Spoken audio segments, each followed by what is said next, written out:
Harper Audio presents While the Duke Was Sleeping by Sophie Jordan. Performed by Carmen Rose. Seldom, very seldom does complete truth belong to any human disclosure. Seldom can it happen that something is not a little disguised or a little mistaken. Jane Austen. Emma. The shop girl meets the Duke. The first time Poppy Fairchurch saw him, she knew. A deep awareness swept through her, lifting her up as though she were a puppet pulled by a string as he entered the shop the first day of her employ at Berkeley's Fine Flowers. She stilled for a moment over the display of ferns she was arranging, her mouth drying at the sight of him. Clearly he was a frequent patron to the shop.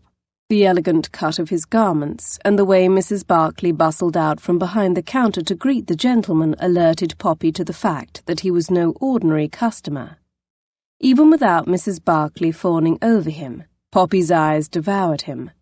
She knew it was not ladylike or proper, but she could not stop from gawking. She had never seen the likes of him back home. No, the village of Tonston-on-Mersey did not boast a bevy of young gentlemen. His chestnut hair gleamed gold in places, and his eyes were a clear cerulean blue, so clear that even a yard away one could detect the darker ring of blue around the irises. His elegant attire alone served as warning enough that this was a man far out of her realm.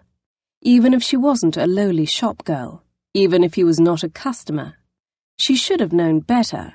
She should have known to lessen her expectations and pull her head out from the heavens. But then Poppy Fairchurch had always been a dreamer.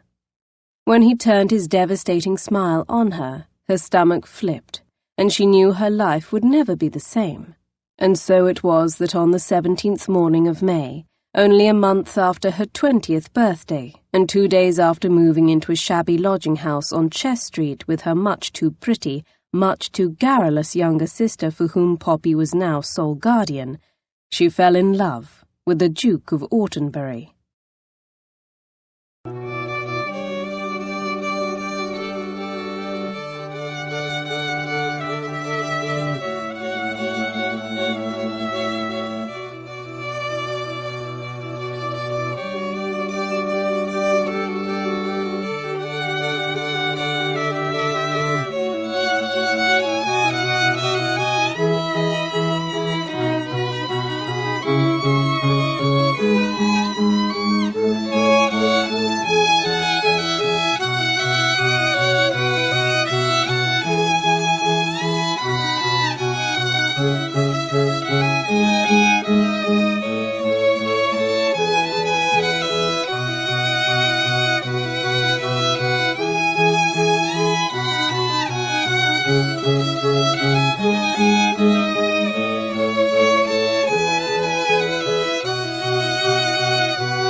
Chapter 1.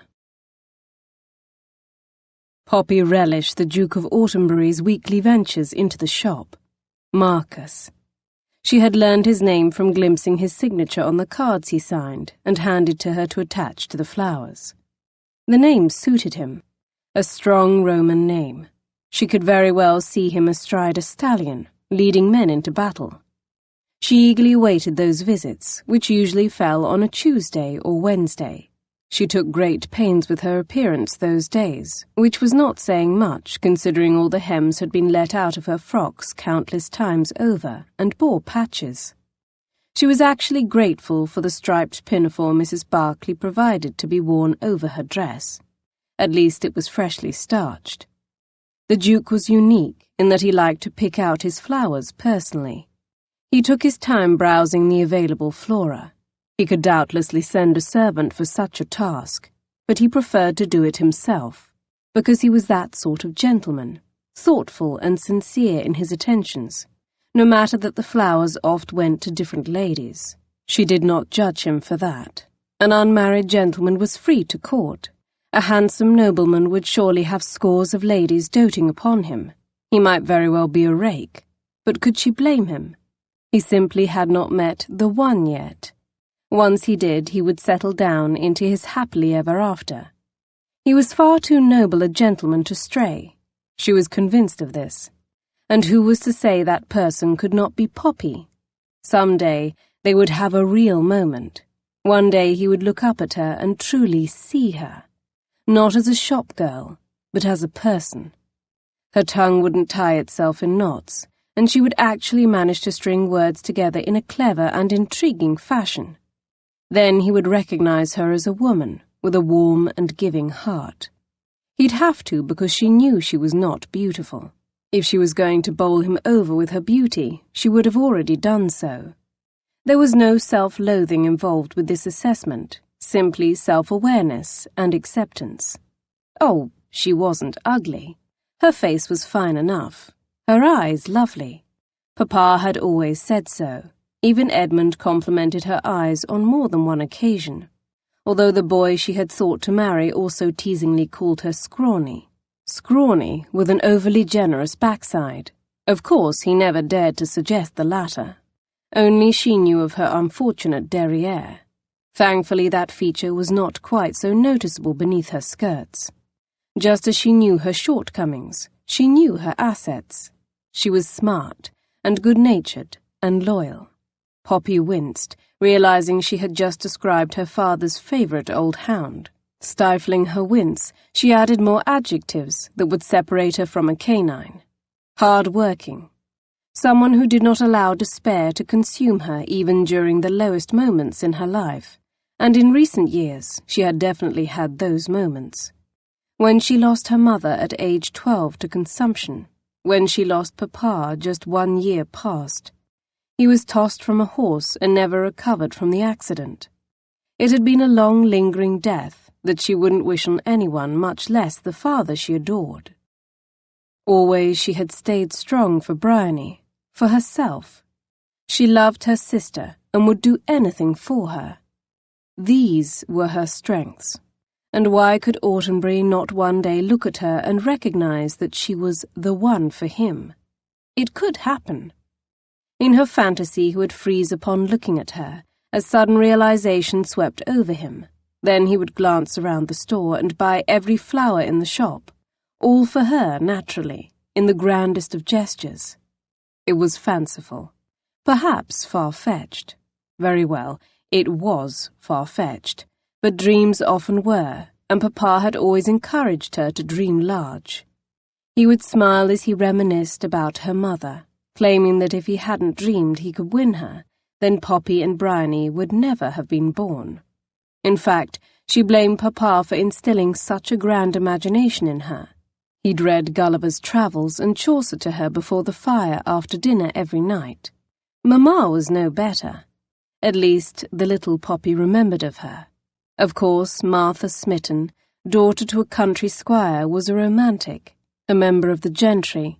She had to be in order to leave a life of comfort and status behind when she ran away and married Papa against her family's wishes. It was a story she had told Poppy at bedtime every night, up until her death. Poppy believed in love and rainbows and leprechauns. Romance and whimsy were in her blood. Life was short. She knew this from losing parents much too soon. Life was precarious, and she had no wish to squander it. She wanted to believe a grand romance waited for her, even if, in the meantime, she was stuck working in a flower shop all day and doing needlework at night by candlelight simply to make ends meet for herself and Bryony. Some day her turn would come. Poppy rarely worked alone in the shop.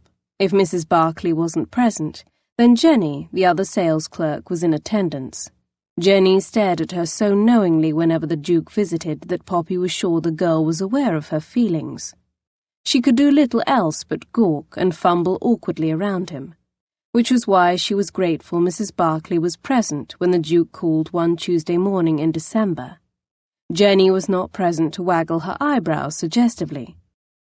Mrs. Barclay was overseeing an arrangement of fresh flora that had just been delivered from one of their hothouse vendors. The bell shook above the door as he entered the establishment. Naturally, Mrs. Barclay greeted him.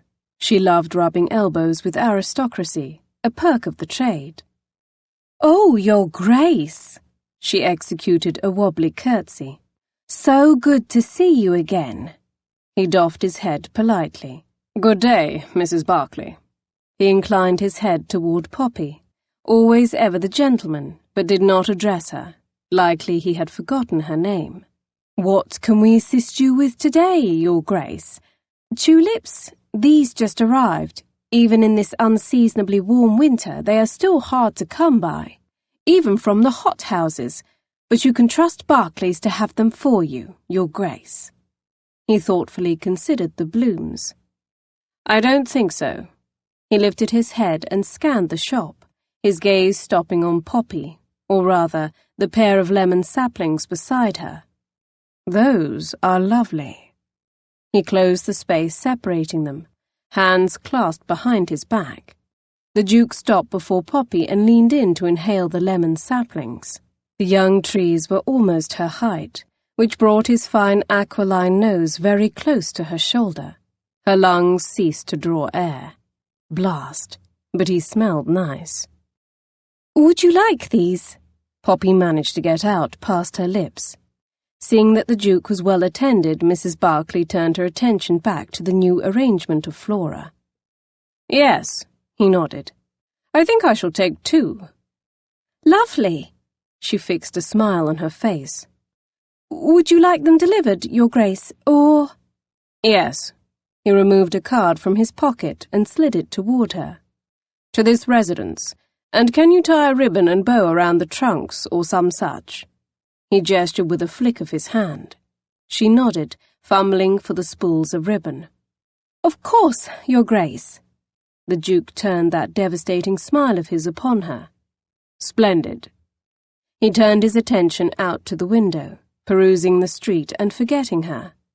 Disappointment punched her in the chest as she fumbled with ribbon. What was she expecting?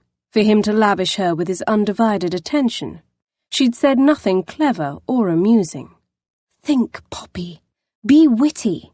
She finished wrapping each slight trunk with yellow and green striped bows. Following that, she marked the transaction in Mrs. Barclay's ledger so that the expenditure could be deducted from the Duke's retainer. "There we are now," she announced with a touch of too much effusiveness. "Trying too hard, Poppy, trying too hard." Clearing her throat, she tried again. "Here you are, my lord." She turned and plucked a card off the counter, handing it to him to write a personal note. Her pulse kicked a little harder as their fingers brushed. He bent his head and jotted a quick message, not affected by the contact. Finished writing, he lifted his head and returned the card to her. "It shall be delivered this afternoon," she assured him. "Very good." He touched the rim of his hat. "Until next time." Mrs. Barclay called farewell as he departed the store. Poppy drifted to the storefront window and peered at his departing form between the buckets of flowers on display for passers-by. She couldn't help herself. Mrs. Barclay was preoccupied, and he cut such a fine figure strolling down the sidewalk that he beckoned her gaze. The street was not yet crowded this early in the morn. She was so absorbed on him, fantasizing that he might stop abruptly, swivel around and meet her stare with his own in some epiphanic moment of recognition, that she did not immediately notice he had stopped and was talking to someone. She dragged her gaze away from Autumnberry and examined the stranger in front of him. If possible, the man was even taller than the Duke, standing well over 6 feet. He was a veritable giant, broad-shouldered in his greatcoat. Remarkably, he was without a hat in the wretched cold, as though he were impervious to the winter. His dark gold hair was a rare spot of lightness amid the dreary, fog-ridden morning. There was something familiar about him. Perhaps he had come into the shop before. He was handsome, although not as beautiful as Autumnberry. Even though the stranger dressed as a gentleman, he had a certain roughness to him, a harshness that reminded her of the men she'd seen working the dogs. A face carved from granite, locked jaw, hard eyes, a brutal slash of unsmiling lips. He was not a man one would wish to cross. The thought popped unbidden into her head, and she gave a small shiver, her gaze returning to her beloved Duke, just as Autumnbury pulled back his arm and brought it crashing into the stranger's face. The crack reverberated through the air, finding her ears even when she stood inside the shop. Her hands flew to her mouth, stifling her sharp cry of dismay. The big man staggered back a step from the force of the blow, his head whipping to the side. He froze for what felt like an endless moment when her heart ceased to beat, when all air ceased to pass through her lips and into her lungs. Then he moved with the suddenness of a coil sprung. He pounced, striking Autumnbury in turn. The Duke staggered and did not have time to recover before the stranger was on him again.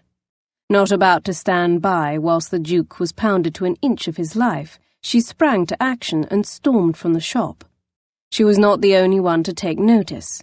A small crowd formed. A pair of riders on horseback stopped and dismounted, not to stop the fight, merely to observe and call out encouragement.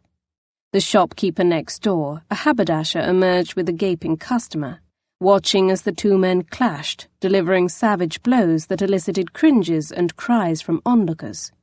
Mrs. Barclay emerged to clasp her arm. "What on earth?" she exclaimed.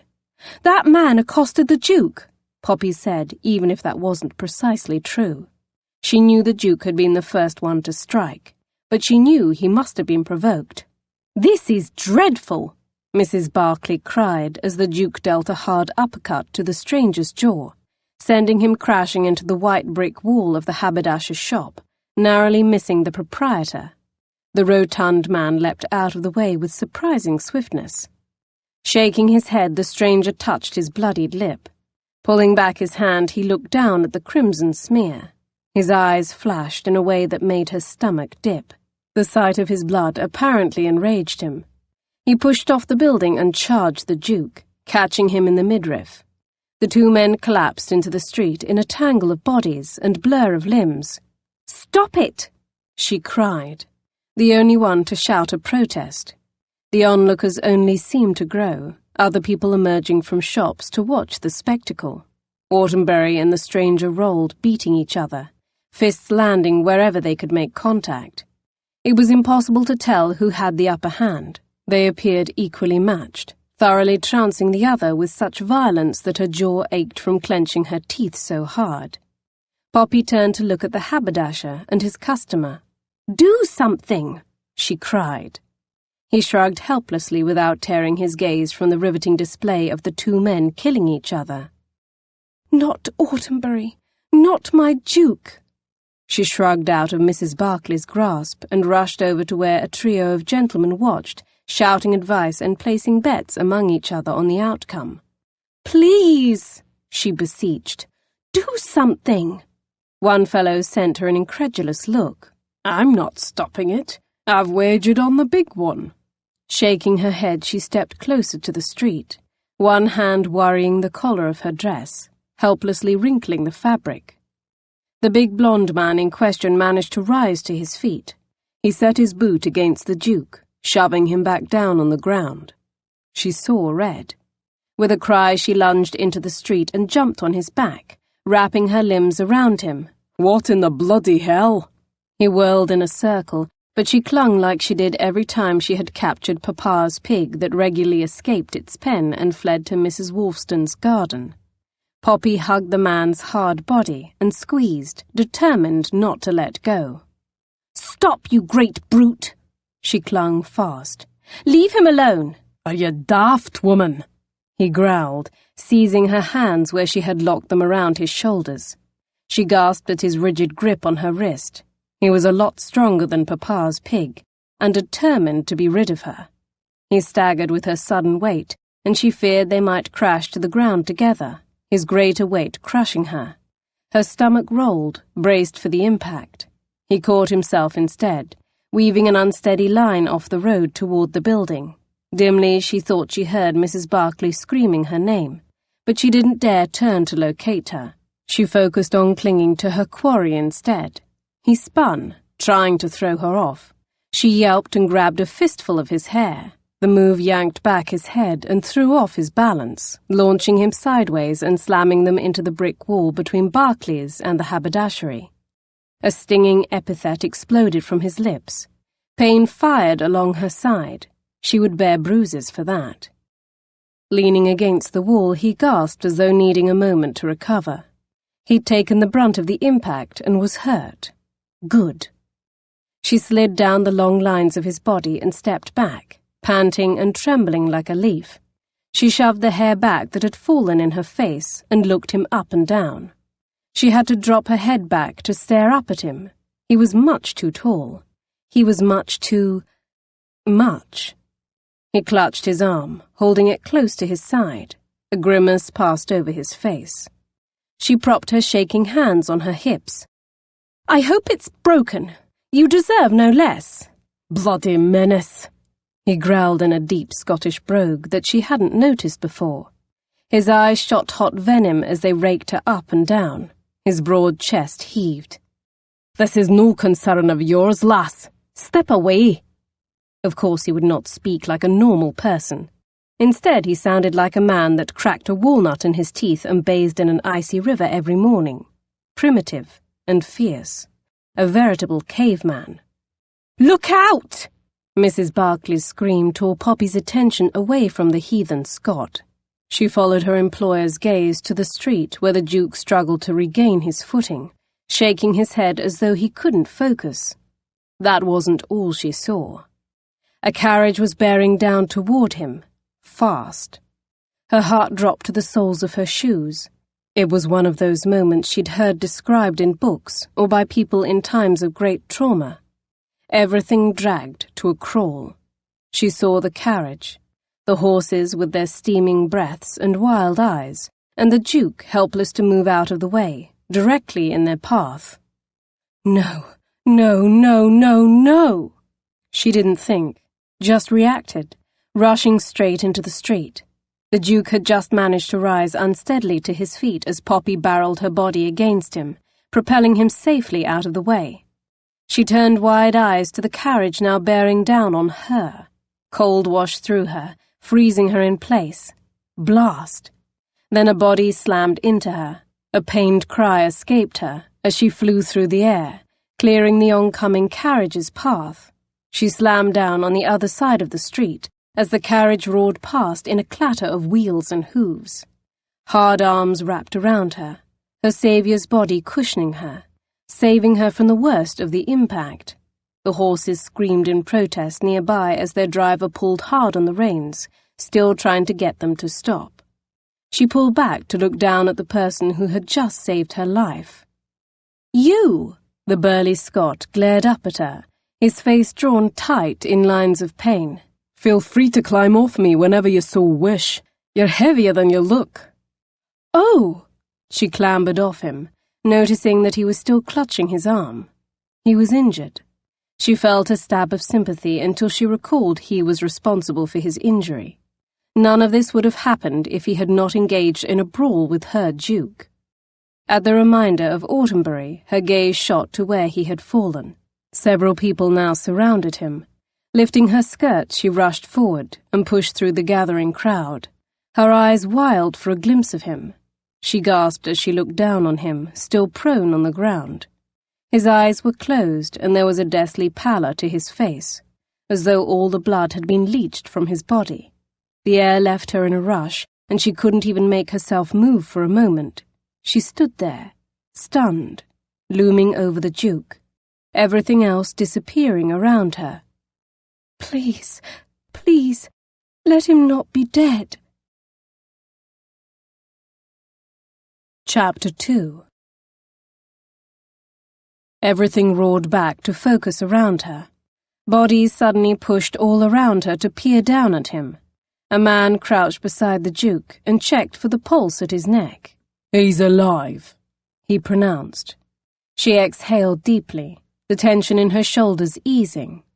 That same man who declared her Duke not dead pulled the cap from his head and looked up at her, his voice full of awe. "Cool, miss. You jumped in front of that carriage for him." She nodded distractedly, her throat clogged tight with emotion. "Nearly got herself killed in the process," a deep voice declared. She cut a swift glance at the speaker, recognizing that brogue. The crowd stepped aside for the glowering Scot. His moss-green eyes hardly looked at her.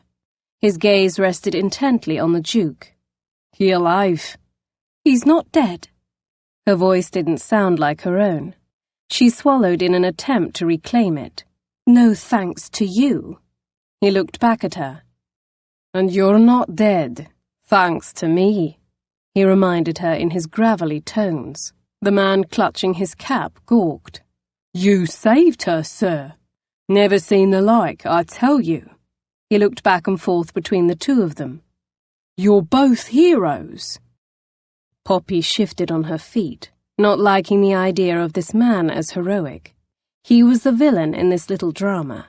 She ignored the voice in her head that reminded her that he had pulled her out of the carriage's path, and that the Duke had been the one to strike the first blow.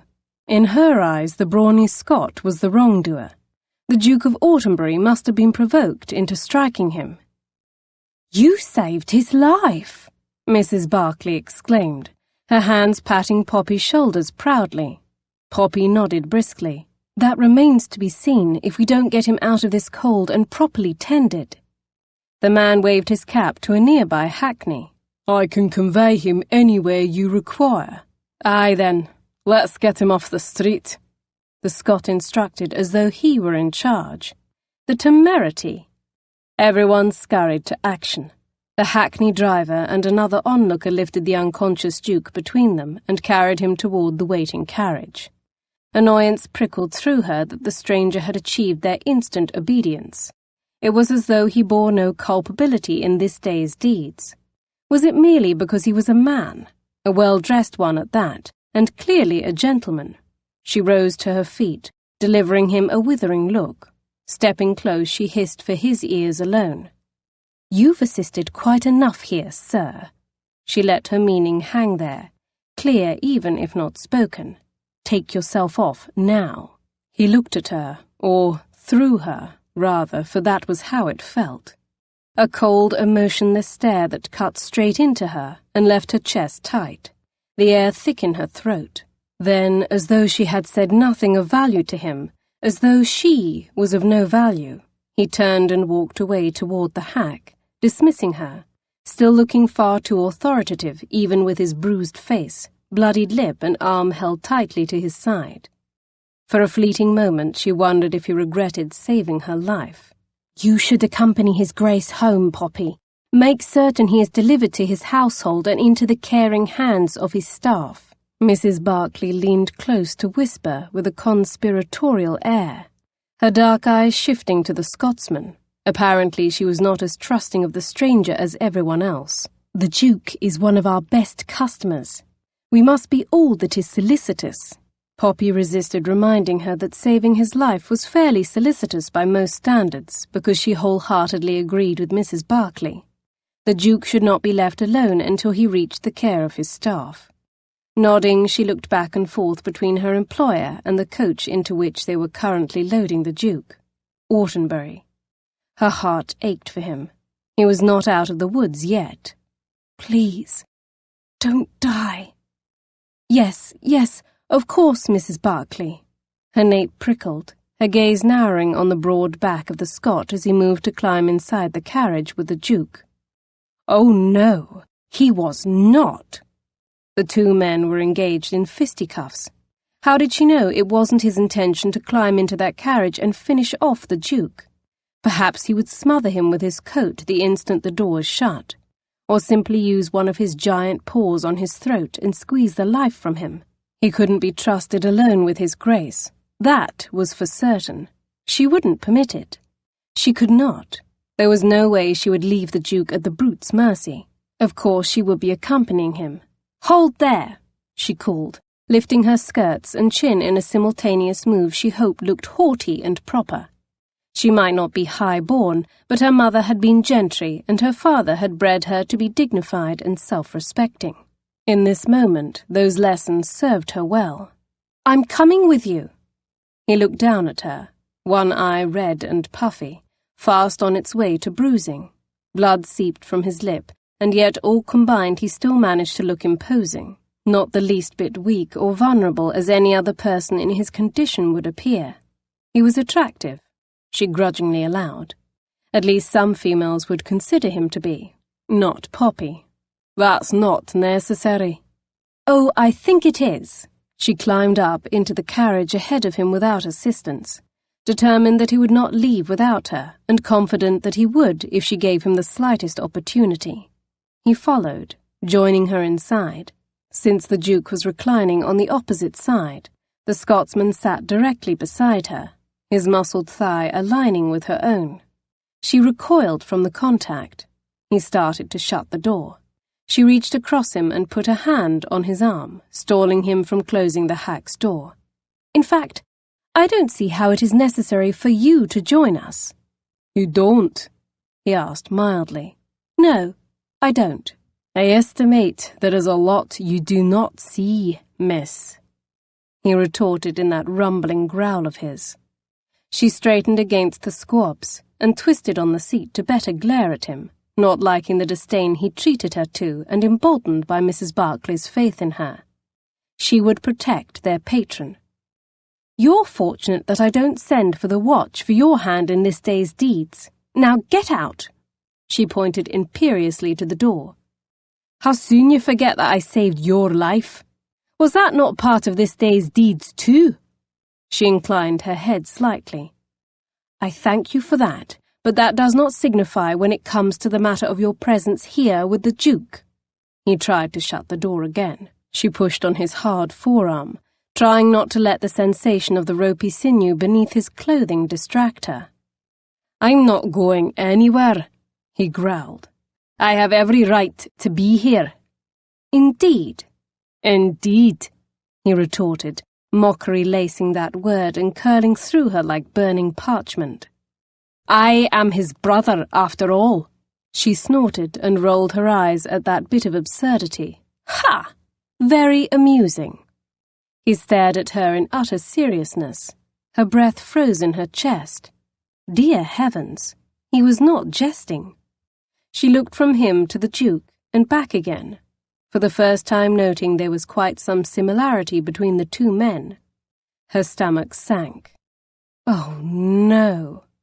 This man was the Duke's brother. She glanced down to where she clutched his arm in a vice. Oh, no.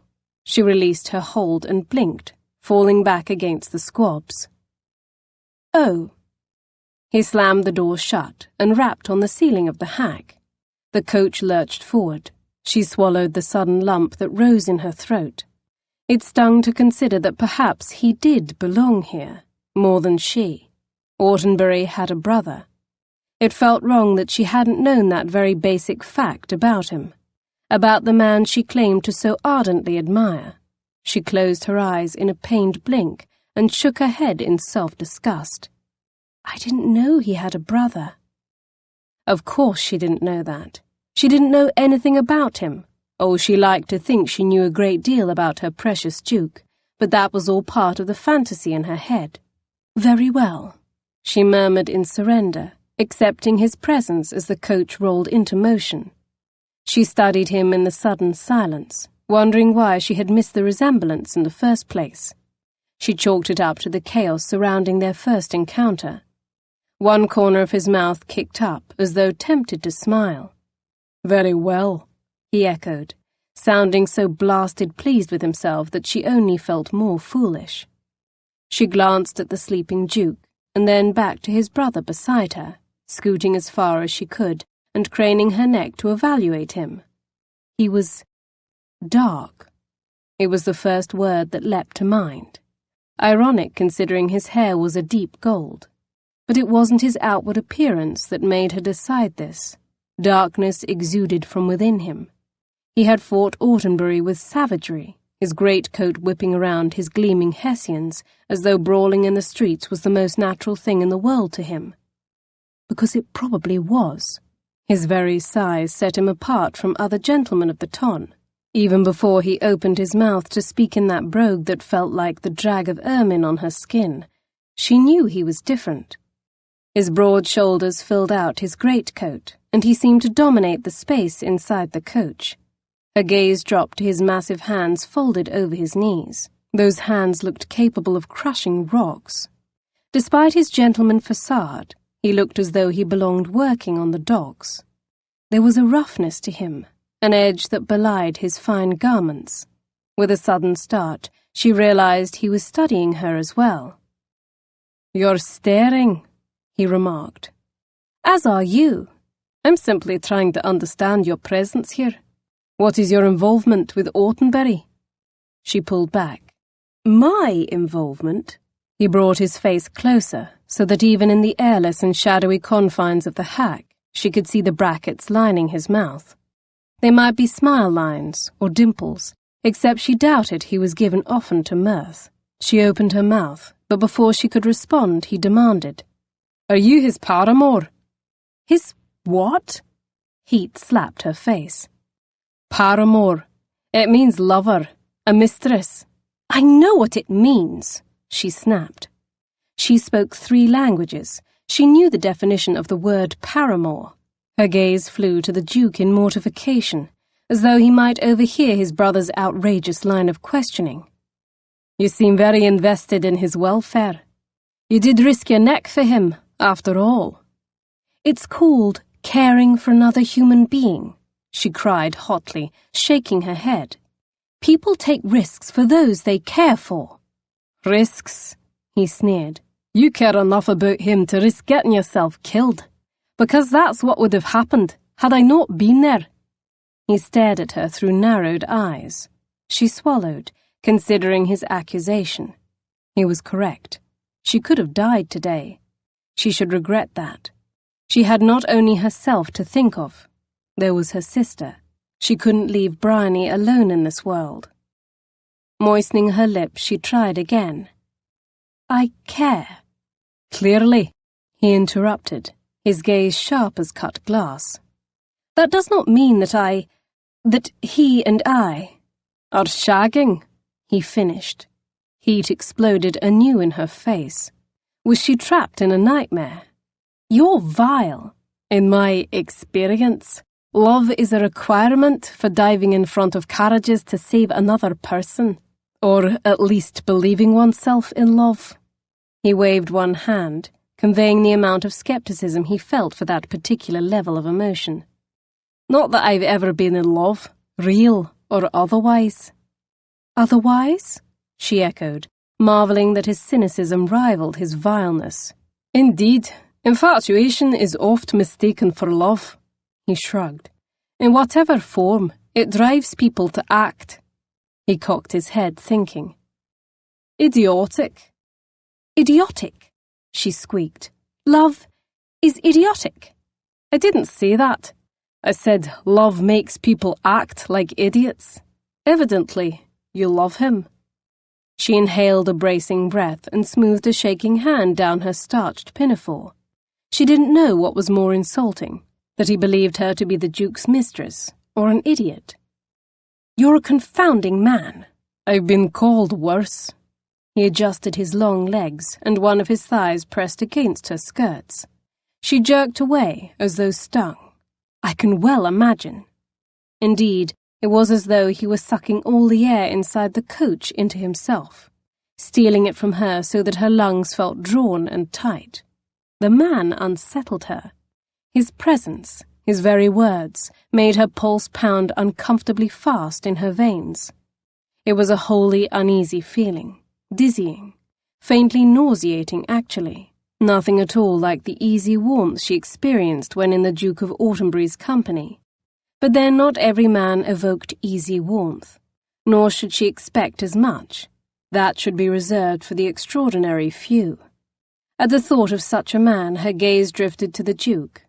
Marcus. His lashes rested like dark bruises on his pale cheeks.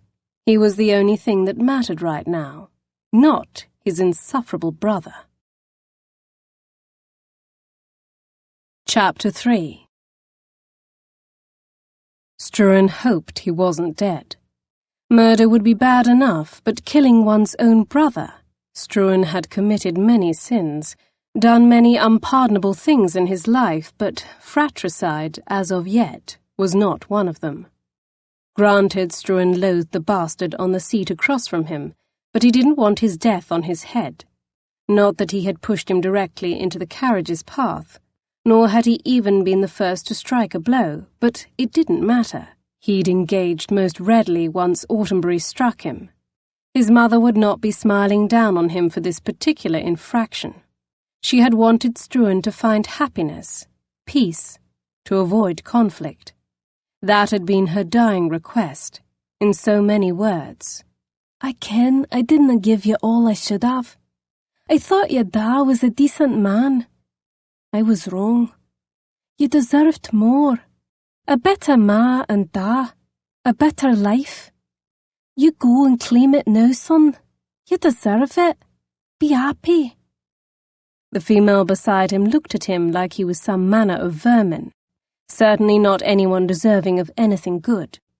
Clearly she thought the sun rose and set in his half-brother. She wouldn't be the first to labour under that misapprehension. Just about everyone around town thought that Autumnbury was as fine and pleasing as cherry cordial.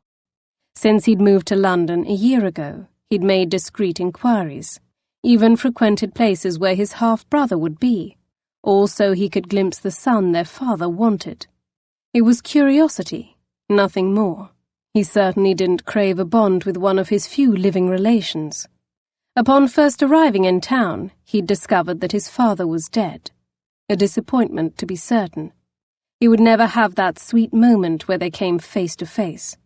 He'd envisioned many scenarios. The moment they would bump into each other at a ball or soiree, or at the Duke's Club, which Struan had made certain to gain access to. There was nothing money could not buy, even entrance to White's, especially when Struan possessed vouchers from some of the most admired and important men in England. Men, unlike him, who didn't know when to quit. Men who played until they'd wagered everything. Their fortunes, their estates, the very clothes off their backs. Struan had amassed a fortune in the years since his mother's death. He'd started out chasing dice in back alleys. Even without proper schooling, he had a knack for numbers, for knowing how to quickly tally them and manipulate them so that they made sense. Numbers, unlike most things in life, were reliable. They never betrayed one. That skill helped him beat the odds at horse racing and other games of chance. By the age of 20, he'd risen from gaming in back alleys. He'd won horses and phaetons. He even once won a pair of kangaroos. Soon there was property, estates. At 22 he'd won his first gaming hell. From there his empire only grew. Aside from land and houses in Scotland, he'd gained properties in the Cotswolds and the Lake District. And then came London. Doors that had forever been shut to him magically opened, and he'd begun to fantasize about meeting his father, of showing him what he had become with no help from him. In these fantasies he was in possession of a high-born wife to sweeten the pot, someone coveted not only for her rank, but her beauty, and so that ambition had been born. He left for London with one clear goal: marry the most attractive, bluest, blue-blooded English rose he could find and rub his father's nose in it. He would make old Autumnbury rue the day he ever rejected him and called him a low-born bastard. Once he arrived and discovered his father dead, he continued his quest mostly out of habit, moving through long ingrained routine, as though he could still reach his father in the grave and prove to him that he'd been wrong, that Struan Mackenzie was somebody, even though the Duke of Autumnbury refused to acknowledge him as his son. The hack hit a slight rut, and the girl quickly reached across the space to clasp Autumnbury's shoulder, steadying him and keeping him from falling off the seat. He felt his lip curl at her attentiveness to Autumnbury. She was a fierce little thing, not a beauty, but there was a certain something to her. He wondered, not for the first time, if his dear brother was shagging her. There were only a few females whose skirts his brother had not lifted after all. She'd actually possessed the temerity to attack him. He was twice her weight. He could crush her single-handedly, and yet she'd come at him as though he were her match. What had his brother done to earn her stalwart protection? He stifled a snort of derision. He knew the answer to that. Autumnbury had a way with the fairer sex. He studied the slim line of her beneath a dress that had seen better days. He knew his brother favoured his females on the curvy side, and she was a far cry from that. Satisfied her patient would not roll off the seat, she settled back against the squabs. "You look like him a little," she admitted grudgingly. "I see it now." "I know." He'd observed the resemblance upon their first meeting. They might look similar, but his father had claimed and doted upon Marcus, a sentiment that went both ways, if the rage his brother exhibited upon first meeting him signified. The young Duke despised Struan. He was convinced that Struan wanted only to destroy the remaining Autumnbury family, and, like a papa bear, he was determined to protect his family. To be fair, Struan did not entirely blame him for the impulse. He might feel the same way if their situation was reversed, if he had anyone left in the whole world that cared about him. But he didn't. He had no one. As though she couldn't resist, she leaned across the space once again, her slim fingers gently pushing a lock of hair off the Duke's forehead. It was a tender move that made his chest clench uncomfortably. Of course she doted on him. Autumnbury was a duke, and handsome. Even without that to recommend him, he was charming as well. Everyone said as much. There couldn't be too many handsome, charming dukes around. It was a bitter bit of irony that the unconscious man she gazed at with total adulation had only moments ago called Struan's dead mother a whore, and him a liar, before taking a swing at his face. Despite their resemblance, Autumnbury liked to pretend that his father had not committed adultery, and had not fathered a son he then abandoned to poverty. It wasn't the first encounter Struan had with his half-brother, but each confrontation only grew more contentious. The young Duke believed Struan was after him for mercenary reasons, as though he didn't have wealth enough of his own. He could buy and own Autumnbury's estate twice over, the land, his homes, the servants, his fashionable clothes and possessions. It was a pittance for him. The first time they came face to face, Struan had the foolish notion that they could perhaps be actual brothers to each other, since they were, well, half-brothers anyway. It annoyed him to reflect on that moment now, the stupid boyish optimism he had felt. He should have known better. Had his father's rejection taught him nothing? His mother was dead, the only creature on this earth who had ever given a damn about him. He would never have anyone love him unconditionally again, nor did he need anyone. He was fine on his own, rich, respected by many, feared by the rest. He had women to warm his bed whenever he wished it. After stubbornly insisting that Struan couldn't be his brother, Autumnbury ordered him to stay away from him and his family, as though Struan were stalking them, as though he wished the remaining Autumnbury clan ill. Only today Autumnbury had taken it one step further and insulted the memory of his mother. "My father never strayed from his marital bed, and he most certainly didn't father some whelp off a whore from Glasgow." Their old man was dead. He'd lied and used Struan's mother, abandoned her when she came to him for help. He'd pushed her to her death, as if he had snuffed out her life himself. Death, as far as he was concerned, was too good for his sire. That said, he never intended to transfer his hatred onto his half-brother, but it seemed his half-brother was determined to think the worst of him. In fact, Struan had been debating returning to Scotland, selling the properties he'd accrued since moving to London and putting the past behind him for good. Or try to, at any rate. Then they'd come face to face again on the street today. Struan wasn't sure what to expect, but the venomous words had jarred him, and just like that, his thirst for revenge flared to life again. Except this time, instead of exacting it on his father, he wanted his pound of flesh from the bastard's son. The good son. The son worth having around.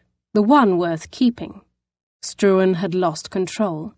When Autumnbury struck him, he was ready. The carriage rolled to a stop. The door opened, and he motioned for her to descend. "Go ahead. I'll see him out, unless you mean to carry him in yourself." She eyed him suspiciously before nodding and departing before him. He lifted the Duke's not insubstantial weight, manoeuvring him as carefully as he could out the door. A pair of footmen waited at the ready, arms outstretched to assist. Autenbury's devoted little friend hovered close, her expression fixed in concentration as she stood next to an anxious-looking woman, presumably the housekeeper, if the keys hanging from the belt at her waist were any indication. He watched as the men carried his brother up the steps and into Autenbury's Mayfair mansion. The grey-haired housekeeper scrutinized his face. "Mr. Mackenzie?" He felt a small flicker of surprise that she knew him, but then of course servants talked. They knew everything, even before their masters did. As the housekeeper to the Duke of Autenbury, she likely knew all about him the moment he arrived in town. He masked his reaction and nodded. She surprised him further by stepping forward and closing her hand around his forearm. She gave him an encouraging squeeze. "You're the spitting image of your father, sir. Come inside, won't you?" She motioned him inside the house with an easy smile. He cast one final look at the girl who jumped on him like a wolverine, then turned his back on her. Whatever she was to his half-brother, he was certain it was the last he would see of her. She hardly looked the sort to fit in among the ton, so that would exclude her from the Duke of Autenbury's drawing-room. Poppy watched, worrying her lip between her teeth as the footman carried the Duke inside the house, scarcely listening or paying attention to the housekeeper as she addressed the Duke's brother. Her heart lodged somewhere in her throat as she stood there agonizing, praying for him to survive. "Please don't die. Please don't die." The Duke's half-brother moved ahead of her, blocking her vision with his broad back. He looked over his shoulder at her before ascending the steps and disappearing inside the house, leaving her on the stoop, dismissing her as though she were no one of any import. Her chest squeezed. It struck her as vastly unfair that he got to go inside, whilst she, who genuinely cared for the Duke, was left out here to wonder and worry. She let out a huff of breath and propped her fists on her hips. "Oh, Marcus," she breathed, allowing herself the liberty of secretly using his Christian name. "Please be well. Please don't die." Her eyes stung. "I'm here for you." Her voice quavered a little. She swallowed back a choked sob and attempted a weak jest. "We're going to get married. Remember?" "Hello there." She jerked and turned to face the housekeeper staring intently at her. She hadn't realized the woman was still standing outside, or so close, or listening to her. Blast! Had she heard the nonsense she just spouted? If she had, she must not give it any credence, chalking it simply as the ramblings of a deranged girl. "Hello," she stammered, finding herself pinned by the housekeeper's eagle-eyed scrutiny. She backed up several steps.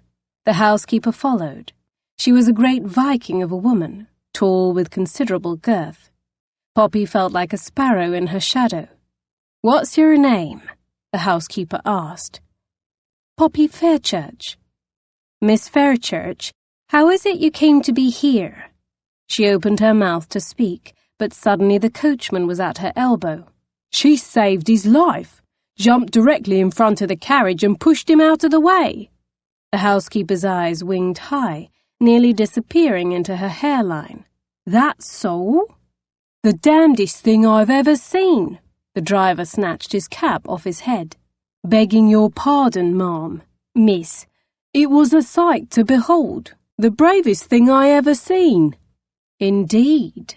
She rocked back on her heels, still staring at Poppy, speculation bright in her eyes. "How fortunate. I shudder to think what would have happened if you weren't there." Warmth crept over her face. She was unsure how to respond and still suffering acute embarrassment from the housekeeper overhearing her talking to herself. The woman took hold of her arm and turned her toward the front door. "Come inside, my dear. I'm certain the Duke will want to see you when he wakes." She frowned, hope skimming through her. "You really think so?" "Of course he will." Her silvery head nodded with certainty. I'm Mrs. Wakefield, by the by." Poppy wasn't so certain that the Duke would want to see her, but she couldn't resist letting herself be guided inside the house. She wanted to know when he woke. She wanted to be there. She wanted to make certain that he was going to be well, that next week he would stroll into Barclay's Flowers and place his usual order. Arm in arm, Mrs. Wakefield led her into the grand foyer. Chapter 4. "Let him hear you talking. Maybe he'll come too." The housekeeper positioned a chair by the Duke's bed for Poppy. They weren't the only two individuals in the chamber. On the far side of the enormous room, Mr. Mackenzie sat on a brocade chaise, sprawled really, his long-booted legs stretched out before him like some pasha overseeing his domain. His eyes glowed from the shadows, following her like a predator's stare. She knew his name now. He was no longer that rough Scotsman. He was Mr. Mackenzie. Mackenzie. She didn't like finding him sitting there, watching Autumnbury, watching her as she walked across the vast chamber. Brothers or not, she still did not trust Mackenzie. She rubbed her palms against the skirts of her pinafore, feeling very uncertain in such grand surroundings. "Thank you," she murmured. Poppy sank down beside the bed, rationalizing that it was the least she could do until the physician arrived. Be there for Autumnbury, talk to him, encourage him. Mrs. Wakefield nodded in satisfaction, staring at Poppy so intently, as though she had something on her face, some bit of food stuck between her teeth. Poppy resisted the urge to bring her hand to her face as a shield. "Can I offer you any refreshments while you're waiting?" she asked. "No, thank you. I am fine," Poppy replied with a forced smile, bemused at the woman's kindness. Mackenzie glowered from where he loomed on the far side of the room, arms crossed his chest. The housekeeper hesitated before taking her leave. "I must say, I'm glad His Grace has you." She floundered. I've long wished His Grace would find someone special and put an end to his bachelor ways." She patted Poppy's shoulder approvingly. Blast. Evidently the housekeeper had heard her ramblings, after all, and taken them to heart. "Now have a seat beside your betrothed right here." Mrs. Wakefield patted her shoulder briskly. Poppy's stomach dipped. Betrothed? Oh, sweet heaven. She searched for the right words to correct her confusion, but Mrs. Wakefield kept on talking. She motioned to the unconscious Duke. "Go on now, my dear. Let him hear you. It will do him so good." She whirled around to address Mackenzie.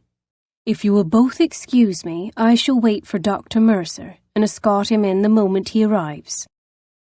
Poppy's mouth worked, seeking the right words as the housekeeper bustled from the room, moving surprisingly fast for a woman of her size. The door shut behind her with a soft click that resounded in the cavernous space. Poppy swung around swiftly, not daring to meet Mackenzie's scouring gaze. She scooted the chair closer to the edge of the bed, peering at her unconscious Duke and pretending that her lie didn't throb on the air like a giant man-eating gnat. While she was also pretending, she tried to imagine there wasn't a third person in the room. A chore, to be certain, as she could feel his glacier stare drilling into the back of her. Poppy patted the Duke's well-shaped hand resting on the bed. She went ahead and folded it, so still and cold beneath her fingers, in her own hand, and chafed it, trying to warm the chilled skin. "There now. Everything will be—" "Fine," that Scottish brogue spoke up from behind her. He'd risen to his feet and moved closer. "Is that what you intended to say?" She tensed. "Why are you still here?" she snapped. Without waiting for an answer, she focused on the Duke's handsome face. "Everything will be fine," she crooned, refusing to look over her shoulder and give that other man the satisfaction of her attention. "You think so?" he asked. She sighed. "There's no sense in being grim. That's not helpful." "I'm being realistic." "You're being harsh," she countered with a sniff. She recalled his hard, unsmiling face vividly in her mind, as well as the savagery of his fight with his brother. Yes, this man was unrelenting as stone, and she would do well to stay clear of him. Whenever she must be in close proximity with him, she would stay on guard. "He may never wake up, you know." She sent him a withering look over her shoulder. She couldn't help it. At that remark, she had to look back at him. "And you'd like that, wouldn't you?" Something flickered in his eyes, a brief flash of surprise. "On the contrary. Why would I wish him dead? He's my brother." "Who clearly cannot abide you." He shrugged a big shoulder. Her gaze skimmed the solid outline of his physique. Did he lift boulders in his spare time? Clearly this was no dandified gentleman who required additional padding in his jacket. "A minor misunderstanding. It happens among brothers." She scoffed and looked back at the Duke asleep on the bed. "No brothers I've ever known." "And you have great experience with brothers." She didn't reply, simply turned and fixed her gaze on Autenbury, and tried to ignore the sense that there was something vulgar underlying that question. Mackenzie's boots slid closer behind her, a whisper on the carpet, and a reminder that he was still there. Not that his presence was exactly forgettable. Her nape prickled, and she resisted the urge to brush her hands there and chase away the sensation. "How long have you known Autenbury?" "We first met June 17th, her first day of employment at Barclays." "You've committed the exact day to memory." His tone rang with derision. "Yes." She would never forget it. The day had been a bitter thing to endure. She had thought she would live out her days in Toadston-on-Mersey as Edmund's wife. Papa was supposed to be their neighbour and lived to be an old white-haired man, bouncing her children on his knees. The Duke had been the one bright light in that disappointing day. 6 months, he murmured. "That is a quick engagement."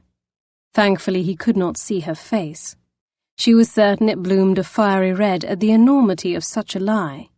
"Yes," she murmured, her voice surprisingly even. She was not about to confess to him, of all people, that she was not the Duke's fiancée, that she was merely a humble shop girl. He hardly struck her as the understanding sort. He'd denounce her as a fraud. She would straighten this mess out later, after the physician arrived. There was no telling what Mackenzie would do to her. She already knew he possessed a propensity to violence. He could very well strike her, or he could send for the watch and have her thrown into prison. She couldn't risk that kind of trouble. If something happened to her, no one would be there to take care of Bryony. Yes, it was quick, she agreed. Love is like that, or so she'd been told. Papa ran away with her mother after a fortnight, and her mother had left everything behind. Her life of privilege, fancy dresses and parties, all for him. "You must have really swept him off his feet." She risked an uneasy look at him again, trying to gauge his sincerity. "I don't know about that," she hedged. He closed the last few inches separating them, his moss-green eyes gleaming with a mocking light, and she knew he doubted her. Naturally, he did not consider her capable of evoking that level of passion in a man. She herself doubted it. Edmund's rejection stood as proof of that. Or was it the other way around then? My dear brother swept you off your feet. He just couldn't resist you. Is that it? He was definitely smirking at her now, and she wanted to slap him. He wasn't saying it, but he might as well have been. He didn't think Autenbury would have anything to do with someone like her. He was a duke. She was Poppy Fairchurch, late of Toadston-on-Mersey, a plain, impoverished shop girl who could scarcely afford to feed herself and her sister. And she was a fool for fantasizing that he might think she was the one, a fool for believing in impossible dreams. Anger flashed through her. Is it so very hard to believe? That he fell in love with you? Again with the smirk. Righteous anger burned through her. That does happen, you know. Just not to her. Not yet, at least. People meet. They have feelings. They fall in love. She waved her hand in a little circle, as if that somehow illustrated her point. Is love a sentiment you've never felt before? She flicked her gaze over him. He was handsome as sin, for certain, but he did not strike her as the lovable sort. Never mind. He arched an eyebrow several shades darker than his golden hair. What? It's not so shocking, I suppose, that you haven't any experience with that sentiment. His gaze raked her in turn, and she knew he was thinking something ugly and best left unsaid. In fact, she was beginning to think that ugliness was the only thing that existed inside this man. And you do then, Miss Fairchurch, have a great deal of experience. She did not mistake the insult. He was implying that she was no better than a strumpet, that she had enticed the Duke, seduced him, that she was a woman with loose morals. She inhaled thinly through her nose. She didn't know what was stronger, her sense of indignation or the flutter of gratification in her chest. He might not think her capable of winning the Duke's heart, but he thought her capable of seducing him. That was something. She was no great beauty. Did he actually think her alluring enough to trap a man like the Duke into marriage? Her throat tightened. No. He likely thought Autumnbury's sense of honour was at work here. Fortunately, the physician chose that moment to arrive, and she was saved from further conversation with the boorish man. Mrs. Wakefield followed close on his heels. Brief introductions were made. Poppy winced at hearing herself introduced as his fiancée, and opened her mouth, prepared to finally correct that misapprehension. But then Dr. Mercer swiftly turned his focus on the Duke, as he rightly should. It did not feel right to distract him from his task, so she drifted away from the bed, permitting him to conduct an examination in relative peace. She did not want to break his concentration. Mackenzie withdrew alongside of her. Mrs. Wakefield stayed close to the bed, ready to assist if needed. You were saying how you met Autumnbury, Miss Fairchurch. No, I wasn't, she replied crisply, still gazing at the bed and ignoring the way his stare felt like an itching rash crawling over the side of her face. Well then, do share. How did you meet? There was that tinge of skepticism in his voice again. She sighed. How she longed to tell him they met at some grand ball or Almack's. That would certainly take the wind out of his sails and kill the smug way he looked at her and acted toward her. She'd love to be able to tell him she did, in fact, travel in the Duke's exalted circles.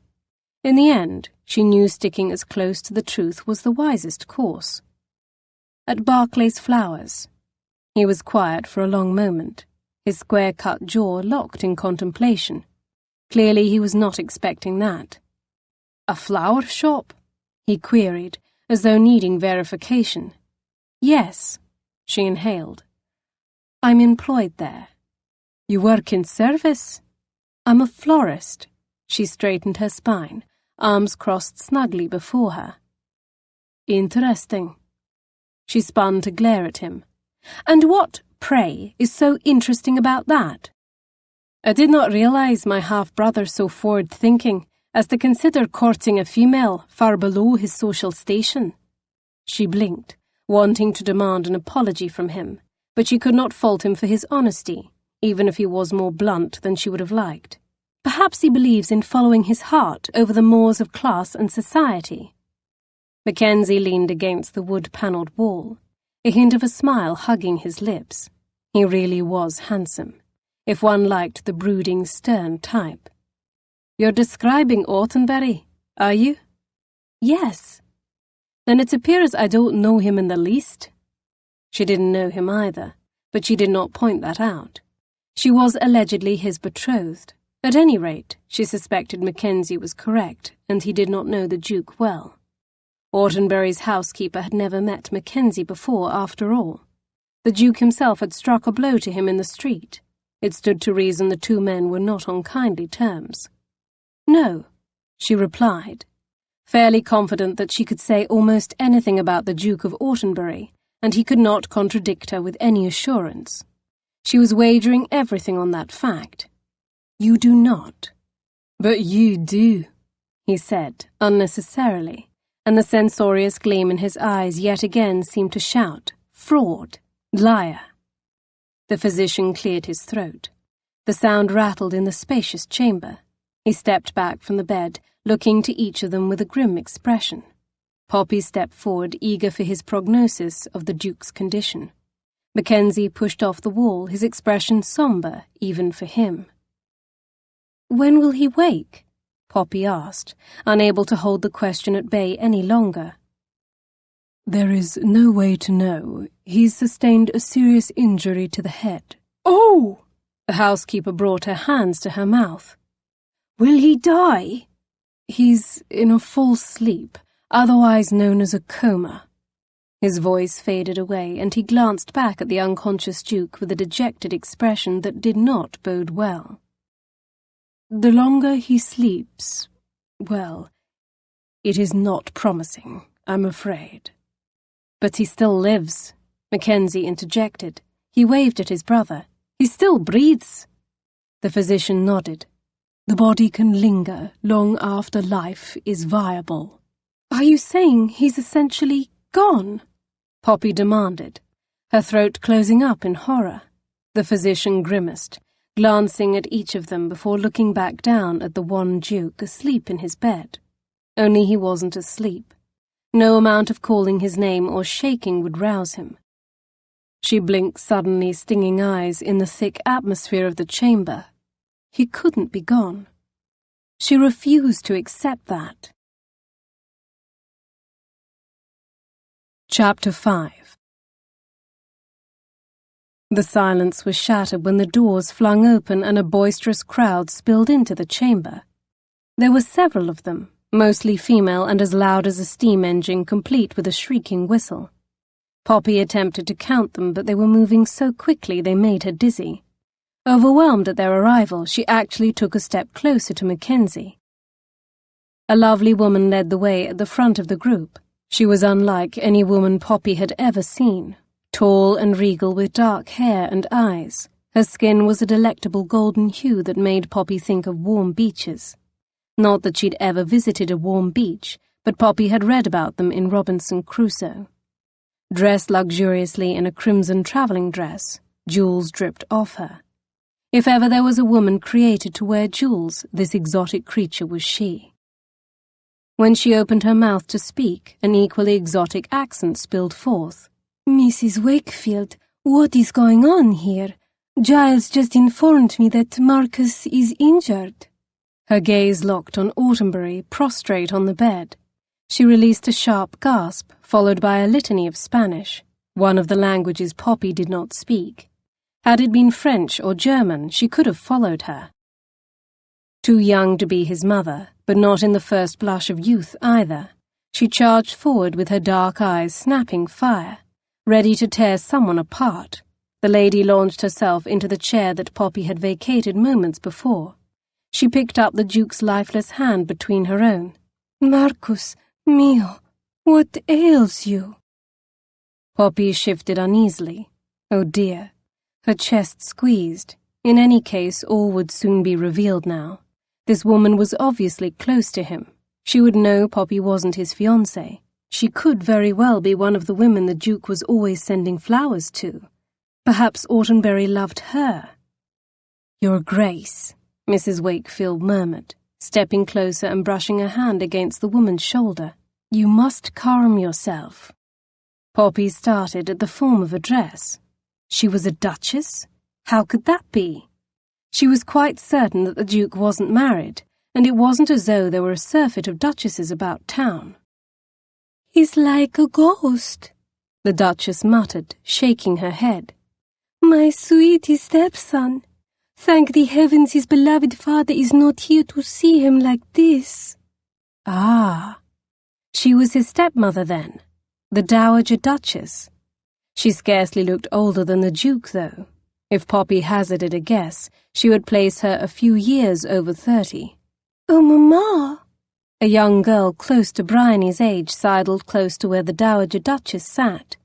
She was the very image of her mother, with dark hair and eyes. "He will be well, won't he?" The Dowager nodded as though convinced, and yet doubt lurked in her dark eyes. "He's young and strong. Of course he will mend." "How did such a thing happen?" another woman asked. She too had dark hair, but she wasn't the least bit exotic. She was as English as they come, with milk-pale skin, grey eyes, and a fine, narrow nose. Her clothing was finely made, but not nearly as bold or stylish as that of the Duchess. It was difficult to determine her age with her rather stern expression. Somehow, miraculously, Poppy's voice surfaced in that moment to answer the question. "He fell and struck his head," she explained from where she hovered. All gazes swung to her as though she possessed two heads. The stoic-faced lady pinned Poppy with her gaze. "And how, pray, did that happen?" Poppy hesitated, reluctant to betray the man standing beside her. Mackenzie did save her life. She supposed she owed him for that, and despite what she had accused him of to his face, she knew he did not mean for the Duke to injure himself so seriously. "He and another man were fighting." "A fight?" his stepmother exclaimed in her rolling accents, pushing back up from her seat and shaking her head. "Fisticuffs? With whom?" "With me." Mackenzie stepped forward, looking appropriately grim as he admitted this. The dowager released a little squeak and took a hasty step back, clutching her young daughter close as though Mackenzie might turn his fists on them next. "You?" Hot colour flooded the other lady's face, enlivening her and suddenly making her appear not so stern and stoic. "Who are you?" she demanded in outrage, not shrinking away. He opened his mouth to answer, and then paused. Angling his head, he looked at the lady strangely, as though seeing something within the tight lines of her face. Mrs. Wakefield stepped forward and lightly squeezed her arm. "Lady Enid, it's him. You recognize him, don't you?" Understanding passed over Lady Enid's face as she gazed at Mackenzie. "Ah, of course." Her voice dropped a notch softer. "I was wondering when we would meet." "Aye," he said rather gruffly. "I'm Struan Mackenzie." Struan. Poppy rolled the sound of his name around her head. Struan. In her head she heard the vibrating rumble of his brogue, especially in the first syllables, even though she doubted she could pronounce it thusly herself. "How good to meet you," the lady replied. "This is long overdue. I'm Enid, your sister." His sister? And they'd never met before. Enid turned her gaze from her brother and gave her head a slight shake, as if returning to the moment. She frowned down at the Duke on the bed. "Let me hazard a guess," she continued. "Marcus wasn't pleased to see you and—" She broke off with a shrug. "Well, let's just say he said regrettable things." The dowager stepped forward again, fisting her linen handkerchief. Poppy tensed, wondering if she would strike him. She was well within her rights. "Marcus does have a temper, but he is not given to violence. Did you do this to him?" she demanded, waving her handkerchief. "No," Poppy heard herself quickly defend, not even stopping to wonder why she was defending him. All attention turned to her. "It was an accident." The exotic beauty nodded, looking relieved. Then, to Poppy's great shock, she stepped forward and embraced Mackenzie. "Mr. Mackenzie is Struan. I've longed to meet you. We are family. Marcus has struggled to accept your existence. You can understand, I am certain.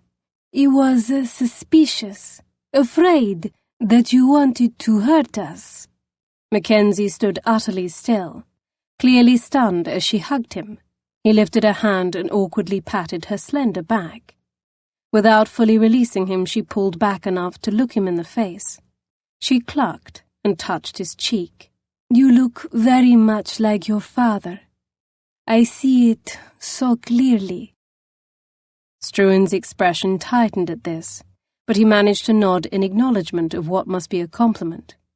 Looking at the two brothers, the late Duke must have been a beautiful man. The dowager continued. "Marcus must have seen the resemblance too. He wanted to believe it wasn't true. But he had to know. She shook her head forlornly. It was difficult for him to accept that his father had been unfaithful. He knew his parents weren't a love match, but it's another thing to accept, well, you. Smiling wistfully, the dowager dropped her hand from his cheek and stepped back from Mackenzie. A brief stretch of silence fell over the chamber. Everyone looked at the Duke, still as death on the bed, willing him to wake. With a sigh, the dowager did the inevitable and turned her gaze to Poppy. You really saved our Marcus. Poppy cleared her throat. She felt uncomfortable claiming responsibility. It made her sound overly noble, so she attempted to explain it in a way that made her actions appear utterly normal. His Grace was in the middle of the road, and a carriage was bearing down on him. And she saved him, pushed him out of the way, she did. Mrs. Wakefield dove into the conversation. You pushed him out of the way, the dowager breathed, her lashes blinking over her liquid dark eyes. Poppy shrugged and nodded awkwardly. Yes. The dowager clasped her beringed fingers together in front of her, as though in prayer. Poppy tensed, uncertain what to expect. It certainly wasn't what happened next. Apparently deciding it was her turn now, Lady Autenbury seized Poppy's shoulders and pulled her into a suffocating embrace. You saved his life. Astonishingly, she started to weep. We can never repay you for saving him, but we shall try. The shoulder of Poppy's pinafore was soon damp from her tears. Unaccustomed to such public emotion, especially from the likes of a duchess, Poppy patted her back clumsily. I advise you not to hold out too much hope, Your Grace, Dr. Mercer interrupted, shifting uncomfortably.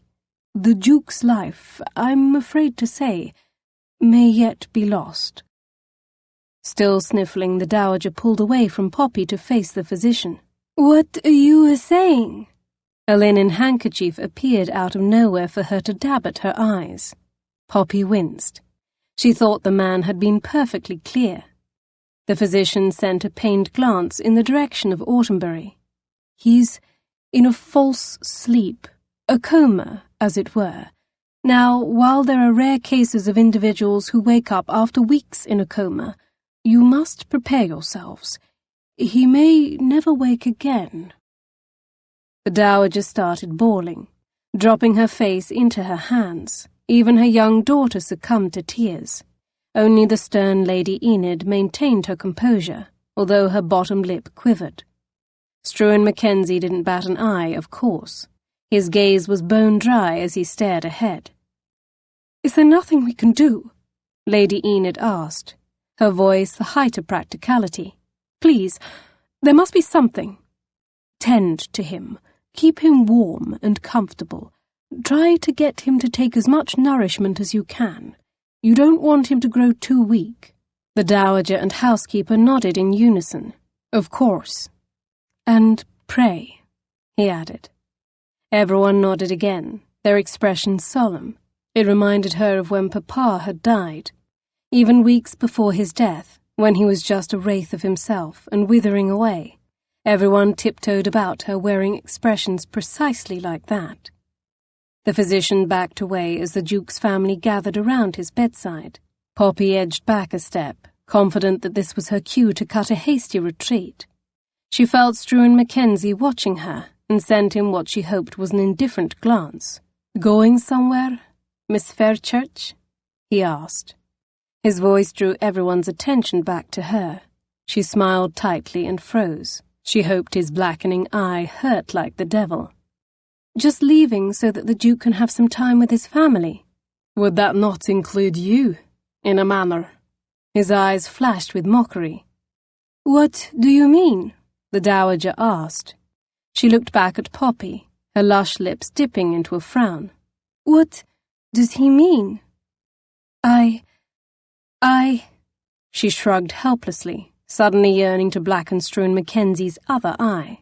Why, she's his fiancée, Mrs. Wakefield volunteered. His fiancée, the Duchess declared, bright colour flooding her face. How can that be? Voices erupted. Everyone started talking all at once, turning the room into a loud din. Marcus is engaged, the youngest girl squealed, clapping her hands and in that moment reminding Poppy a great deal of Bryony. Why did Marcus not tell us of this? Lady Enid demanded. Poppy attempted to speak, waving her hands and trying to correct everyone from the misapprehension that she was the Duke of Autumnbury's fiancée, but it was impossible to be heard over the clamour. Where is Strickland? Does he know? Lady Enid demanded. Poppy resisted the urge to ask who Strickland was. Her gaze slid to the chamber door that loomed open, eager to make an escape through it. When she looked back at the boisterous group, her gaze caught on Struan Mackenzie. He watched her knowingly, almost smiling, as though he knew she wanted nothing more than to make a hasty exit, as though he thought he had ensnared her. Squaring her shoulders, she resolved to appear comfortable among the Duke's blue-blooded family. Have you met Strickland? Suddenly the Duchess was looking at her as though she held all the answers, as though she had any clue who this Strickland person was. Does he know about you and Marcus? Poppy opened her mouth and produced a long-drawn "I" sound. Really, she needed to work on her skills of speech. No, she finally managed. I have not met him, whoever Strickland was. He's Marcus's best friend, the younger lady supplied, and Poppy began to suspect she would always supply the facts that others left out. Of course she knows that, Clara. Enid shot her little sister a long-suffering look. Enough! The Duchess finally boomed in a shrill voice. Struan Mackenzie looked on, crossing his arms over his chest as though he had all the time in the world to witness her downfall. The Duchess took several halting steps toward Poppy. Poppy sucked in a breath and waited, certain this would be the moment she would call for the watch or, at the very least, have her tossed out of the house on her backside. Our dear Marcus is alive because of you. The elegant lady yanked Poppy into her arms in a cloud of rosewater perfume. Poppy opened her mouth, but only a croak emerged as the woman petted her back and wept noisily. I always wanted him to find someone especial, and you're clearly that person. Everyone whispered when my late husband returned from abroad with me. Even though my family was an old one, my great-great-great-grandmother was a lady-in-waiting to the Mad Queen Joanna. She nodded as though this was a great attribute, and Poppy was certain it was. Even her gentrified mother could not claim to such lineage. The young dowager continued. I wasn't English. I wasn't titled, but it didn't matter because my husband loved me. Lady Enid snorted slightly and looked her stepmother up and down, her gaze stopping on her impressive bosom. What's not to love? The dowager ignored her and held Poppy's gaze. I know it must be the same for Marcus. She cast the Duke a soft look. He must truly love you not to care what all those society fusspots will say of him marrying outside his class. I am so very happy, with you to live for. I know he will make it through this. Poppy was surrounded then, the dowager and Clara exclaiming over her as though she were their long-lost relation, and not some random individual claiming to be the Duke of Autumnbury's betrothed. Lady Enid held back, but there was no resentment on her face as her young stepmother and presumably half-sister celebrated Poppy as though she were one of them, an actual member of their family. She longed for that, to be part of a family, to belong to others. She always had. Poppy felt a pang of guilt to feel that way when she had a sister, but sometimes she felt alone even with Bryony for company. Emotion churned in her belly, and her heart warmed dangerously. These were good people, and she was deceiving them. Still crushed in the surprisingly strong hold of Lady Autumnbury, she glanced over the dowager's shoulder, her gaze locked on Struan Mackenzie. All except him. There was nothing good about the surly Scot, aside of his handsome face and form. She winced at the inappropriate thought and quickly gave herself a mental kick. She was not so shallow as to let that blind her to his true nature. He cast a very large shadow over the room, standing with legs braced apart like a pirate on the prow of a ship, a handsome, vigorous figure, as featured in so many of her girlhood fantasies. Of course, in her fantasies he wasn't glaring at her with ill temper flashing in his eyes. She could practically feel his contempt radiating toward her. He was nothing like his brother. She sucked in a breath. And she would never forget that. Chapter 6. Struan watched, enduring it as his newfound family rejoiced over his half-brother's light skirt. It rankled how easily they accepted her, how easily they even accepted him. It wasn't right. His mother never had this. His mother had never been good enough. It rubbed him like a burr in his boot. He didn't know what made his gut clench more, the idea that he had a family willing to accept him, or that one of his brother's lovers, he knew Autumnbury wouldn't limit himself to only one, had just been welcomed to the family, his family, the family he never wanted, because you thought they would never want you. He shook off the insidious little whisper, watching as Miss Poppy Fairchurch extricated herself from the Autumnbury clan, backing away to the door with promises to return even though her eyes screamed escape. Was it his imagination, or did she appear eager to leave? Not about to let her depart without finishing their conversation, he made his excuses to step out. "You're not leaving us, are you?" The dowager blinked those doe eyes of hers at him, reminding him of a wounded forest animal. Remarkable, really. She was decked out in finery and jewels, enough to feed a small village for several years, and yet she managed to look vulnerable. "I will be back," he assured her, wondering where that promise had come from. He owed her and the others nothing. He wanted nothing from them. He should not become embroiled with this family. They were merely in shock and sought to cleave to him in this time of trouble. The golden sun was gravely wounded. They would later regret inviting the black sheep into their fold.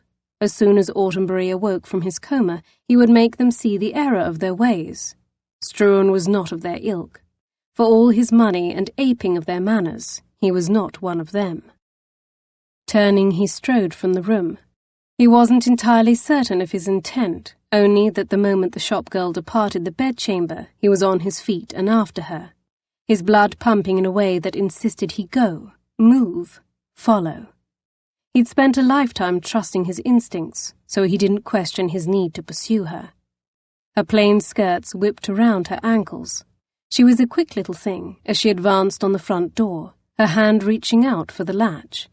The valet stationed in the corner shifted on his feet, his eyes wide, clearly uncertain whether or not he should step forward to open the door for her as she charged ahead with all the doggedness of a rushing bull. She was the sort of female to dive in front of carriages and rescue dukes, after all. His chest clenched. He couldn't say why, but the sudden thought irritated the hell out of him. Foolhardy chit. In any event, he beat the valet to the door, stepping around her and blocking her exit. "How do you intend to get home?" he asked. She blinked, her expression startled. It was a frequent look on her face, as was the flash of distaste that crossed her face as she looked him up and down. It was a look he'd experienced before, that expression of disdain, as though he were a bit of filth beneath her boot. As a boy, he had been treated to that expression frequently enough. He never cared for it. Not then, and he especially didn't care for that look coming from her now. "I was blessed with 2 perfectly functioning legs. I can walk, sir," she said stiffly, as though he were somehow deficient of intelligence. He stared at her, looking her up and down in turn, not missing the shabby dress beneath her starched pinafore. If she was Autumnbury's fiancée, he would eat his boot. "Do you live close?" He would wager she did not. Not in Mayfair or in any of the surrounding areas, too rich for her blood. She hesitated, dipping her gaze and shaking her head. It was all the confirmation he needed. "Come," he said brusquely. "I'll hail a hack for the both of us." "That's not necessary." He took her by the elbow and led her out the front door, ignoring her protests. Come now, we are family, or soon to be, are we not? Family. He'd meant the words to be partly jesting, but as he stared down at the lass, the word reverberated through him with dishonesty, and he faced the glaring and uncomfortable truth. He had no family, least of all her. He might have just exchanged civil words with a chamber full of people who he could rightfully call family, but they were far from kin to him. It took more than a blood connection to be family. His father had taught him that painful lesson well. No. He was quite alone in this world. Her lips pressed into a flat line. He expected to hear her resounding refusal, but she surprised him by agreeing. Very well, then. Thank you. The driver from earlier still waited at the edge of the drive. Struan was surprised the man hadn't left yet to find other fares. He hopped from his perch as soon as he spotted them. Snatching his cap off his head, he bobbed a greeting. "Hello there." He motioned to each of them. "I expected one of you might need to be conveyed elsewhere." "That's very good of you." Struan nodded with approval. The driver hurried to open the door and dropped the step for her to ascend. "I hope his lordship is faring well." "His grace has not yet woken," she offered. The driver tissed his tongue. "I'll be saying a prayer for him. Me and the missus will tonight." "That's very kind of you," she said, and Struan could not help but notice she used a much gentler tone of voice when addressing the hackney driver than when she spoke to him. Unbidden, he wondered what tone of voice she used with his brother. Undoubtedly sweet. She probably even smiled, something he had yet to see her do. And why should she?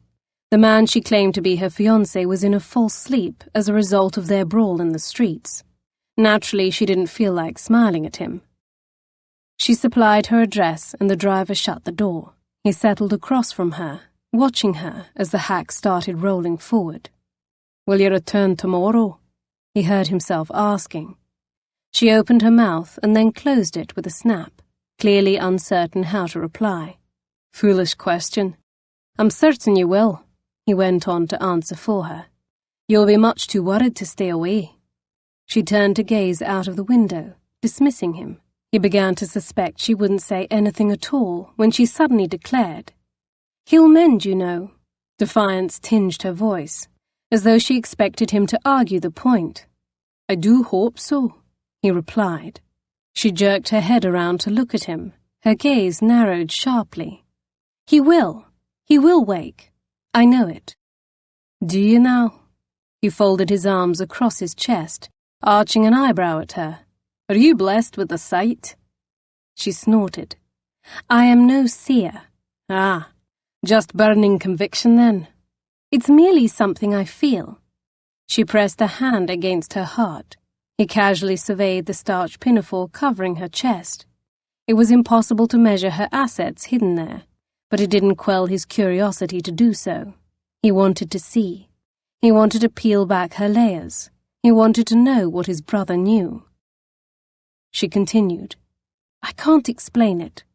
She shook her head, disgusted with herself, or him, he wasn't certain. "I don't need to explain it, not to you as you sit there laughing at me." He pointed a finger to the straight, unsmiling line of his lips. "Do you see a smile here?" She shook her head.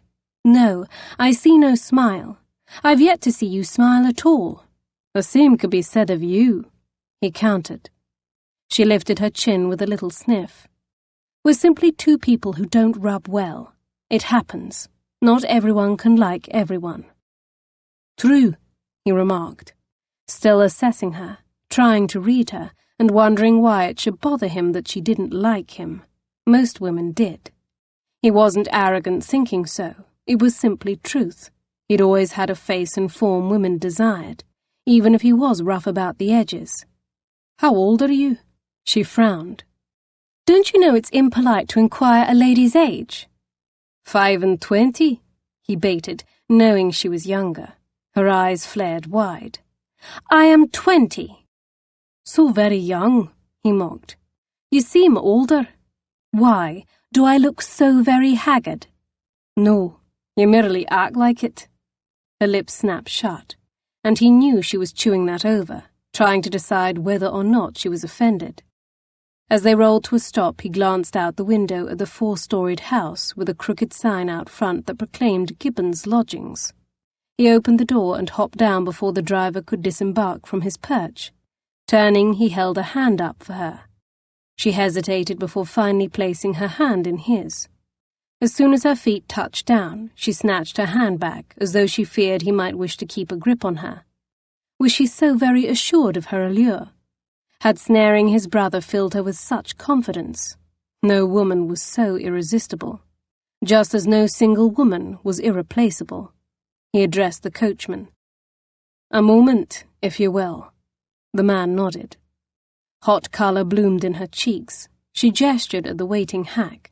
"I left my reticule back at the shop, but I should like to recompense you for the—" Annoyance shot through him, along with something else. He was intrigued. No woman of his acquaintance had ever offered to recompense him for anything. On the contrary, he was a man of considerable means that they wanted to squeeze for everything they could. He didn't even begrudge them that. He well recalled what it felt like to go to bed hungry. There was a time when he was every bit as mercenary as any of them.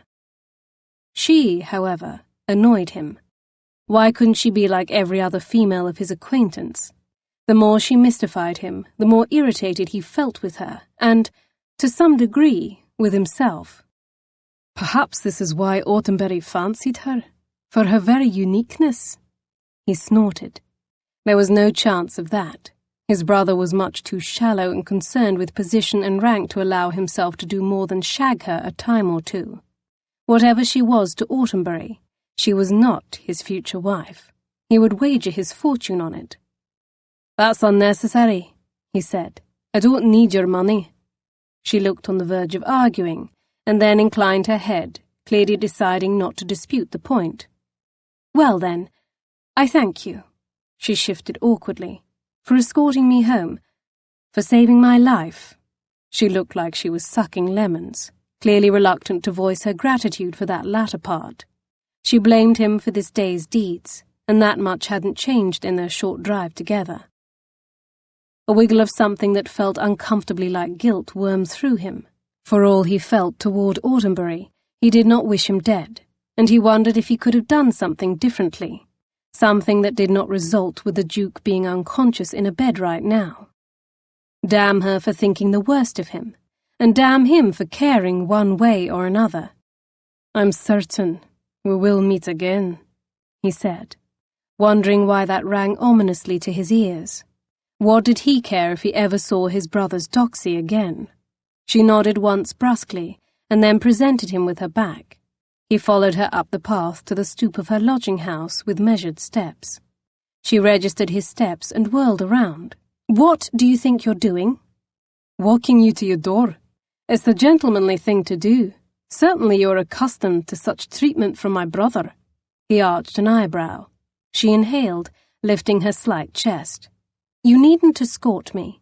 She stood elevated 2 steps above him, which enabled her to look down her slim nose at him. "You may go." She was a contrary female. She might be a shop girl, but she had all the air of a queen. How had his brother ever managed to seduce someone so prickly? He was a duke. Little else mattered in the minds of most females.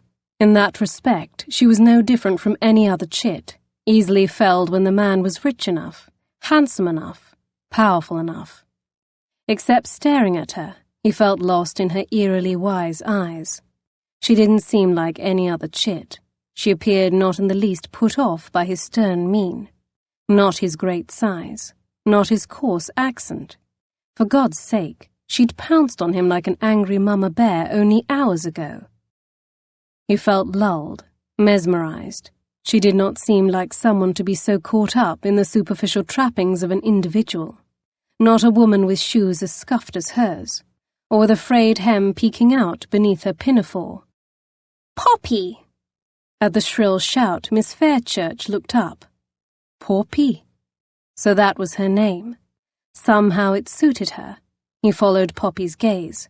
A girl hung out the window, waving wildly at them. "Bryony," she chastised. "Don't hang out the window, you'll fall." The girl did look like she might tumble the 2 stories if she took too great a breath. "Who's that there with you, Poppy?" she called down excitedly. Miss Fairchild sent him a pained look. "My sister," she explained. "She's an excitable girl." "I see that," he murmured. "Hello there!" The girl continued to wave wildly, her reddish hair a halo around her. "Who are you, sir?" He lifted his fingers in silent greeting. "Are you coming inside?" Bryony called down eagerly, as though he were a long-lost relation and not a complete stranger. He thought he heard Miss Fairchurch mutter something that sounded suspiciously like, "Providence save me." "I best hasten before she drops on her head before us." Her lips twisted wryly. It was the closest thing to a smile he had caught on her face, and a small hum burned through him at the sight of it, which was utterly peculiar. She wasn't to his tastes, not in the least. "Trust me," she added. "It could very well happen." Before he could respond, she turned and rushed up the path with quick strides, moving with surprising spryness. There was certainly nothing demure about her. She was a ball of energy. He watched as she ascended the last step, leading inside. He surveyed the house a final time. It appeared drooping and tired in the winter air, the complete opposite of Miss Fairchurch. As tightly wound as she was, she buzzed with life and vitality, fire. Perhaps this was what Autumnbury had seen in her. Clearly there was more to her than one might first perceive. Something had to be there for his brother to have noticed her initially. He was well aware of the type of woman his brother was typically drawn to, and it wasn't their inner beauty that attracted him. He liked his women beautiful and with bountiful curves, not unlike Autumnbury's young stepmother he had just met, not unlike their father's taste in women. He cringed and shoved the thought of his father away. So what was it about Poppy Fairchurch that had ensnared his brother? Shaking his head, he decided that he didn't know, but he intended to find out. Turning, he climbed back up in the hack. Once settled inside, he found himself looking out the coach at the window he knew to be hers. It wasn't until the carriage started moving that he faced forward again. Chapter 7. She took a bracing breath as she cleared the landing that led to the room she shared with her sister. She knew she was in for 1,000 questions, and after the day she had, it was going to be a struggle to maintain her patience throughout all of them. On an average day, Bryony was inquisitive. After spotting Poppy with a strange gentleman, the questions would be endless. It turned out she didn't even need to open the door. As she rounded the corridor, her sister was waiting in the open doorway, bouncing lightly on her bare toes. At the sight of Poppy, she rushed out into the corridor, her pretty face flushed with excitement. "Who was that man?" "Struan Mackenzie," she replied, because it was the truth and an answer she could give without disclosing anything too revealing. The last thing she wished to do was chronicle this day's events for her sister. She could not pinpoint the precise moment when she had erred, but she was certain she had. Greatly, grievously. Otherwise the Duke's family wouldn't believe she was betrothed to Autumnbury. She closed her eyes in a long blink and rubbed at the centre of her forehead where it was beginning to throb. All whilst the hapless Duke was in a coma. It was a blasted nightmare. "Struan Mackenzie. That sounds Scottish. Is he Scottish?" "Yes, he is." Bryony's lovely chocolate-brown eyes bulged in her face. "Did he escort you home?" The way she asked the question signified how scandalized and titillated she was at the very notion. Poppy stepped inside their humble room and closed the door behind them. Bryony followed close behind, breathing down her neck as she peppered her with question after question. "Oh, la! Do tell, Poppy!" "Very well, yes, he did." She lifted the pinafore over her neck and hung it on a peg, brushing out the barely there wrinkles. "Poppy!" Bryony shrieked. "Do you have a bow?" She clapped her hands together and bounced again, her auburn curls dancing like gleaming sausages over her shoulders, grazing the tops of her generous bosom. It was a strange sight she was not yet accustomed to seeing. Her baby sister was in possession of breasts twice the size of her own, and enviable hair that made her own wheat-coloured hair look every bit as plain as it was. Strange, yes, but she did not resent it. She admired her sister's beauty. Much like a parent, she even took pride in it. Not that it was achieved through any great accomplishment. It was a twist of fate, a blessing of birth, but she was still proud of Bryony nonetheless. "Don't you dare tell me you've been keeping such a momentous thing from me. The way you moped around after Edmund ended things, I feared there would be no one for you, and you would die an old maid." Poppy closed her eyes in a pained blink. Her sister never was one for tact. Hopefully that would come with age and maturity. Bryony started hopping on her toes again. She had the energy of a toddler. Heaven knew staying cooped up all day in this house wasn't good for her, but there was no way Poppy could unleash her pretty sister into the wilds of London. It was a recipe for disaster. This city would gobble her up. She had wrought enough havoc in their tiny village. The vicar's 2 sons had engaged in fisticuffs merely to see who would be allowed to walk her home after church. She could not be let loose in this city.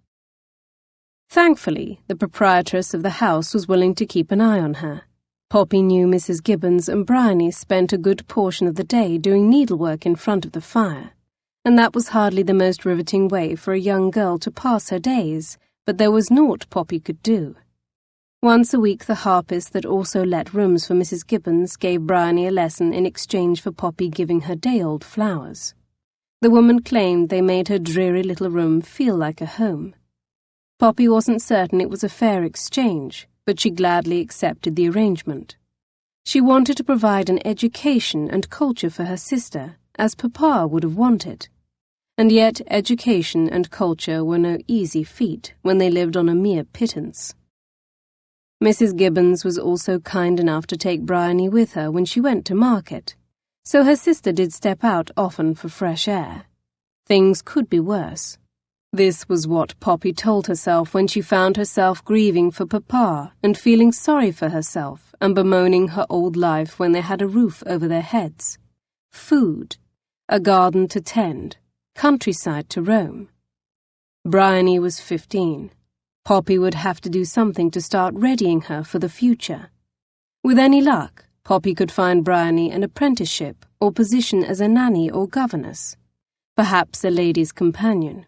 Any number of situations Poppy herself could have found if she didn't have a younger sister to bring up in the world. She winced as she gazed at Bryony, who was now curling a lock of her hair around her index finger. She hardly seemed ready for the world. Her sister might possess the face and body of a full-grown woman, but she was very much still a little girl.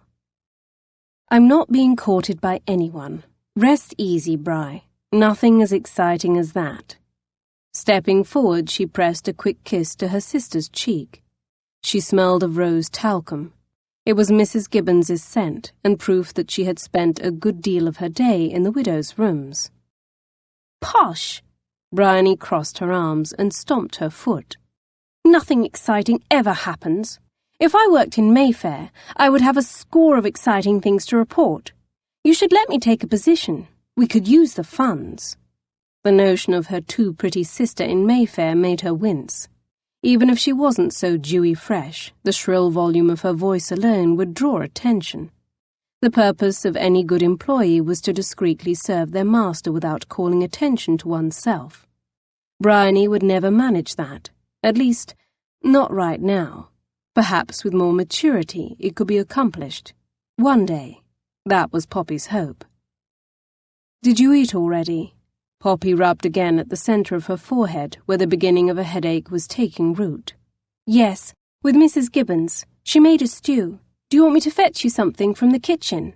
While you eat, you can regale me with all the details of your day." She jiggled her eyebrows up and down. "If you're not being courted by Struan Mackenzie, then who is the man?" "I will go downstairs later. For now, I merely want to rest." She plopped backward on the bed they shared. Once upon a time, Poppy had a bed all to herself, in her very own bedchamber, with a gabled ceiling and window that overlooked a garden. before Papa died. Granted, the chamber had been small, but it had been all hers. She hadn't known that was such a unique thing at the time. It was all she had ever known. As a little girl, she would play with her dolls and look out the window to spy on her mother happily toiling in the garden. She could still hear Papa reciting Latin to his pupils in the library below. Now that she realized she might never have that again, she pulled those memories out every day, stroking them and turning them over and loving them so that they would never be lost to her. How her life had changed. Now she slept with Bryony, who kicked like a mule and talked in her sleep. Her sister dropped beside her on the bed. "Very well. Then tell me, who was that man? He was dressed very finely. I've never seen a gentleman dressed so well, even in Toadstone-on-Mersey. Not even Mr. Heppleston or his son, and they were the richest family in the village. The lighting was poor, but he looked handsome and tall. He looked handsome and tall. Is he handsome, Poppy? Tell me, is he? Is he?" Before Poppy could even answer, Bryony plunged ahead. "Papa was handsome, maybe the most handsome man in Toadstone-on-Mersey. Mamma was a beauty, of course. Everyone said so, even Mrs. Heppleston. Remember when she said that? But then, like goes with like. Is that not the saying?" Bryony took a breath. Poppy rubbed at her forehead, hoping her sister's diatribe had finally come to an end. It was too much to hope for. Bryony continued. "Of course your Edmund had a fine face. You were a worthy match. Not that it should matter, dreadful cad that he is." Poppy closed her eyes, hoping that would somehow blot out the sound of her sister's voice. Still she chattered on like a magpie. "He'll not find a future wife with eyes as fine as yours, I dare say." "Poppy?" Her voice turned into a full-fledged whine at this point. "Are you sleeping? Why won't you tell me anything about that man? I've a right to know. Bryony!" Her eyes snapped open. "If you hold your tongue, I'll tell you everything." Well, most everything. She'd leave out her fabrications. Merely thinking about her deceit made her head pound harder. Bryony pressed her lush lips shut, a true challenge to be sure. Sighing, Poppy continued. "Today, at Barclay's, one of our very prominent customers, the Duke of Autenbury—" "Gaw, a duke! What's he like? And why have you never told me about him before?" Because he was something that Poppy had wanted to keep to herself, a secret dream that she alone knew about. Selfish of her, but there it was. Bryony continued. "Was he dressed in gold brocade and dripping with jewels?" At Poppy's quelling look, Bryony fell silent again. Today, upon leaving the shop, he met with an unfortunate accident. "Oh!" Her sister clasped her hands together. "He nearly perished before the wheels of a carriage." "No!" Bryony exclaimed, slapping her hands to her apple-round cheeks. Papa always said that Bryony looked like their mother. He never said that about Poppy. It wouldn't have been true, and they both knew it. Poppy wasn't certain who she looked like. Herself, she supposed. Not that that had won her any prizes. It certainly hadn't won her Edmund. Bryony knotted her hands and bunched them in the folds of her skirts. "No fair," she pouted. "You get to leave every day and have these adventures whilst I'm stuck with Mrs. Gibbons." "Oh, come now. You like Mrs. Gibbons." "I would like an adventure more." It was going to be difficult to keep her sister contained for much longer.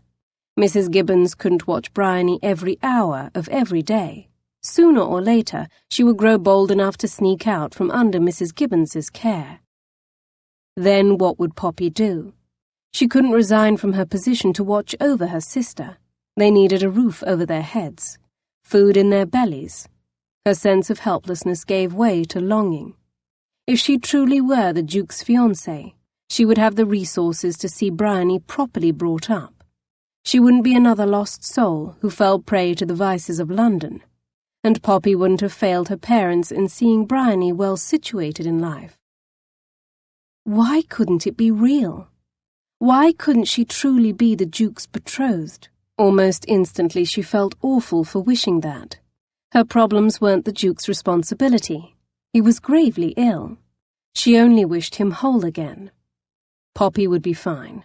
Bryony would be fine. She sniffed and rubbed at the cold tip of her nose. Everything would be fine. They had each other. They were young and healthy, and those were the important things. Her silly fantasies and longings were of no account. Poppy held up her hand and pointed at a bundle of cracks in the plaster ceiling. That looks like a basket with loaves of bread. It was a game they had oft played. Either with clouds or twigs on the ground, Poppy had always turned the shapes of things into familiar objects.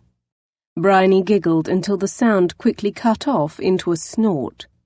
Poppy remembered then that Bryony was trying to act more like a sophisticated woman these days. "Oh, Poppy, you are such an odd duck." "I'd rather be an odd duck than like everyone else," she replied automatically. It was something Papa had always said. Better to be different than the same as everyone else. Apparently her sister remembered that about him too. "You sound so much like Papa when you say that." For a moment her baby sister sounded almost grown up. Poppy elbowed her in the side. "Go on. Your turn. What do you see?" She pointed at another intricate pattern of cracks. "You know, it's a sad state of affairs when we can make a game out of our dreary living conditions." Even following that remark, Bryony concentrated on the pattern before finally sighing. "I don't know. A rabbit? Right there?" She pointed to where the cracks formed a shape that could be construed as a pair of rabbit ears, if one squinted. Evidently she interpreted Poppy's hesitation to mean disagreement and sighed in defeat. "I don't know. I'm never any good at these dumb games of yours. You know I'm not smart, Poppy. Not like you." "Stop it," she chided. "Don't say that. You are smart." "No, I was an atrocious student. Even Papa said so. But I don't care. It doesn't matter. I'm going to marry a gentleman who won't care about such things." Her pert little nose shot up. Any sympathy she felt for her sister died quickly at that reply. "You think so?" she asked tartly. "And where do you plan on meeting such gentlemen?" "I will eventually, once you let me out of this room and away from that watchdog, Mrs. Gibbons." Poppy shuddered and resisted telling her that would never happen. "I suppose you're never going to tell me about this mysterious Struan Mackenzie, then?" "I am not, because there is nothing to tell." Bryony sighed. "So you say?"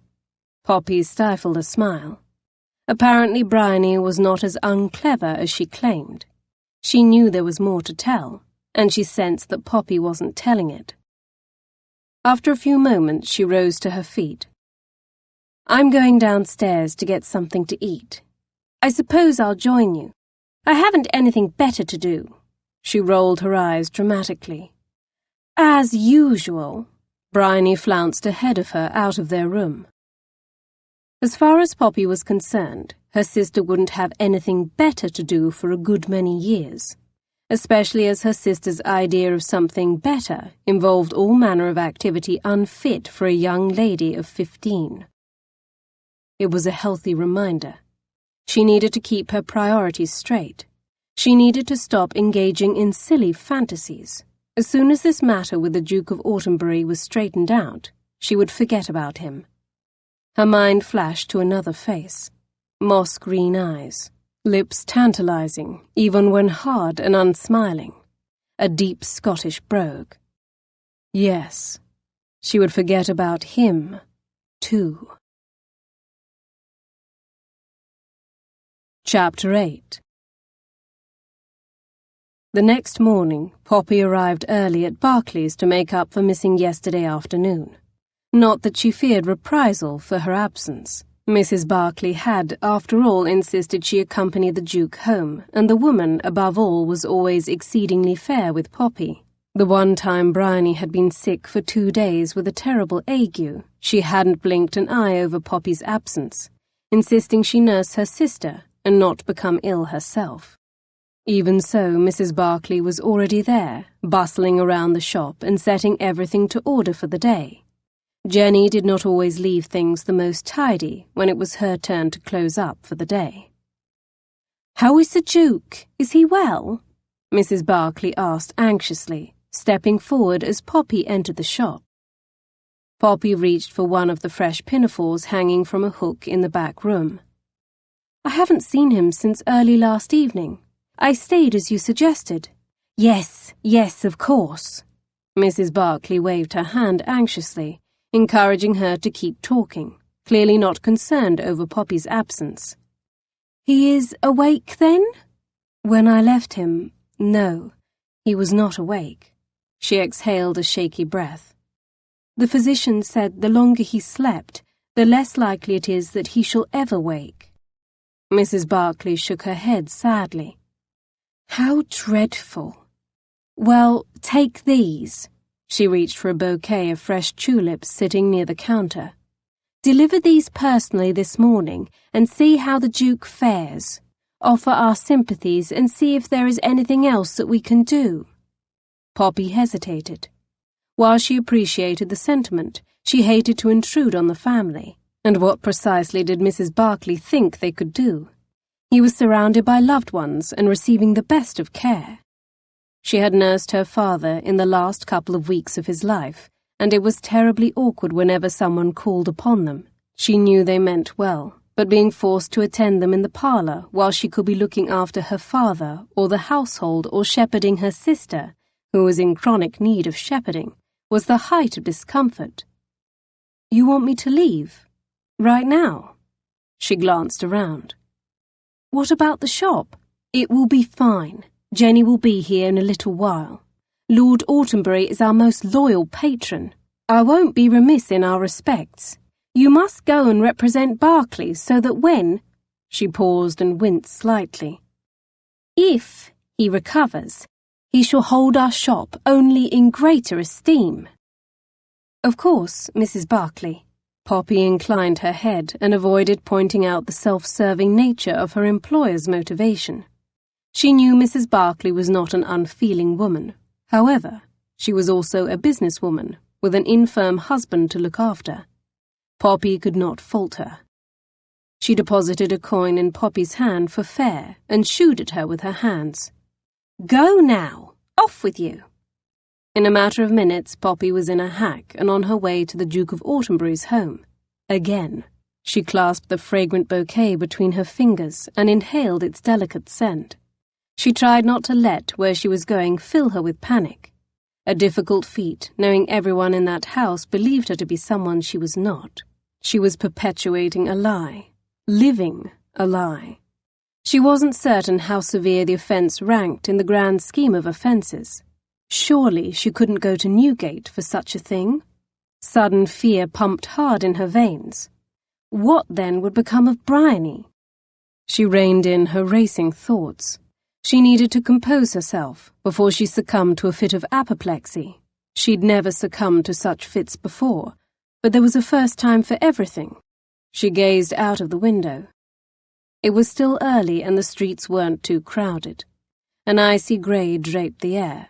The hack made excellent time to the Duke's residence, and she was soon standing before the grand double doors of his townhouse, gripping the bouquet in suddenly sweating palms, her breath fogging in front of her. Yesterday seemed almost a dream, when the Autumbury clan had welcomed her so warmly. Surely today they would see the error of their ways and adopt Struan Mackenzie's attitude toward her and expel her from their orbit. Deliveries always went around back, as with most aristocratic residences. It was tempting to drop off the flowers at the back door with a note and beat a hasty retreat. But she knew Mrs. Barclay expected a status update on the Duke. In addition, the household believed she was his fiancée. It would be ludicrous to walk around to the back like any ordinary delivery person, deposit the bouquet, and leave. Still, standing there in the morning cold, waiting for the doors to open, it was hard to pretend she was anything other than ordinary. Woefully ordinary Poppy Fairchurch. Pushing the sobering thought away, she knocked one more time on the door and risked a glance over her shoulder. A nanny was pushing a pram, passing the front of the Duke's residence. Poppy felt conspicuous and out of place, as though a giant sign were painted on her back that read, "Fraud." At last the door opened. The footman from yesterday stood there. Before she even had a chance to introduce herself, he ushered her inside, tisking over the dastardly cold. Out of the chill and standing in the warm foyer, the footman did not move before the housekeeper appeared. "I thought I heard the door. Hello there, Miss Fairchurch. How good to see you again. So sorry you had to brave this bitter cold. I hope you were able to sleep last night." In truth, she had slept poorly and, for a change, it had little to do with Bryony's kicking. She'd slept fitfully, half awake, half conscious. Images of the Duke and a speeding carriage with wild-eyed horses and lethal hooves chased her. And then there was Struan Mackenzie. His glowering face intruded too, hovering at the edges, threatening to take over completely and shove everything else out. "I managed to sleep," she lied. "Thank you." She nodded to the flowers. "I brought these. My employer, Mrs. Barclay, made the arrangement herself." Mrs. Wakefield accepted the flowers. "Oh, lovely! And how thoughtful of her. I shall put them in a vase and set them in His Grace's room so that he may see them when he wakes." Her heart sank. "He's not awake, then?" On the way over she had been hoping, praying for a miracle. Why not? Miracles happened every day. Why could they not happen for the Duke? The housekeeper's face settled into grim lines. "Sadly, no. No change." She nodded with sudden cheer. "Come, this way.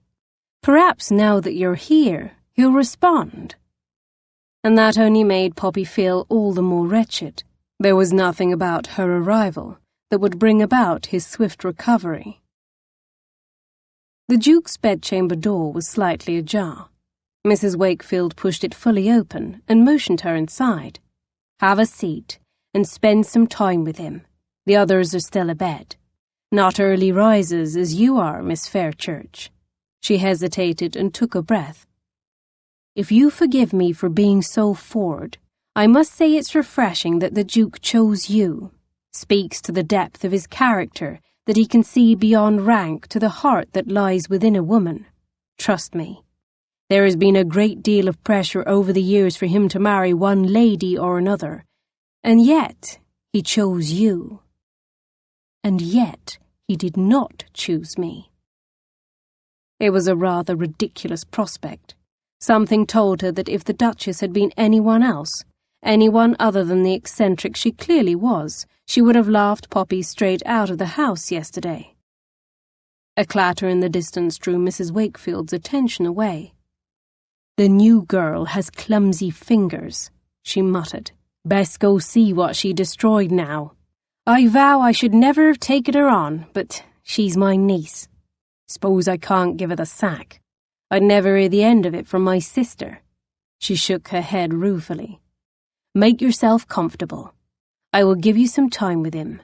She patted Poppy's shoulder. "It's right, for both of you." Then she was gone, leaving Poppy standing in the doorway and staring at the great big bed in the center of the room. It could sleep an army, but only one man reclined in the center of it, as still as stone, much as he had been when she last saw him. He didn't look as though he had moved, but she knew he had been tended to, and must have been moved at least a fraction. Taking a breath, she crept toward the bed, her steps a hushed whisper on the carpet. The chair she had occupied yesterday was still there, an indentation left upon its cushion from previous occupants. She sat down onto it. "Hello," she greeted into the vacuum of the room. Silence greeted her back. "It's me again." She winced, knowing he didn't know her. Not truly. Weekly visits to a flower shop where he purchased flowers from her hardly constituted knowing. Never mind however much she felt that she knew him from those occasions. "Not certain you remember me. I'm Poppy Fairchurch." Leaning forward, she started to touch his hand, but then pulled back. No one was here. It wasn't necessary for her to perpetuate this farce. It seemed somehow presumptive to do so. I know you don't know me outside of Berkeley's flowers, and this will seem wildly, mad, but there was some confusion the day you were hurt. As it turns out, I'm your fiancé. At least, that's what your family believes. Continued silence. She sucked in a breath. If that wasn't enough to spring him from his false sleep, nothing would. She grimaced at the misplaced thought. He would wake. He must.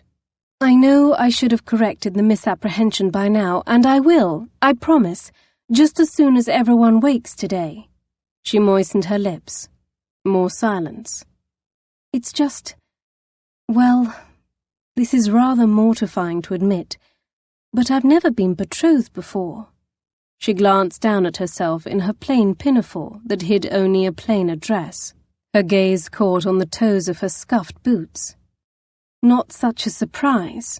She released a pained laugh that she felt to the depths of her. There was a time when I came close, she admitted. It's strange to think about that now. To consider how, if my life had taken a different turn, I could be a married woman now. Perhaps even a mother. But that's neither here nor there. She took another deep breath. Talking about this, saying the words that needed to be said even to an unconscious man, was more difficult than she expected. But now that she had started, it was as though a dam had been opened. She couldn't stop. The words surged forth in a torrent. The fact is, I've never been truly betrothed to anyone. Almost doesn't count, does it? But when I imagine myself married, when I imagined myself with the man of my dreams, he was always you. She felt the heat of her blush score her cheeks. At least, ever since I met you. She was wringing her hands so tightly now she hardly felt them anymore. The blood had ceased to flow, but she couldn't help herself from squeezing. It was a strange echo of another time, when she had sat vigil at the bedside of her father. When she wasn't holding Papa's hands, or wiping his brow, or forcing sips of broth or water past his lips, she had squeezed her hands to the point of numbness, as though the force of her own grip could imbue fresh life once again into her sire and bring him back to her. Shaking off the memory, she reached for the cup of water near the bed, glad for something to do. A cloth sat beside it.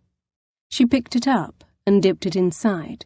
Without wringing out the fabric, she brought the wet end to his mouth and dribbled water between his lips. He wouldn't last long if he didn't have water and sustenance. Mrs. Wakefield seemed sensible and attentive, but Poppy didn't know how experienced she was with nursing the sick. She would ask if he had taken any broth. She might as well impart what knowledge she possessed. Her father had been beyond saving, but the verdict was not yet decided for the Duke. Despite what the physician said, he could yet wake.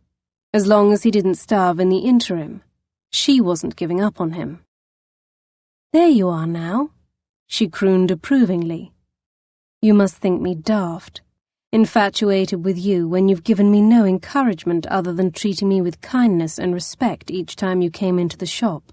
That can't be common for a nobleman of your rank, though." She hesitated. "You always made my heart a little lighter, brought a little happiness into my day. For that, I'm grateful. I won't abuse your kindness. I promise to straighten this mess out soon." After several minutes of feeding him slow sips of water, she put the cup and cloth down. She swallowed against the sudden dryness of her throat. The full impact of her admission sank in like a slow-sinking rock in her stomach. Even unconscious, she had just confessed her infatuation to the object of her infatuation. She had never imagined such a mortifying thing occurring. Her hands resumed their death grip. "I know it's impossible. Naturally, I understand that. Someone like you could never love someone like me. You're a duke. I'm a shop girl. But I want you to know that I don't admire you for your rank. I would have admired you even if you were naught but a man. She gave her head a small shake. A baker. A blacksmith. From the moment you entered Berkeley's, everything about you charmed me. More humming silence, and that only seemed to compel her to talk more, to fill the awkward quiet. Of course you're handsome, but you're kind too, the way you thoughtfully consider all of the flowers, ask questions and listen to my suggestions.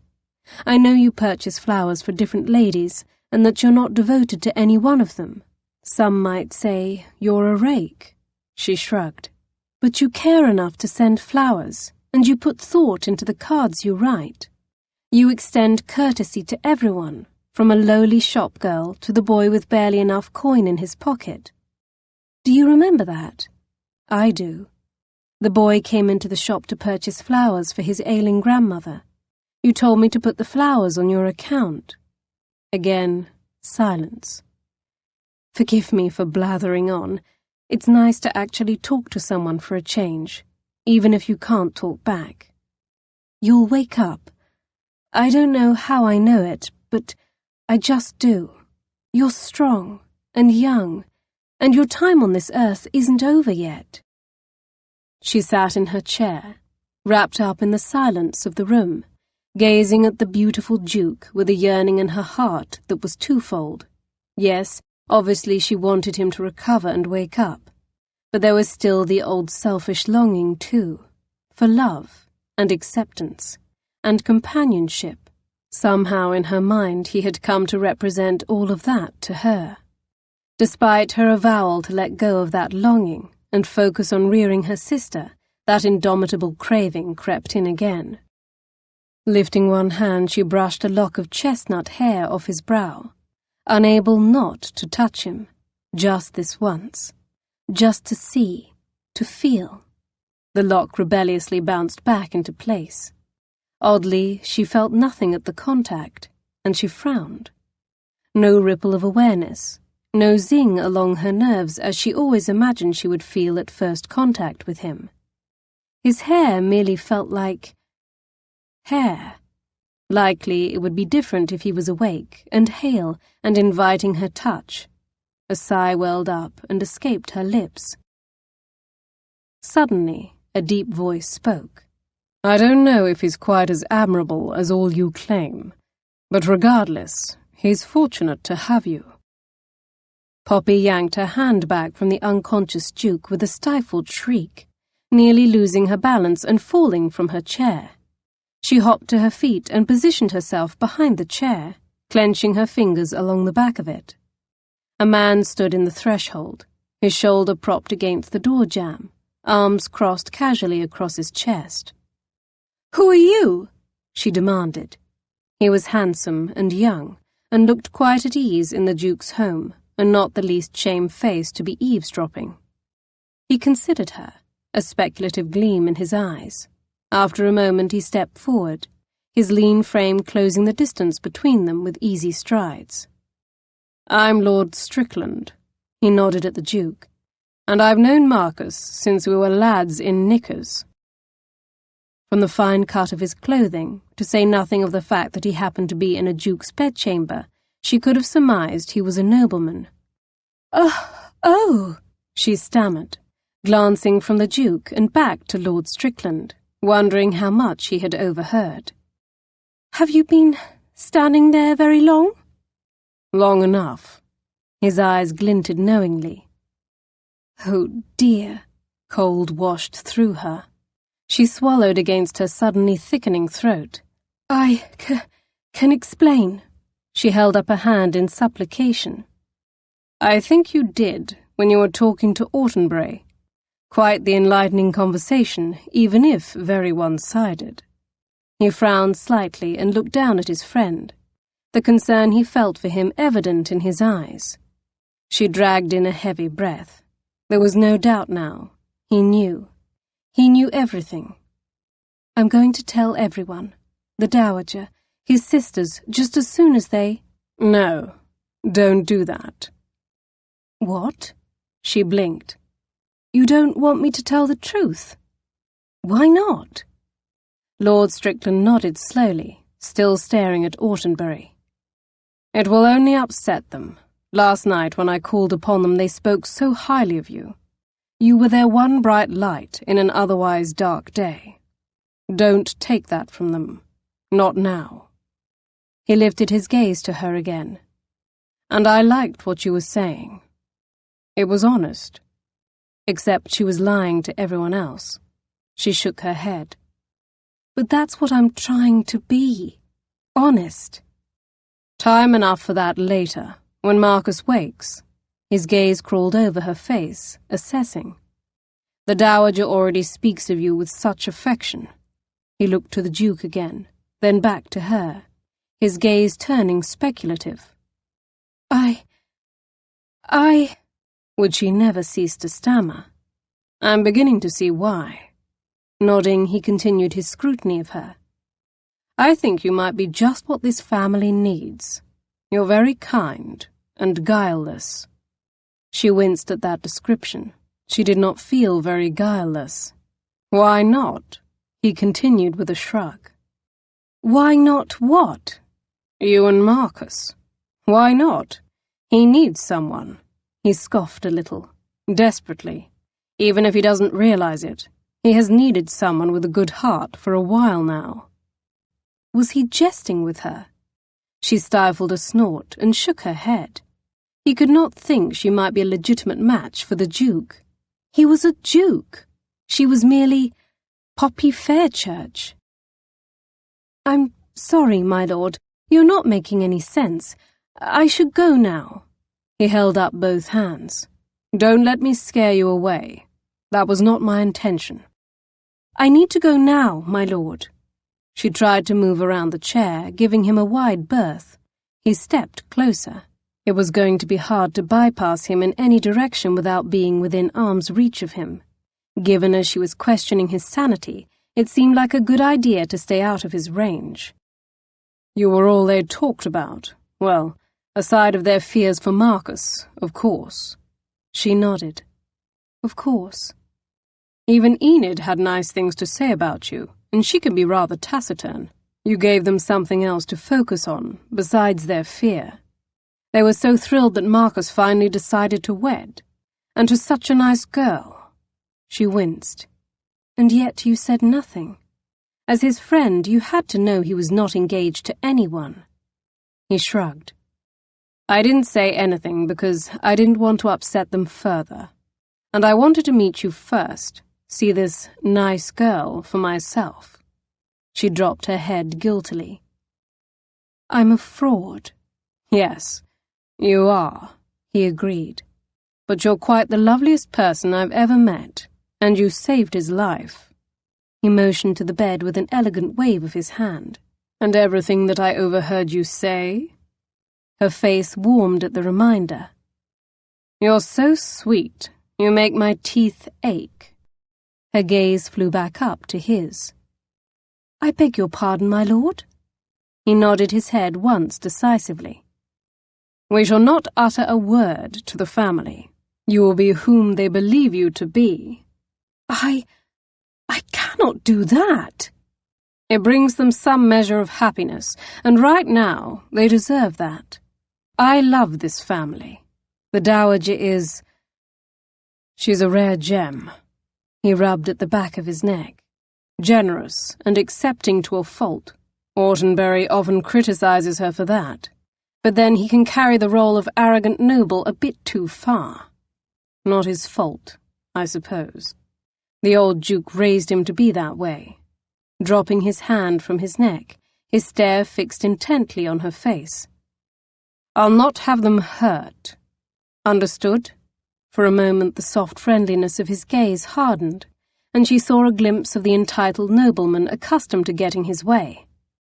"If Marcus," he caught himself, and amended, "when he wakes, this can be sorted out. No one will care then, as they'll be so overjoyed that he is alive and well. If he doesn't wake," his voice faded, "well, then your little subterfuge won't matter." "He will wake." He stared at her for a long moment. "I don't know why, but I believe you." despite what the physician says. Foolish, perhaps, but I do. You have to believe it. Somehow in her mind his recovery was linked to this, to the fact that none of them gave up on him. Now, he clapped his hands lightly and rubbed them briskly. We're in accord. No disappointing the Dowager or the others with unwanted confessions? It was perplexing to think that the truth could cause more harm than good. Very well, she agreed. When His Grace awakes, we shall confess everything. He beamed. Very good, Miss Fairchurch. You'll see. This will be for the best. What of the Duke's brother? The man was never far from her thoughts. He doesn't believe me. He practically said as much to my face. Mackenzie? He chuckled lightly. No, he wouldn't. He's one surly scoundrel. He doesn't like me. Lord Strickland chuckled even harder at that. Don't take it to heart. I'm not sure the man likes anyone. He doesn't seek the good in people. It's not in his temperament to do so, and I suppose, with his upbringing, or lack thereof, it should not be expected of him. As intrigued as she was at the reference to Struan Mackenzie's upbringing, she resisted inquiring more about him. She shouldn't want to know more about him. Her only thought should be for the Duke. He's a wretch. If her words sounded sulky, she hoped Lord Strickland would not notice. She crossed her arms over her chest in a huff. Did you know Mr. Mackenzie was fighting with His Grace before the accident? They were brawling in the streets like a pair of ruffians. She deliberately failed to mention that Autumnbury had thrown the first punch. Lord Strickland shook his head. Well, to be fair, Marcus has been obstinate when it comes to his half-brother. He hasn't exactly thrown open his arms in brotherly love and acceptance. She sniffed, not to be dissuaded in her dislike of the man. She would not feel sorry for the wretch. Have you met Struan Mackenzie? I'm certain he deserves some of Marcus's aversion. I've not met a more unpleasant individual in all my days. Fret not, Miss Fairchurch. I'll handle him. She chafed her hands up and down her arms, feeling unaccountably cold and not the least reassured. She somehow doubted the agreeable Lord Strickland would be able to discourage the offensive lout from sneering at her and proclaiming her a liar. She'd rather stick pins in her eyes than endure another confrontation with him. If she was to maintain this farce, another encounter with Struan Mackenzie seemed probable. But endure it she would. Chapter 9. He couldn't sleep. Struan told himself it was not because he was worried about a brother who didn't want him, a brother who would just as soon plant his fist in his face than greet him on the streets of London. He told himself it was not because of the words some prickly shopgirl had flung at him, blaming him for Autumnbury lying unconscious on his bed.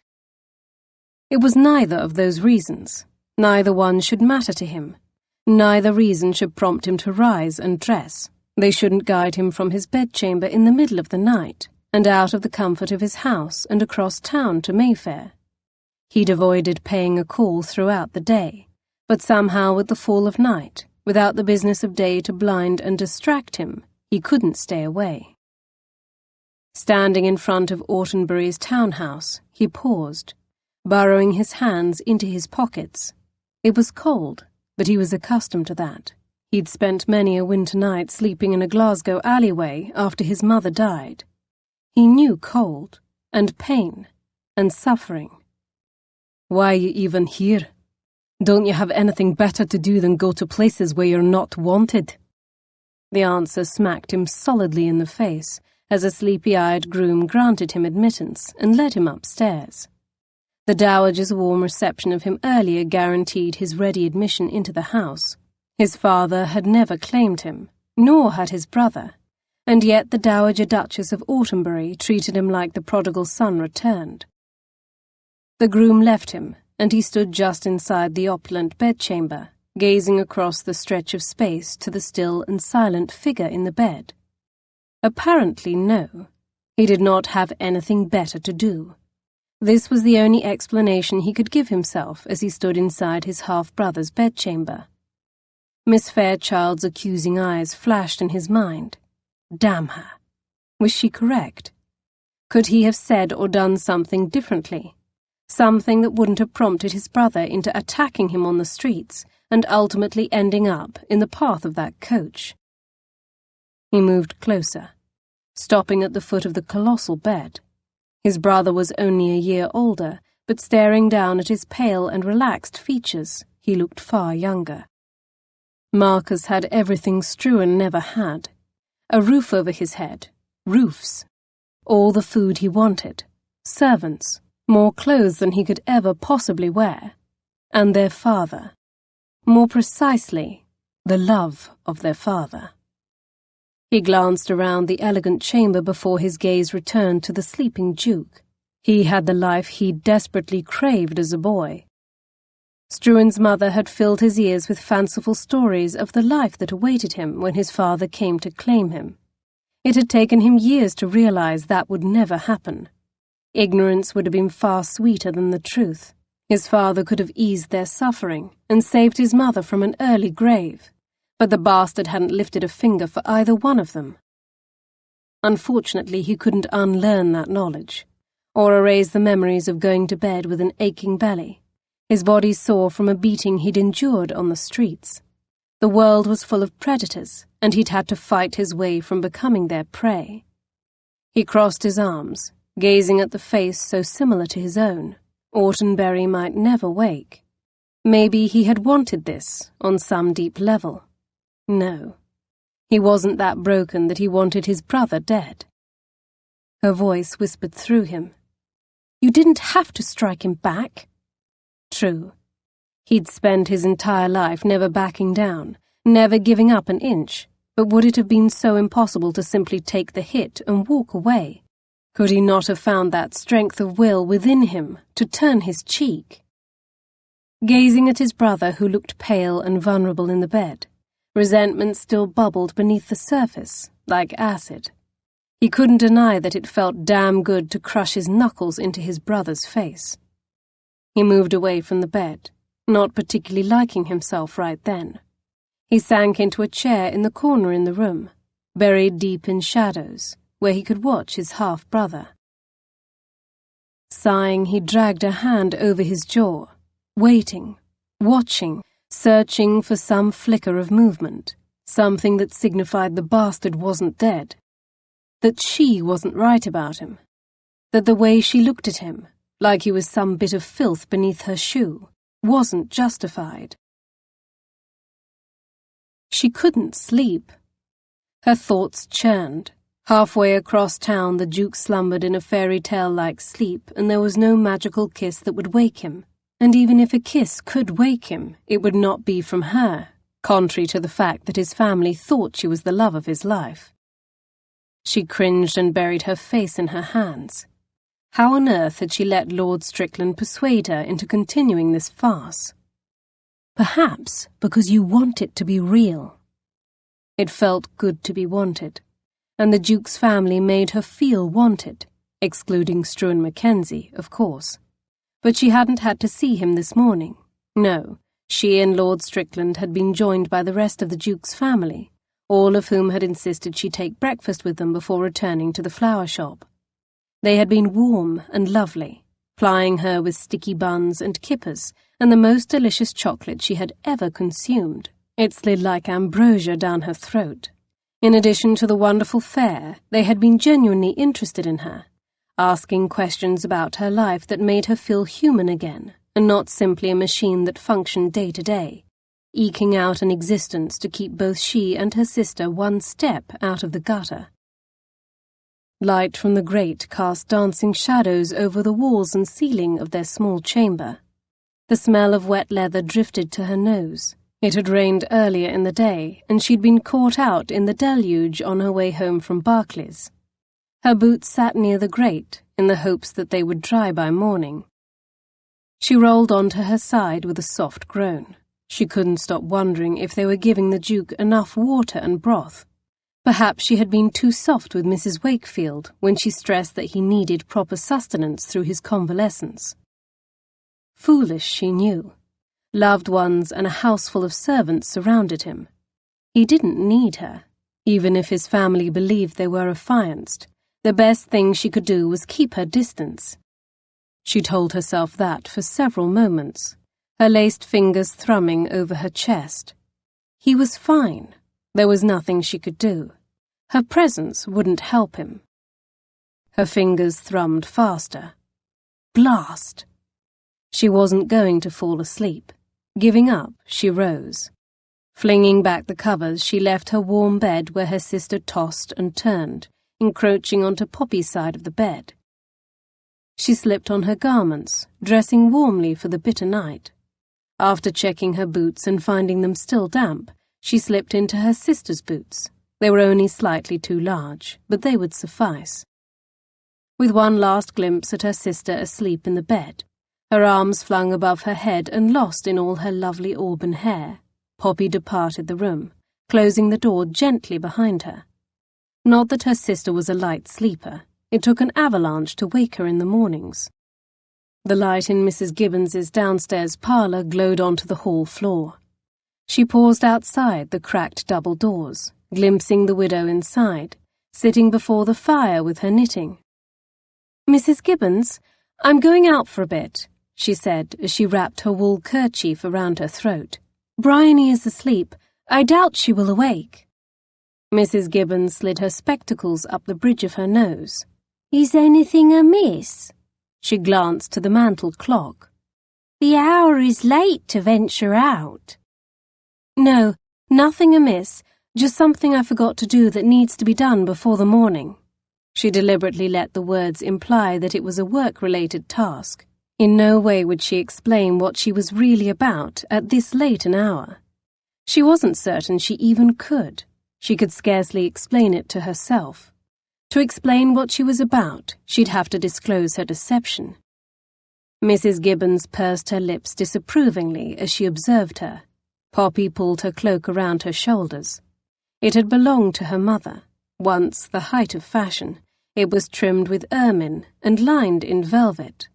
She could almost imagine Mamma wearing it before she turned her back on her family and married Papa. "Go if you must, but be careful," Mrs. Gibbons tisked with displeasure.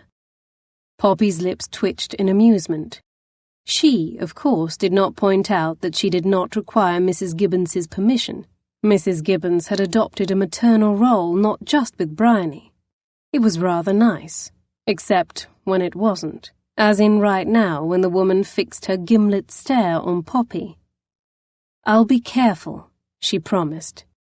"All manner of riffraff turn up at night," she called, as Poppy made her way through the small foyer. "Mrs. Huxley down the street said some beggars accosted her last week. Tried to filch the bread right out of her basket. Don't know what the world is coming to when good God-fearing women can't walk the streets." "I'll be cautious," Poppy called behind her, burrowing into her cloak as she stepped out into the night. Her borrowed boots rang out over the air, clicking over the cobbled walk as she walked a steady line, doing her best to ignore the sliding of her heels inside Bryony's shoes. The streets weren't completely deserted.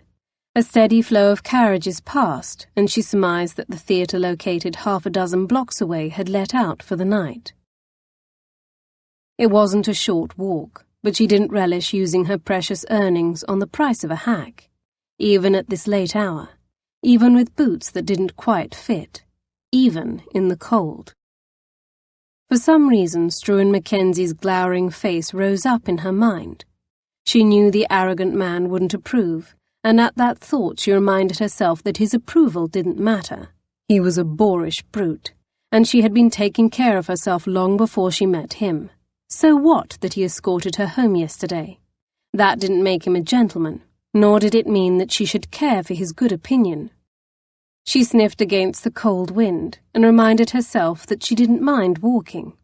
When she lived at Toadston-on-Mersey, she spent many hours walking the countryside, At least before her father fell ill, it had been one of her favourite pastimes.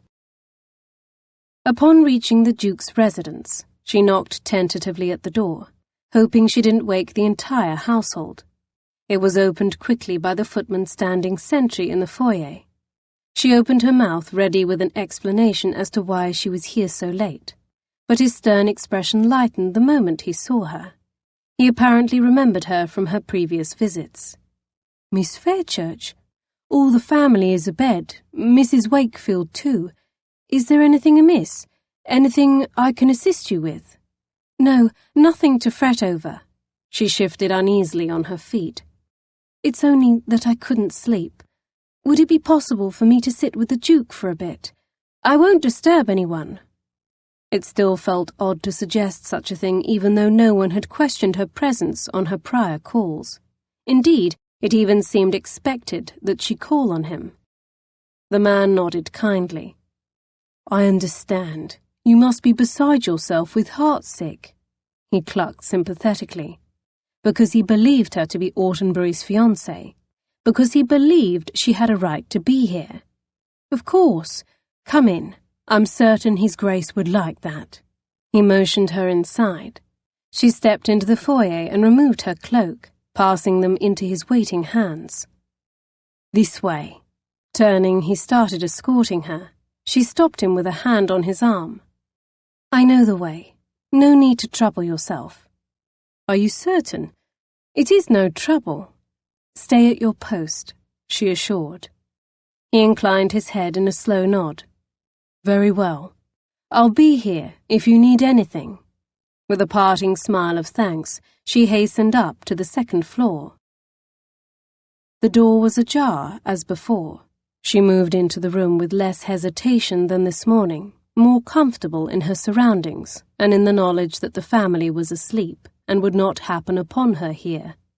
She would not have to continue the charade for their sake, at least not tonight. She stopped at the side of the bed, peering down at him. His colour looked a little better. He wore a different nightshirt, and the sight made her feel slightly better and silly. Of course he was being well cared for. He didn't need her looking after him. "Hello again," she murmured as she sank down in the chair. "Sorry to call on you so late. I couldn't sleep." Her fingers played with the folds of her skirts for a moment before she lifted an arm and covered his motionless hand with her own. She hissed at the chill of his skin. "You look better," she murmured, chafing his hand under her own, trying to warm the skin. Her gaze travelled his face, travelling the well-memorized lines. If she was a decent artist, she would attempt to immortalize him on canvas. She wouldn't do him justice if she attempted the task with her less than notable talents. His hand was starting to feel warmer. She turned her attention to his other one. "It will be Christmas soon," she said, her voice ringing cheerfully. In her head she heard Mrs. Wakefield's voice encouraging her to talk to him. "Perhaps you'll be awake before then and can celebrate the holiday with your family." Her voice spoke into the thick silence. "You really think so?" With a gasp she spun around, her gaze flying to the doorway, half expecting to see Lord Strickland there again, even though something deep and primal struck her at the core as that voice rippled over the air. The doorway was empty.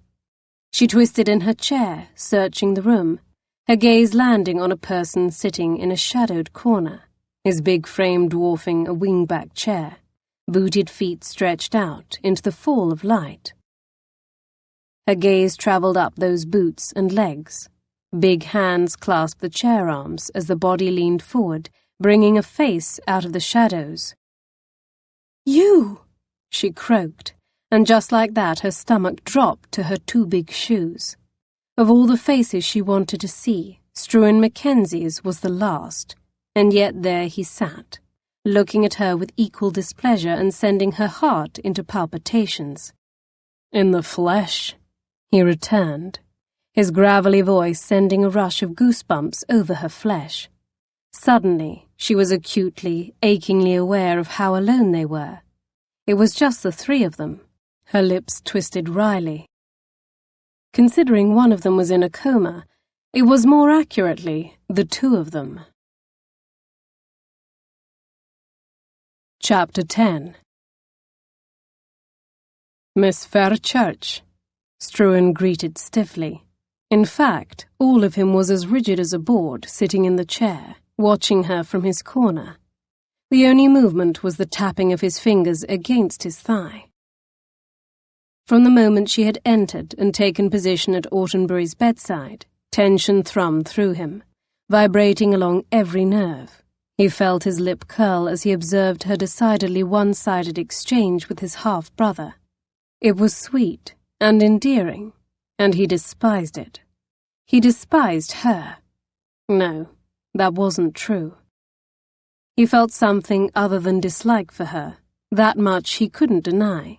There was an irrefutable stirring in his cock as his gaze fixed on the fine arch of her throat, the soft wisps of light brown hair that grazed the soft skin at the back of her neck. Unbelievable. His bouncing fingers increased their ticking, picking up speed. It was a definite first. Never had a woman's nape managed to arouse him. He shouldn't have felt anything at the display. Truthfully, he had no stake in either one of them. Not his brother, certainly not her. And yet the sight of her bent so dotingly over Autenbury, chafing his hands as though she could will life back into him, stabbed him with annoyance. He wanted to cross the room and pull her from her position at his brother's bedside. He wanted to run his hand down that throat, force her around and press his open mouth to the back of her neck, and sink his teeth there in a primitive display of dominance. He sucked in a sharp breath and tried to shake off the unwanted image, willing his hardening cock to slumber. To say that his train of thinking would scandalize her would be an understatement. Even as Autenbury's paramour, she couldn't be accustomed to proclivities such as his. He was no gentle lover. Born of the streets, his taste ran to rougher bed sport than was common among blushing, milk-skinned females. He chose his partners carefully, and with reason. No tender misses for him. Experienced women he didn't have to seduce or ply with gentle words. That was usually his preference.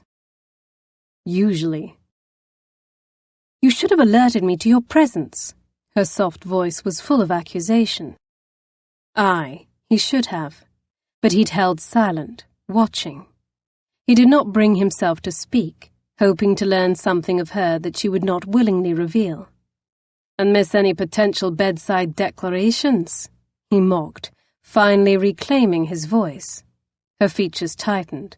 "Don't fash yourself, lass," he assured. "You didn't say anything inflammatory. More's the pity. In fact, I was quite bored sitting here." The lie tripped easily off his tongue. He preferred boredom to watching her moon over Autenbury. If he had to endure any more of that, he might put a fist into a wall. He scowled, telling himself what she did and said with Autenbury or any man shouldn't affect him. "What were you expecting?" she demanded. "Oh, I don't know, kitten. A titillating profession of love. Some naughty reminiscences of sweeter times." Her shoulders squared. "You're perverse." Again he felt his lips threaten to break out into a smile. She had no idea what he was, but he imagined the truth would horrify her. "I've been called worse things than that, kitten," although usually not by the fairer sex. Even before he'd amassed his wealth, females had always favored him. His mother called it the one blessing Providence had seen fit to bestow on him. "Your face has been touched by angels, lad. Don't let such a thing go to waste." "Don't call me that." She hissed the last word as though it was something dirty. "What?" he asked, all innocence, enjoying the flash of fire in her cheeks and imagining what other activities might produce that same fire in her. "You know. Kitten." He pushed to his feet and strode toward her, his pace unhurried. "Oh, you don't like that? That's what you remind me of.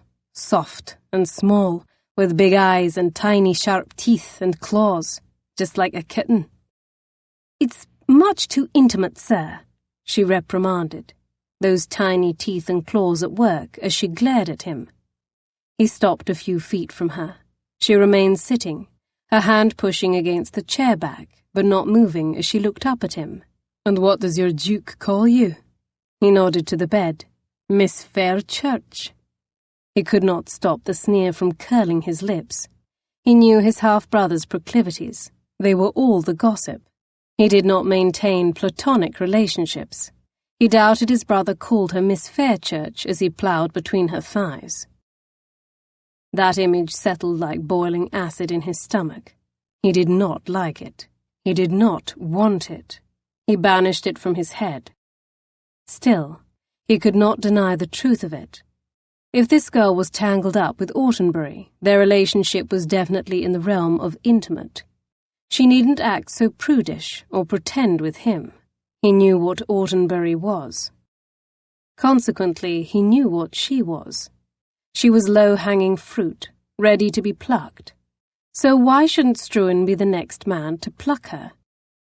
At the mere idea, his blood rushed south, straight for his cock. "That's none of your business," she snapped in answer to his question. Even in the dimness of the firelit room, he marked the deepening rush of colour to her face. "Come now. Does he call you by your Christian name? Or some endearment?" She released a huff of breath. "You are the only one so bold as to use a nickname." "Am I?" The idea pleased him somehow, even though it ought not to. He wanted to be different. He wanted to make his mark on her. "Your brother is far too circumspect for that." At that he chuckled. "Autenbury, circumspect? That is one adjective I've never heard applied to him. Arrogant, boorish, smug bastard." "Perhaps you don't know him," she challenged. "Perhaps you don't," he returned, especially if she believed his half-brother would actually marry her, a lowly working-class girl. Never in this lifetime would he do that. Autenbury was too much of a snob. He was a product of his father and his class. Struan would be doing her a favour if he convinced her of that. If, by the time Autenbury woke up, she was no longer enamoured of him, then all the better. She wouldn't be crushed when he gave her the boot. "That is quite enough, sir." She shot a quick glance to the door. "It isn't seemly for us to be alone in here at this late hour. You should go." He glanced at Autenbury, scratching his chin as though in deep contemplation and ignoring her demand. "He doesn't strike me as a deep thinker." Of all the things he'd heard about his brother, no one ever called him clever. "I'd wager he calls you something unoriginal. Is it darling or sweetheart?" She stood abruptly, her face still hot with colour. Initially he thought her unremarkable in looks, but now he could see her appeal. She was comely with her ire up. He imagined it would be the same effect in bed. Her eyes bright, cheeks flushed, mouth parted with arousing gasps. His cock hardened anew. "If you won't leave, then I shall," she huffed. He stepped sideways, blocking her retreat. For a moment they brushed, her softness colliding with his body. He heard her breath catch, felt his own breathing stop and hold. She need only glance down to see the evidence of his arousal, here beside his coma-stricken brother. Then she would really think him perverse.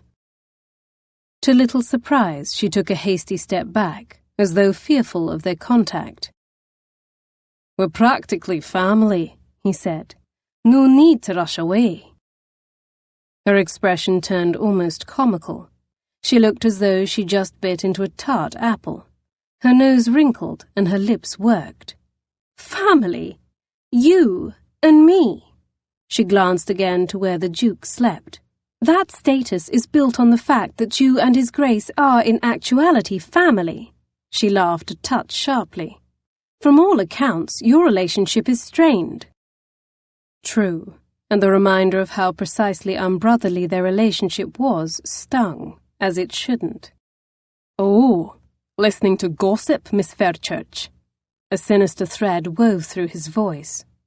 "Who has been filling your ears? The staff?" "I've witnessed proof enough of that with my own eyes."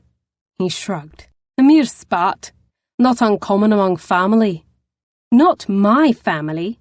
Bryony might make Poppy want to pull her hair out at times, but she loved her sister, and she had no doubt that her sister loved her back. They would never strike each other. Then you've led a sheltered existence. She narrowed her gaze at his mocking tone and crossed her arms. Why are you even here, Mr. Mackenzie? She paused and flicked a glance to the Duke's bed. You aren't feeling guilty, are you? Guilty? He started. Of all things he thought she might say, it wasn't that. For what? For your role in all of this. She waved toward where his brother slept. There it was again. That prick of something in his chest, a tight, twisting pinch. She was closer to the truth than he liked to acknowledge. My role? And what of your role? Her eyes flared at the charge, and her voice escaped in a sharp squeak. Me? Yes, you. He took another step forward, and she backed away one to match. He followed with another. You were the one that shoved him out of the way, after all. Her breath escaped in a hot rush.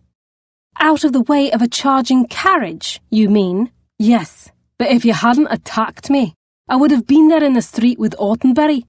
I could have pulled him safely away without knocking him to the ground, where he then struck his head. Her mouth parted, lips trembling as she stared at him, as though trying to understand what she was seeing, what he was saying. And suddenly he felt like the biggest bastard. It wasn't her fault. He knew that. He simply didn't like her placing the blame on him, so he flung it back on her.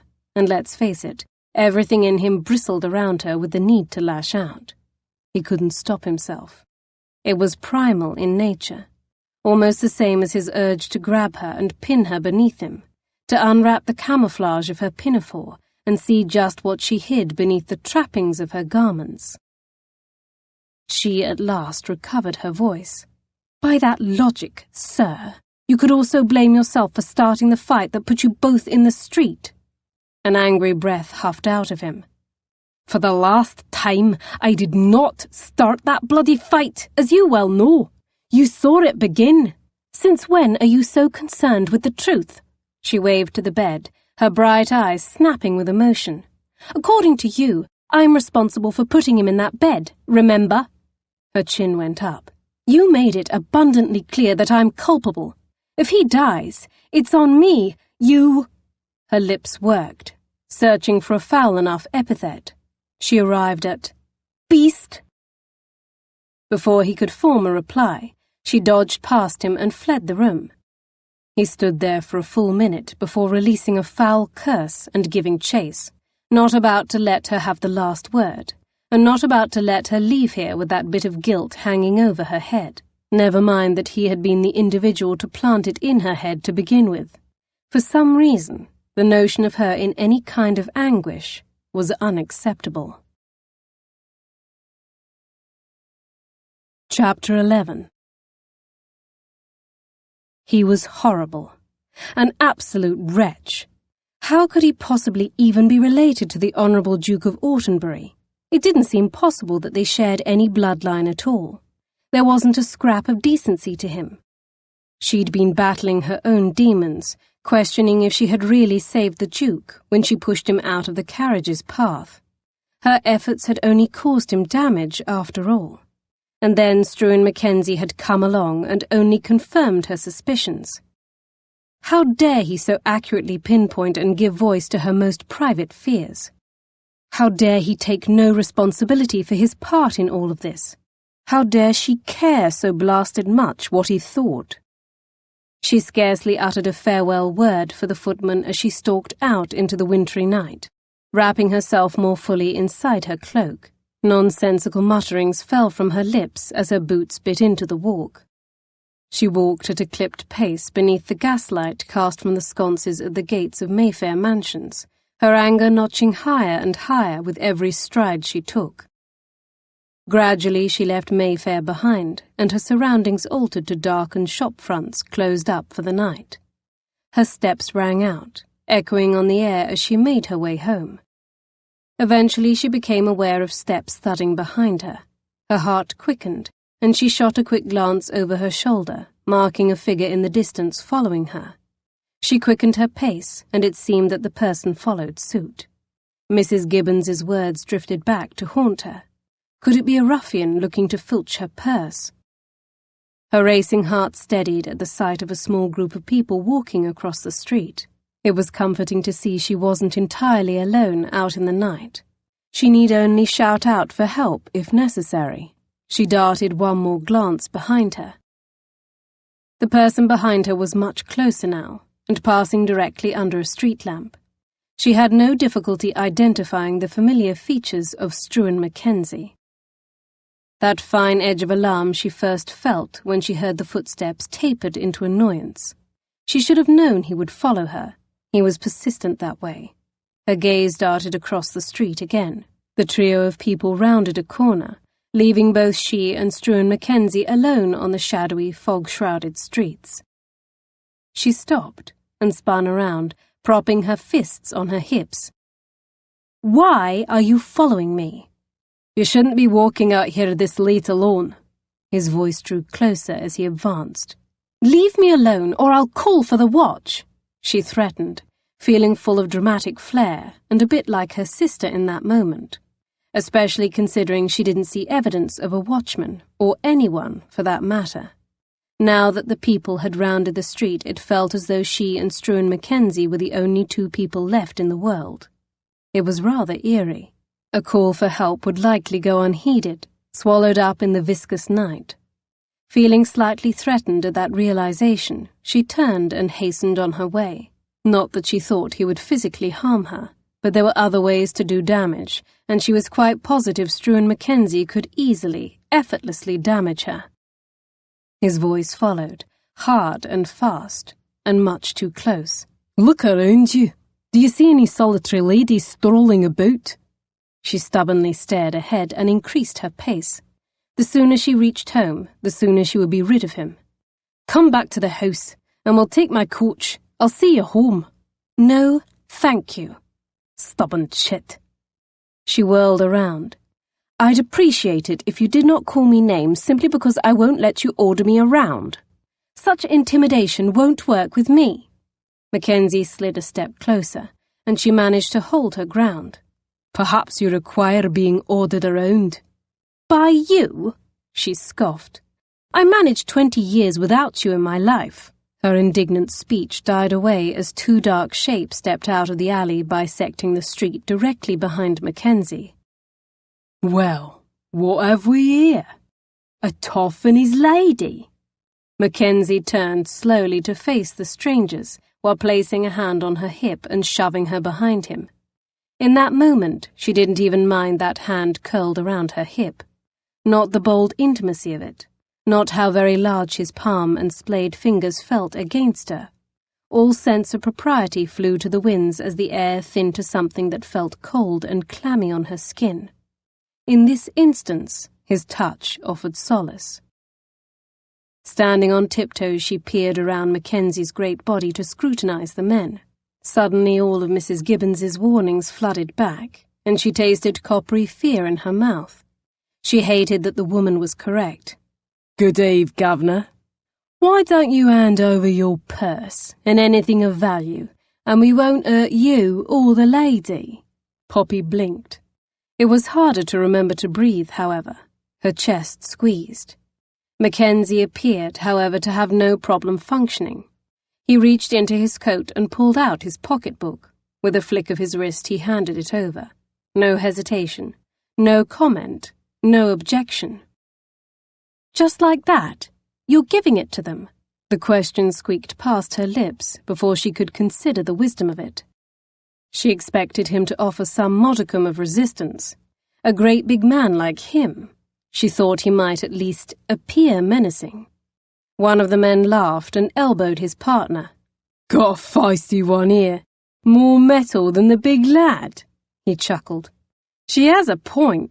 Perhaps we should be calling the big lad a lass." Mackenzie showed no outward reaction at the insult to his manhood. The other scoundrel nodded, his narrow face reflecting none of his friend's amusement.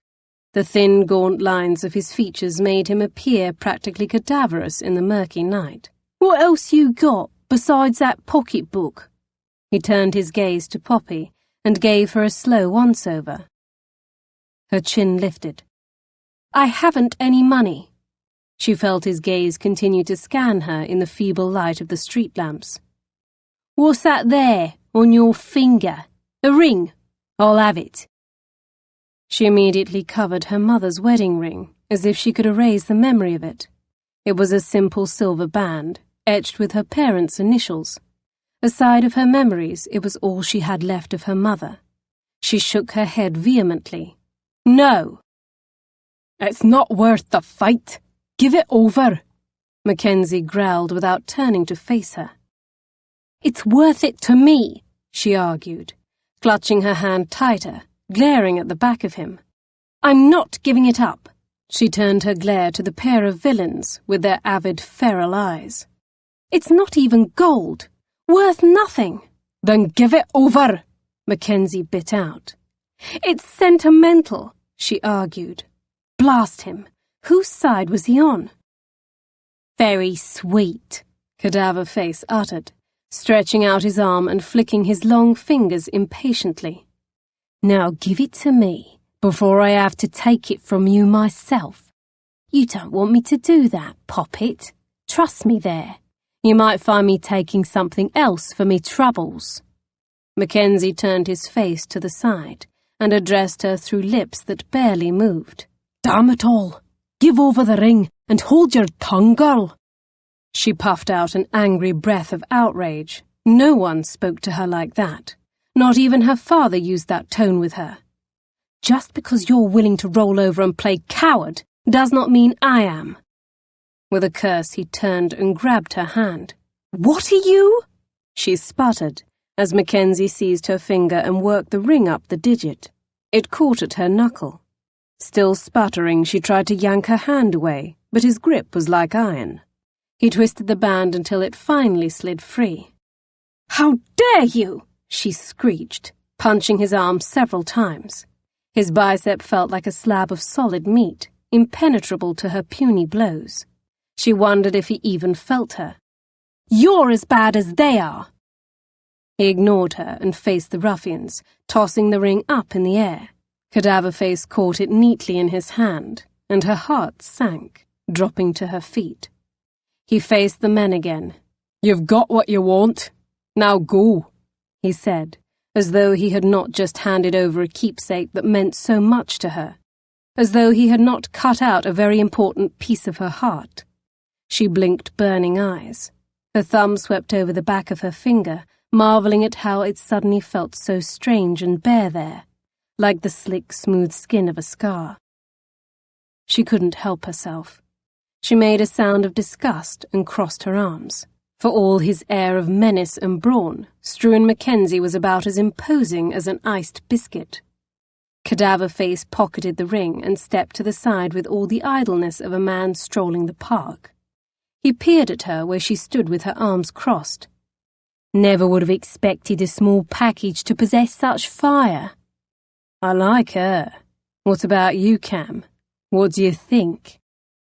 Her crushing disappointment over losing her ring flowed into something else, something razor-sharp and icy as her gaze darted between the two men. She felt like a hare facing down a pair of hounds. Mackenzie already proved he would offer nothing in the way of protection. She had only herself to rely upon. "Well, if you like her." Cam lifted an arm, stretching past Mackenzie to touch her shoulder lightly. "Maybe the big chap won't mind if—" Mackenzie's hand sliced through the air with stunning swiftness and wrenched Cam's hand from her. "You have my money and the ring. Take them and go." Cadaver Face moved with a swiftness that matched Mackenzie's. He brought a blade up, waving it before Mackenzie's face. She gasped, but Mackenzie didn't even flinch. His big body didn't move, nor did his hand loosen from Cam. Mackenzie stood as still as a column of stone, hard and immobile, only his voice rippling over the air like a warm current. "I won't warn you again." Cam snickered at the whispered threat, clearly not worried. If I were you, I'd lift your hand off me before Kenny here decides to use that there knife and—" Mackenzie moved in a blinding flash. She didn't think someone of his size could move with such speed. In a maneuver she couldn't even process, he disarmed Kenny, seizing the knife from him and bringing it down in an arc and driving it into Cam's arm. There was a moment of absolute stunned silence. Poppy froze, gaping. Then Cam started screaming, registering the pain of the knife embedded in his arm. "Oh," Mackenzie queried in that deep brogue of his manner eerily mild. "Hurts, does it?" "Aye. I've been stabbed before." He blinked with mocking innocence. "Would you like me to remove this wee blade from your arm, then?" Cam nodded and started pleading and blubbering amid his sobs.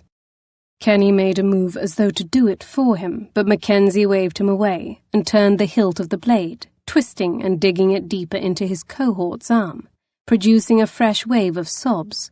Kenny watched, frozen and wearing an expression of mingled fear and dismay. "Mackenzie," she murmured, not sure what she was asking. She only knew she didn't like the situation. The tinny smell of blood in the night air, the violence, the fear. Hers or theirs, she wasn't even certain anymore. Mackenzie looked at her beneath hooded eyes, and her heart tripped. He looked like some fierce Viking with his glittering eyes and hard expression. "Yes, kitten." "Please." She shook her head, unsure what she wanted to say, what she wanted him to do. He held her gaze, and the pulse at her neck continued its wild tempo, threatening to break free of her skin. She only knew that she had misjudged him. This man was no coward. She wasn't certain what he was, but he was not that. Mackenzie grunted and looked away from her. He reached inside Cam's pocket and fished about until he pulled out her ring. He brandished it in the air between thumb and forefinger, offering it to her. She hesitated only a moment before snatching it from him with a happy cry and slipping it back on her finger. "Thank you." He gave her another one of those enigmatic looks and turned his attention back to the would-be thieves. "I'll take my pocketbook back too." Kenny hesitated, and Cam shouted at him, panting and perspiring now, his face in a perpetual grimace as he suffered the blade in his arm. "Go!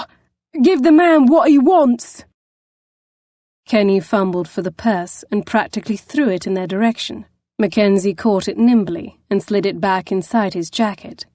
Without removing his gaze from the pair of thugs, he slid the knife from Cam's arm like it was nothing to him, a task he did all the time, plucking a flower from a vase. Cam collapsed against his friend, clutching his arm and gasping. Mackenzie's deep brogue rolled over the air. "Now, you two disappear before I call the watch, and don't let me ever see your faces again." Their heads bobbed. Yes, Governor. Apologies to you and your lady." They shuffled away, eyeing Mackenzie as though he might change his mind and spring at them. Poppy watched them flee down the alley, where the shadows were the deepest. They turned at the far end until they were out of sight. Only then did she realize her mouth sagged open. She closed it with a snap and swung her gaze back to Mackenzie. She'd been wrong about him. She shook her head slightly, still perplexed. He'd simply been restraining himself the entire time. His fingers lightly brushed her elbow. "Are you well? I don't need to fetch the smelling salts, do I?" She inhaled, and that only made her head spin with the scent of him. She hadn't noticed it before. Masculine and woodsy. How he smelled woodsy in the midst of London she could not begin to fathom. That hand on her elbow drifted up, trailing along her arm to curl over her shoulder. "Your heart is racing." "How can you know that?" Her voice came out in a scratchy rasp. He couldn't feel her racing heart. God willing he could not hear it pounding like a drum. No, he couldn't know how it pounded. As though he could read her mind, he said, "I can see your pulse, here."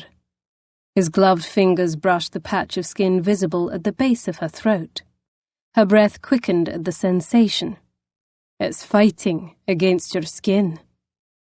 She swallowed and nodded jerkily, wishing she could blame it on the fear of moments ago, their brush with danger, and yet it wasn't that. It wasn't those men. It was more dangerous to her than them. It was this. Him. Chapter 12. Treacherous thoughts flitted across her mind. She batted them away, but they still hovered, threading their way under her skin and into her blood. What would it feel like to have his fingers on her without the gloves? His mouth. She fought to swallow against her suddenly thick throat as she stared into Struan Mackenzie's deep gaze. She had allowed Edmund certain liberties. Oh, she was still a maid. Nothing too intimate had transpired between them, but she was no stranger to kisses or a man's touch. She had known Edmund all her life. It had seemed acceptable on occasion to indulge in a few kisses and caresses. She had thought they were to be married. She was her parents' daughter, after all. Like them, she believed in passion and following one's heart. Over kisses and mild petting, Edmund had whispered fervent promises of marriage. Those words had persuaded her to shove aside her reservations, and yet, in all their trysts, she had never felt this breathlessness, this pooling heat in her belly. It was a heady sensation. She moistened her lips, trying not to notice the way his gaze followed the trail of her tongue along her bottom lip. "I'm not going to swoon, if that's what you're so worried about. I'm not that manner of female," she whispered. "No?" His boots scraped against the ground as he stepped closer. "And what manner of female are you, Miss Fairchurch? I confess it has been a point of curiosity for me, ever since we met." The purr of his voice dragged over her skin. She swallowed against the giant lump in her throat. "I'm not that squeamish." "No," he agreed. "You are not." "Nor am I the sort of person to disarm a street ruffian with my bare hands." She shook her head, her voice tight and breathy, still in awe of him. "But you apparently are. One moment you behaved as a coward and handed over our belongings with nary a blink, and then you did that trick with the knife. However did you do that?" "Those two men." He jerked his head toward where they'd disappeared, still keeping his gaze trained on her face. "I didn't think they were truly dangerous." He lifted one big shoulder in a scant semblance of a shrug. "And I was right." "Then why hand over your purse in the first place? And my ring," she bristled, recalling that point with the most indignation. "Because you were here." "Me?" She pulled back slightly. What did her presence have to do with anything? He stared at her a long moment before elaborating. "I didn't feel the need to risk your safety." She stared at him blankly, struggling to process his words. He released an exasperated breath. "I was attempting to protect you. Not that you were any help in that endeavour, Miss Fairchurch. A paltry bauble isn't anything to risk your neck over." "It wasn't a mere bauble to me." Her spine shot straight. "It was much more than that to me." Her father didn't have much. As a tutor he had scrimped and saved to buy her mother that ring. Their meagre home and everything within it was gone, lost to them. All she possessed was that ring. Suddenly she noticed the muscle ticking madly in his cheek. He was angry, and that only discouraged her. He didn't understand. He couldn't. He was a man accustomed to having his way. He wouldn't know what it felt like to be her, to have so little, to want to cling to what little was left to her. "What were you thinking?" he bit out. The velocity of his words propelled her back a final step, forcing her against the wall of the alley. The scratchy brick scraped at her mother's old cloak, and she hoped it wasn't snagging the already worn fabric. She forgot about the cloak when his hands came up on either side of her head, caging her in.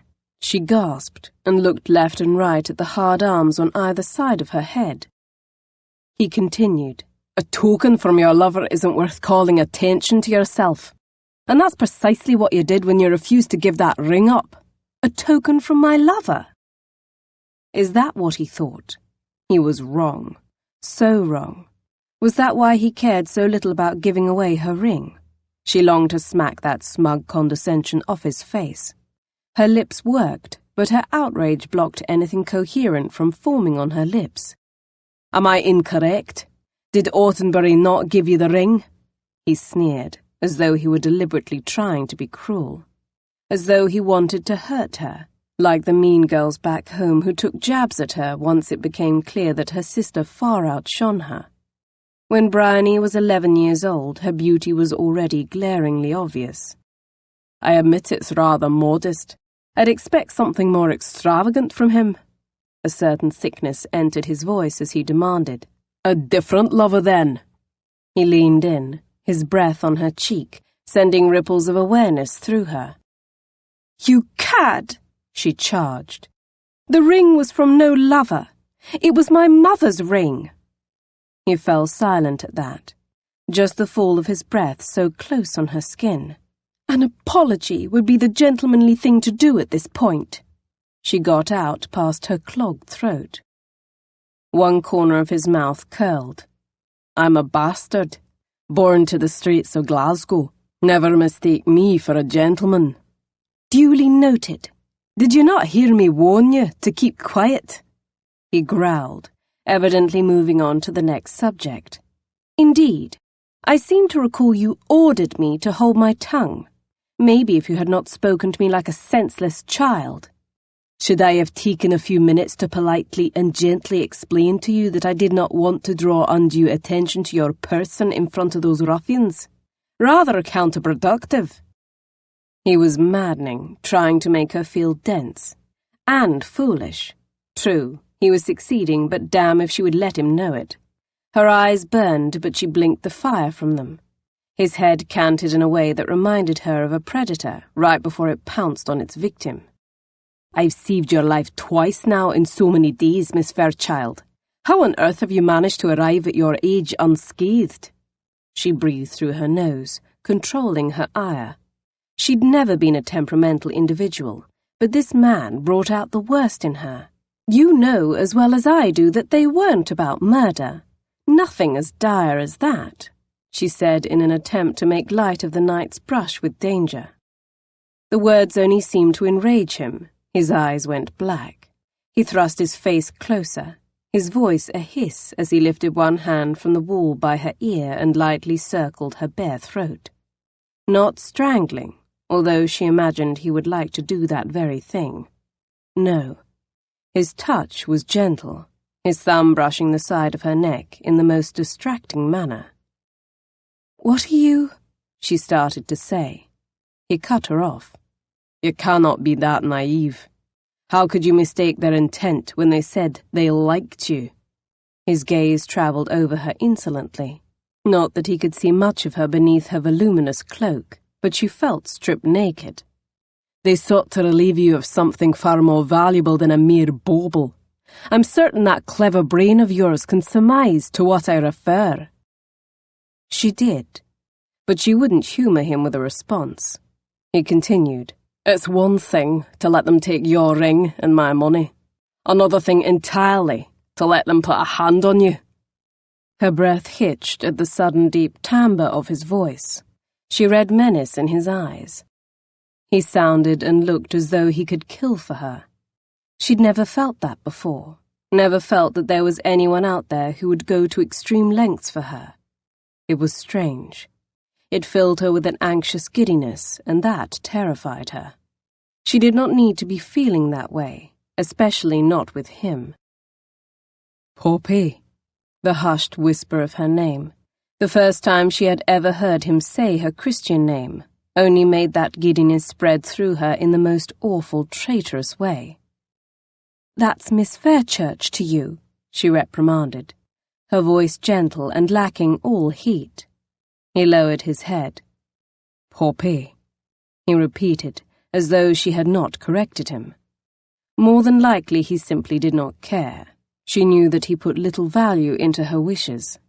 If he cared about honouring her wishes, then he would not be with her at this moment, but he was, and his presence here might very well have saved her. Again. The fact only irritated her. Absurd, she knew, but there it was nonetheless.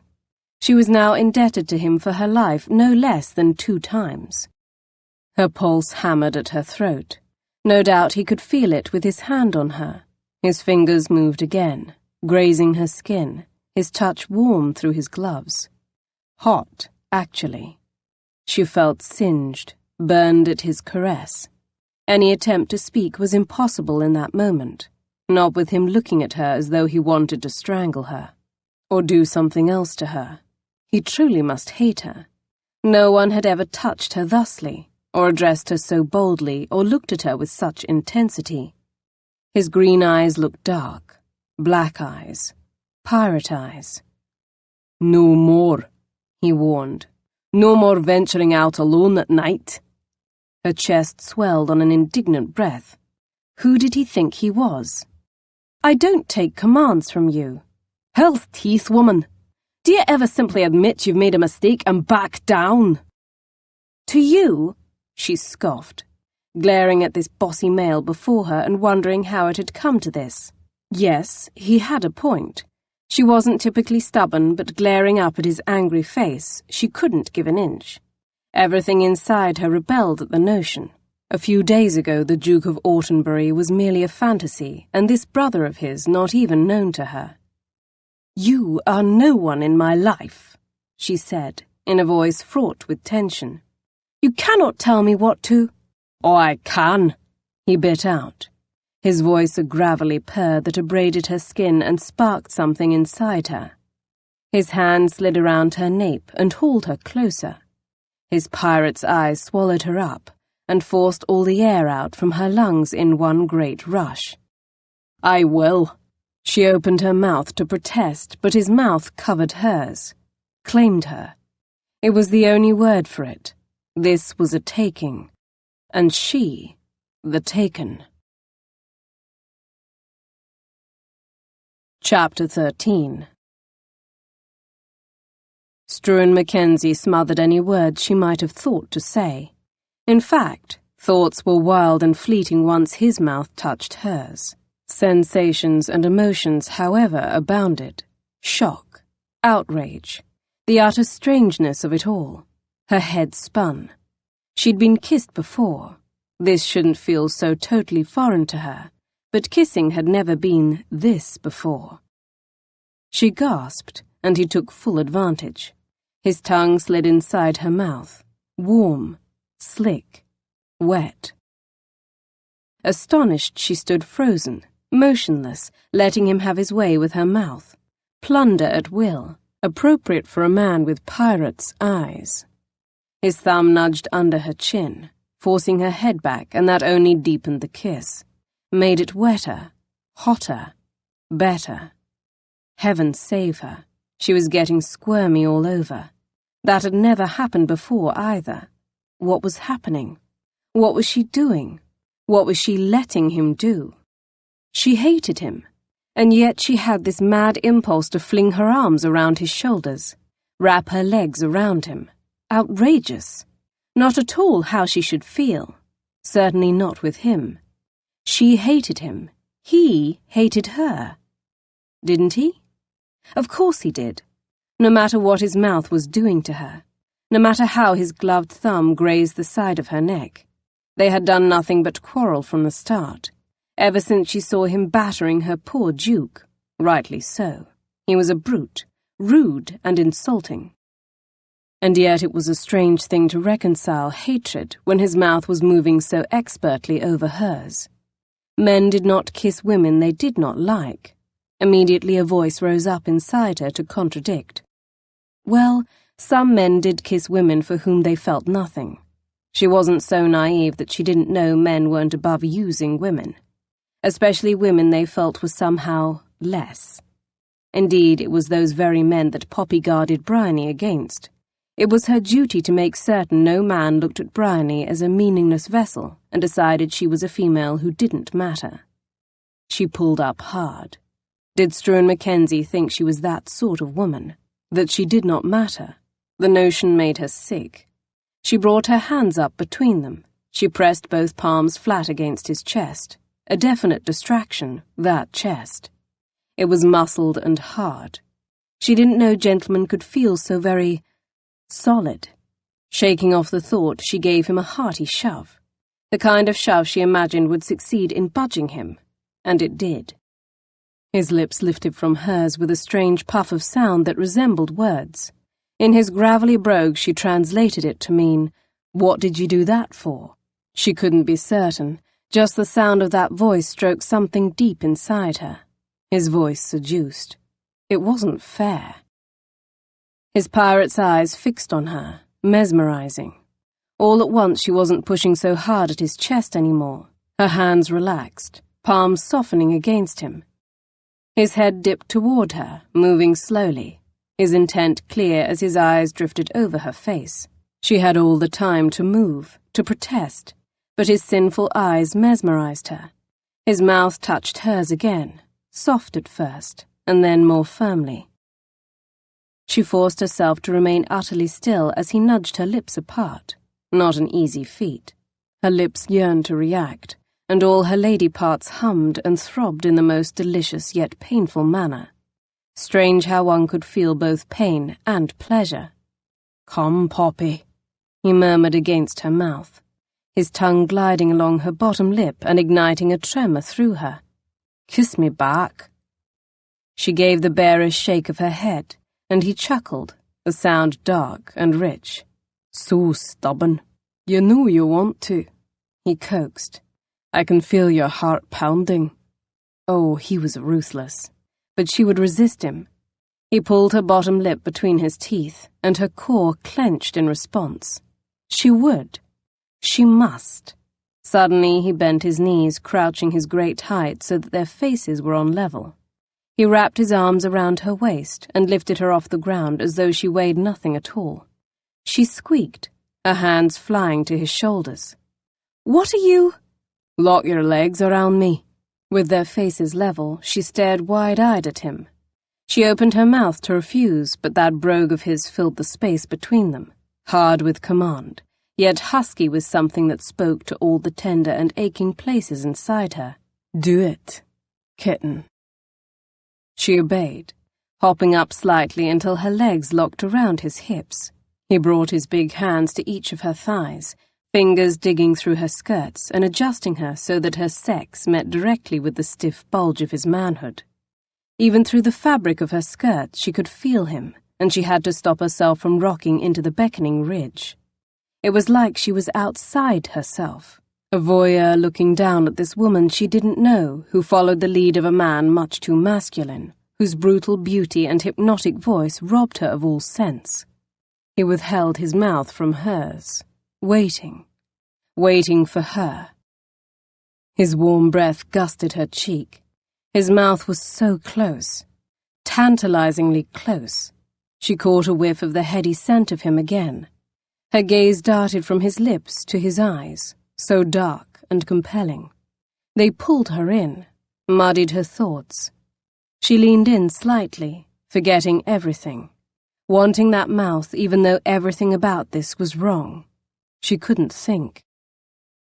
He rocked his hips and a bolt of lust shot through her body. Desire licked through her. Her breathing hitched. She leaned forward slightly, tasting him with her tongue, the barest, swiping stroke, and his eyes went black with heat. He closed the fraction of space between them, his chest grazing the front of her chest. Her breasts grew heavy and tight, aching. Sweet heavens, he was going to kiss her again. Yes, please. He pulled back slightly and growled against her lips. "Kiss me, Poppy." Her name on his lips broke something loose inside her, ignited her. She leaned into his mouth, finally kissing him back, starved, touching her tongue to his. He made a deep growl of approval, his hands gripping her thighs tighter and hefting her higher. She squeaked and gripped his shoulders. "I'm not dropping you," he rasped on her mouth. "That's not happening." Her heart tripped as his big hand slid around, holding her up by her bottom. Her mouth devoured him, tongue tasting and exploring, savoring. He lifted his head, and the air left her in a rush as she looked up into his starkly handsome face. His gaze drilled into her. Who knew the little kitten could kiss like that? "Oh," she croaked, half expecting him to lower her to the ground now. It had to end. Reason and sanity had to surface eventually. But he didn't move away. He stared down at her, his eyes dark and full of something she couldn't read. She pushed the tendrils of hair that had come loose off her face. She moistened her lips, reaching for her composure, the last of which fled as she watched him glance down at the bare mound of flesh peeking above her bodice. His eyes smoldered at that scant sight of her skin. His words brushed over her, murmuring, "You want my mouth again?" She nodded jerkily. He rocked against her, rubbing his hard length along the core of her that was covered up with far too much fabric. He lowered his head and brought his mouth against her neck, directly beneath her ear. She felt his words vibrate against her skin. "Good, because I want to taste you here. Now pull your cloak wider for me." She nodded, even though a part of her rebelled at being told what to do. Her hands curled around the edges of her mother's cloak, exposing herself for him. In this moment he wielded total control over her, and she reveled in it. For the first time she felt like she could let go. His mouth dragged down her neck in a trail of searing kisses, lips, grazing tongue, and softly nipping teeth. She gasped and whimpered, wiggling against him, need pumping through her. His lips reached where her neck and shoulder met. His warm breath fanned in the hollow there for an agonizing moment. Anticipation zipped through her as she waited for more. She trembled, holding her breath for his kiss there. Finally it came, a savoring, open-mouthed kiss, followed by the slight scrape of teeth. His lips moved against her skin.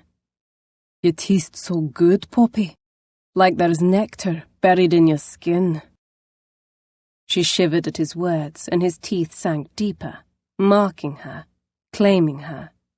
A choked gasp ripped from her as her bones liquefied and a rush of heat pooled between her legs. Her eyes flew wide and she gasped.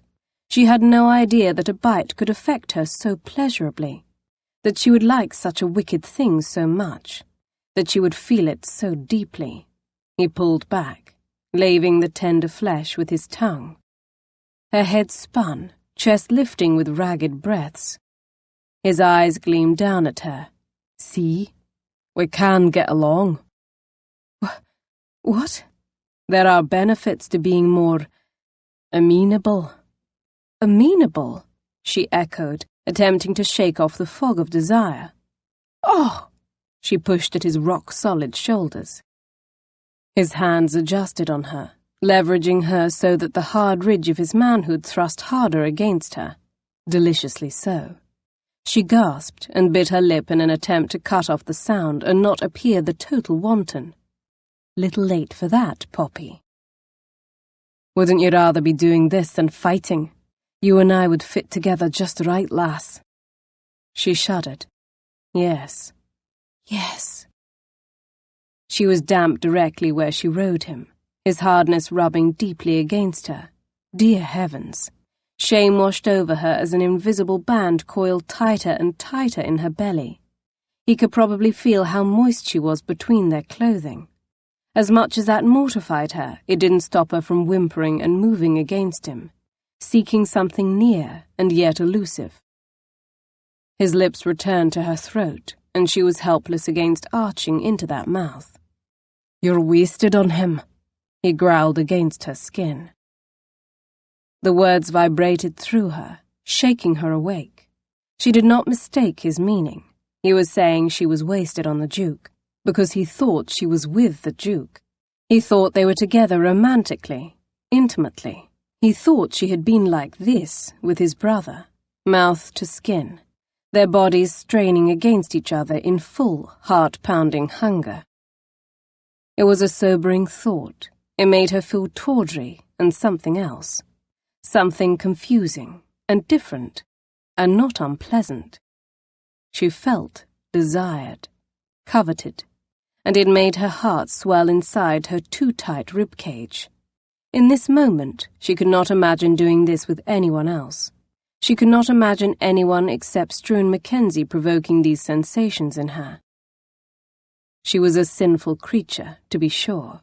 She never knew she could be this, so wicked, wanton, so titillated, because she had aroused this man, because she had stirred a need in him to take her from a man to whom she did not even belong.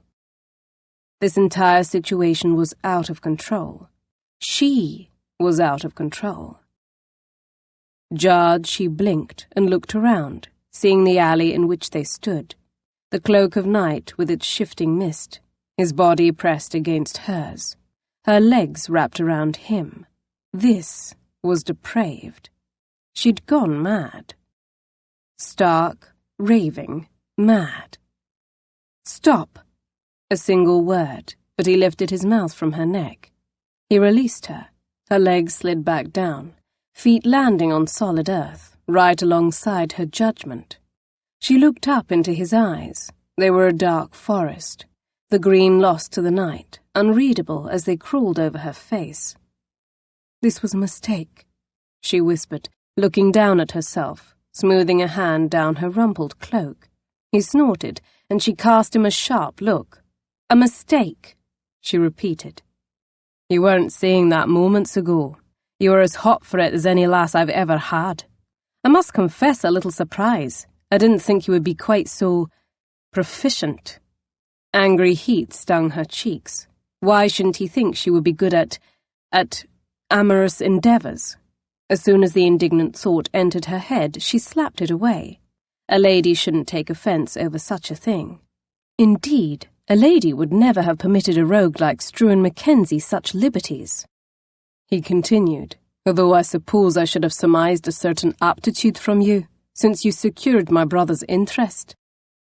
That's right. He thought she was Autenbury's lover. How could she have permitted herself to kiss the wretch? To more than kiss him. She'd responded to him as she never had with Edmund. Not trusting herself to answer him, she pushed off the wall and started down the narrow alley, shaken and rattled, her body still throbbing in places where it should feel nothing. She heard him follow behind her. "Poppy," he started to say, one hand closing on her arm, forcing her around. "You two there." Startled, she jerked, her gaze colliding with a figure looming at the mouth of the alleyway. She scanned the big-bellied man, marking his uniform. Mackenzie stepped beside her to face him as well. Now the watch appeared? Earlier, when his presence could have been useful, he was nowhere to be found. "Constable." Mackenzie nodded circumspectly. "Just walking the lady home." Mackenzie slid a hand against the small of her back, guiding her out of the alley. The man looked her up and down as though skeptical that she was in fact a lady. Granted, they were emerging from an alley. Doubtlessly her hair and wardrobe were must. She could guess at all his lurid thoughts. The man's gaze returned to Mackenzie, who stared back at him with a stony expression that seemed to dare him to disagree at the veracity of her virtue. The man cleared his throat, resting his hand on the butt of the baton secured inside his belt. "Carry on, then. All manner of questionable characters out and about this late." Indeed, all manner. Poppy held her tongue, her steps a quick staccato on the walk as they hastened home. She didn't even attempt to shake off his hand against her back. It had been a long evening, and she was tired of fighting. Besides, she could feel the watchman's stare fixed on the back of them, and the sensation of Mackenzie's big hand against her felt somehow comforting. They turned the corner, and she murmured, "You needn't escort me the rest of the way. He can't see us any more. I can take myself home." "That is not happening," he replied. "You're daft if you think I will let you walk the rest of the way unescorted. Now, if you'd shown some sense and taken a hack in the first place, or—" "I can't afford it," she blurted, her arm swinging as she walked. It was so easy for him to assume that she had other choices, that she could simply hail a hack whenever she chose. This world, This life held a decided lack of choices for women without family and means. He fell quiet. For once, she had silenced him. Heat crept over her face as her admission sank in.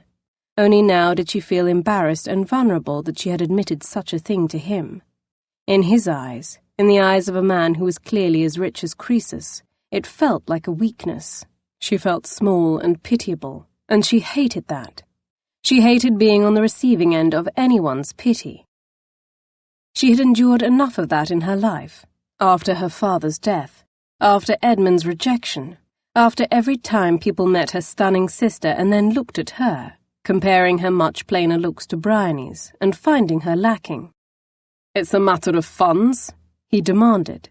She groaned and increased her pace, forcing his hand to fall from the small of her back. He followed, his steps matching hers.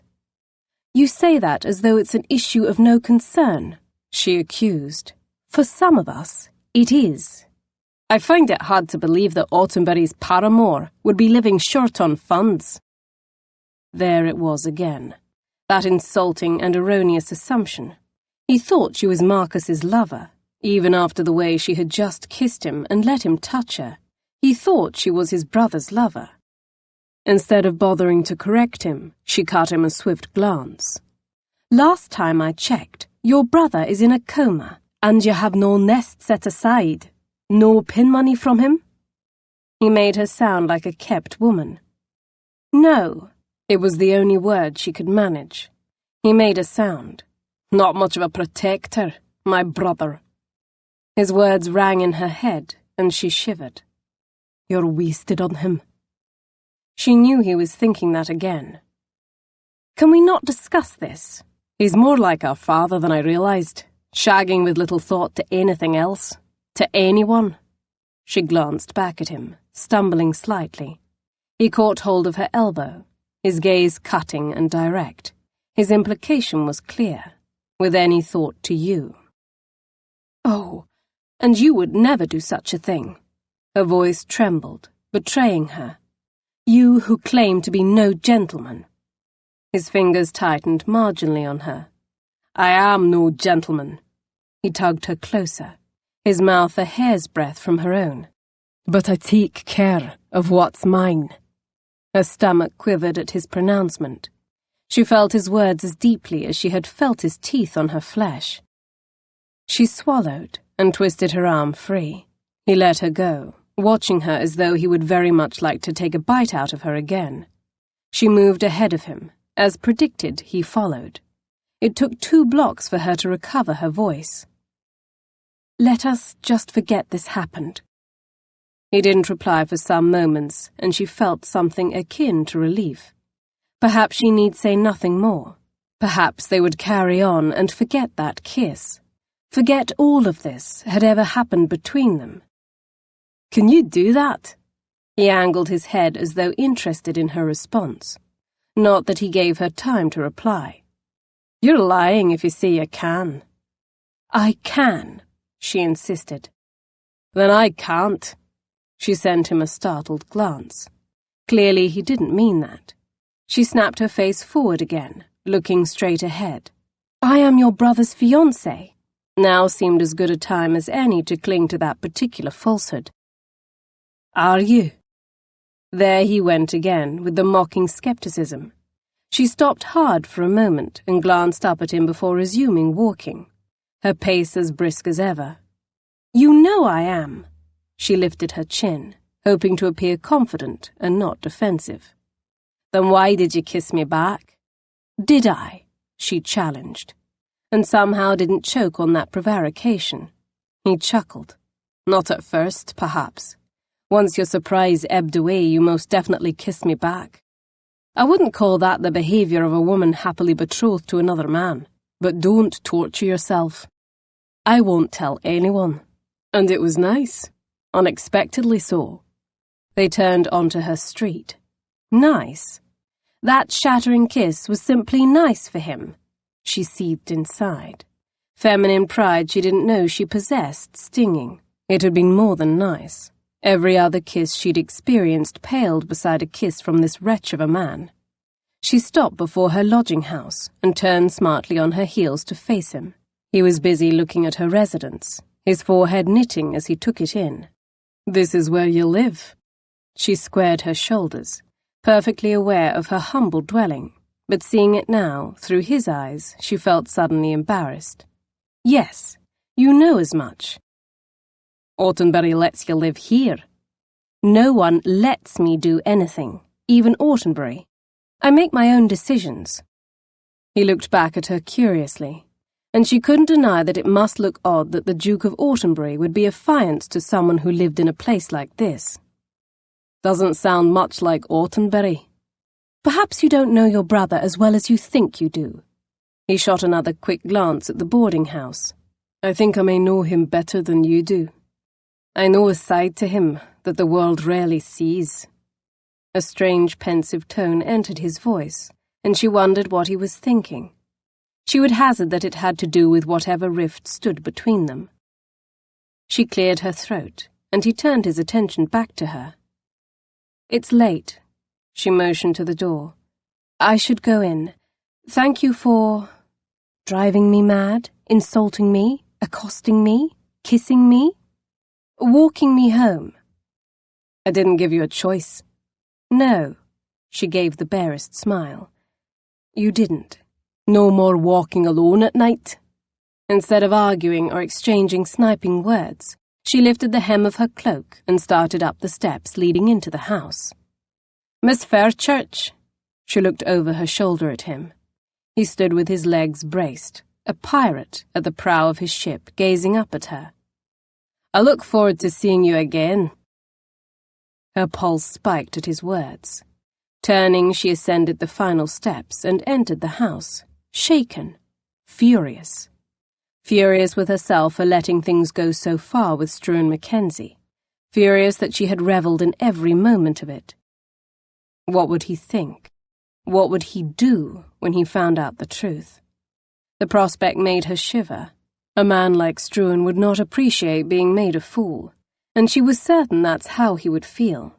He'd feel deceived, perhaps even mocked. Her skin broke out in goosebumps. She couldn't see him again, even if a small part of her wanted to. She sighed. As long as she was living this subterfuge, it was bound to happen. She would see him again whether she wished it or not. It was the last thing that should ever happen, but it would. She simply needed to make certain they were never alone again, that they never did any of the things they'd already done. She'd forget what it was like to be with him, to kiss him, to touch him and be touched by him, and then she wouldn't feel so shaky and unsteady inside anymore. Chapter 14. He wanted her. Struan gazed after her as she disappeared into the substandard boarding house and knew this to be true with a sense of grim disgust. It was the truth, and he needed to decide what he would do about it. Rather, he had to decide if he would do anything at all about it. His attraction to her had simmered since their first meeting, even though she was not to his usual taste. Poppy Fairchurch was much too difficult a female, and he did not make it a habit to pursue prickly women. Why bother with those who did not look upon him with invitation? Miss Fairchurch was all barbed words and glares. Nor did he waste time on women attached to other men. There were too many available lasses eager for his company. Why trouble with the minor few who were not? "Because she's a challenge." He shoved aside that annoying whisper wending inside his head. That was too pedestrian for him. Weak men ruled by base desires would want her for such a reason. Struan was not weak.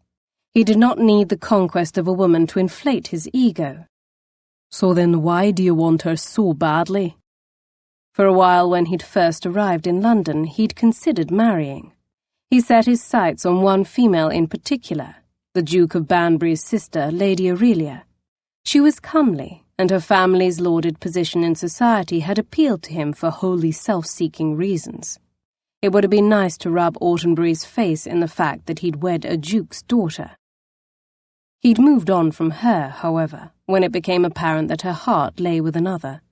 Since then he had lost the whim to marry some blue-blooded chit simply to aggravate his half-brother.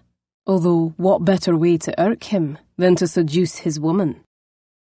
Inhaling, he rubbed at his jaw where stubble was starting to grow and gave a small shake of his head. He was lying to himself if he wanted to pretend that was his motivation. There was no revenge plot tangled up in his hunger for her. She belonged to Autenbury, and that fact should have repelled him. He didn't long for anything his brother possessed. He had made it a point to feel that way. Struan had amassed wealth enough that he would never want for anything. He was as rich as Croesus, in good health and possession of all his teeth. He didn't need anything his brother held claim to, especially his latest paramour. And yet, she was different. She wasn't a title or something as intangible as prestige. She didn't symbolize acceptance into the ton. In fact, she would never bring him status. He stared up at the house, at the window he knew to be hers, as if it held the answer to life, the secrets of the universe. She was in there now, readying for bed, presumably with her sister. Would you follow her and finish what they'd started if she resided alone? He imagined himself walking through the front door and up the stairs as if he had every right. He envisioned himself striding unannounced into her private room, invading her sanctuary and stripping off her clothes. Invading her. Would she demand he leave? Of course she would, but he could persuade her otherwise. It wouldn't be too difficult. He'd tasted her lips, felt the hitch of her breath and the press of her body. She was ripe for it. He could have her. Whether she realized it or not, she wanted him too. She'd responded to him. She was a woman of intense passions, and he could have that passion for himself. He could, at least for one night. He could satisfy this need for her and move on. He gave the building one last look and turned away, tucking his hand casually inside his pocket. He only had to decide if he would do it. Was he so lacking in conscience that he would take his brother's woman? Poppy spent a miserable night tossing and turning in the bed she shared with her sister. She could still feel Struan Mackenzie, his lips, his hands, the way his brogue rumbled on the air, the sound infusing her body with heat. If it wasn't too late when she returned home, she would have dragged out the hip tub for a bath. Perhaps that would rid her of the memory of him, if she could scrub him off her body. By the time she fell asleep, dawn was already tinging the sky. It was the only excuse she had for sleeping in so late. An hour and a half hardly amounted to a good night's sleep. She hurriedly stabbed the pins into her hair. There would be no time for breakfast. She would have to go directly to the shop. She had just finished with the last button on her dress when the door to her chamber was flung open. No thanks to Bryony. Her sister had left it unlocked after she stepped out this morning to visit the washroom. Bryony squealed at the sudden intrusion from where she sat in front of their dressing mirror, dropping the ribbon she had been trying to weave into her plait. Poppy spun around to face their flushed-faced landlady. The woman might be a busybody, but she had always granted them a semblance of privacy, and at least knocked before entering their rooms. "Mrs. Gibbons!" Poppy planted her fists on her hips and levelled her with a stern look. Boundaries. They needed to discuss their boundaries. The lady practically danced in place, indifferent to Poppy's disapproving stare. "Come! Come at once!" She waved her hands furiously. She looked fit to apoplexy. "What?" Bryony jumped up to her feet from her chair, evidently sensing something epic was on the verge of transpiring. "What is it?" "A grand carriage with a footman riding in the back. Heavens, it has a coat of arms on it. I don't know the house, but I've never been very good at keeping such things to memory." A sinking sensation started in Poppy's stomach. Something epic indeed. "It stopped here." Bryony hopped and clapped, catching some of Mrs. Gibbons's enthusiasm. "Yes, and they want to see you, Poppy. They wait in the parlour." "They?" Bryony demanded, stopping her hopping to swing her gaze to Poppy. "They who?" A duchess? I confess, after I was told her title, I heard nothing beyond that, although there was a string of names. Poppy? Bryony clapped her hands in a frenzy. There's a duchess calling on you. Poppy nodded absently at her sister's stupefied expression. Yes, I heard that. She didn't need to be told the string of names to follow the Duchess's title. She knew who it was. Currently, there was only one Duchess in her life. Poppy pressed her hands together and twisted her fingers. Shall go downstairs then. Both her sister and Mrs. Gibbons nodded eagerly.